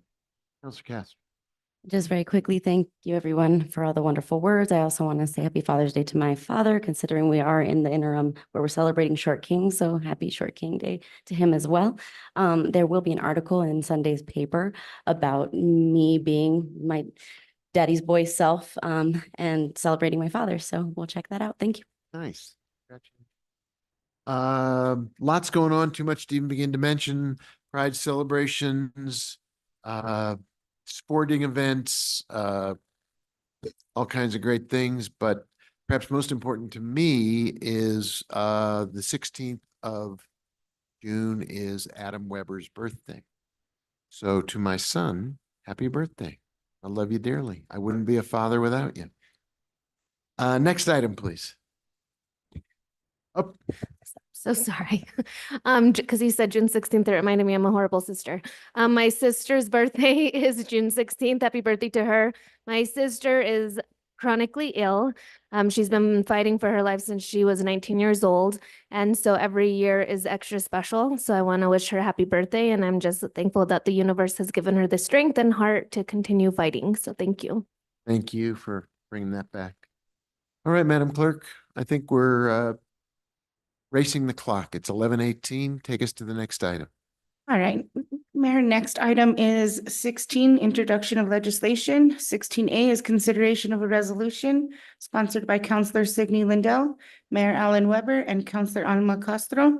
It's a resolution establishing City of Santa Fe city offices and city-owned buildings as safe spaces and anti-bullying zones for all community members, calling on the city manager to develop and implement city policies and regulations, ensuring that city offices and city-owned buildings are recognized as safe spaces and anti-bullying zones, to create visible signage to promote the safe space and anti-bullying zone policies and regulations, to develop and implement a citywide employee training program in support of safe space and anti-bullying policies and regulations, to devote appropriate resources for the training program and for responding to incidents of bullying and harassment within city offices and city-owned buildings, and provide annual updates to the governing body on progress.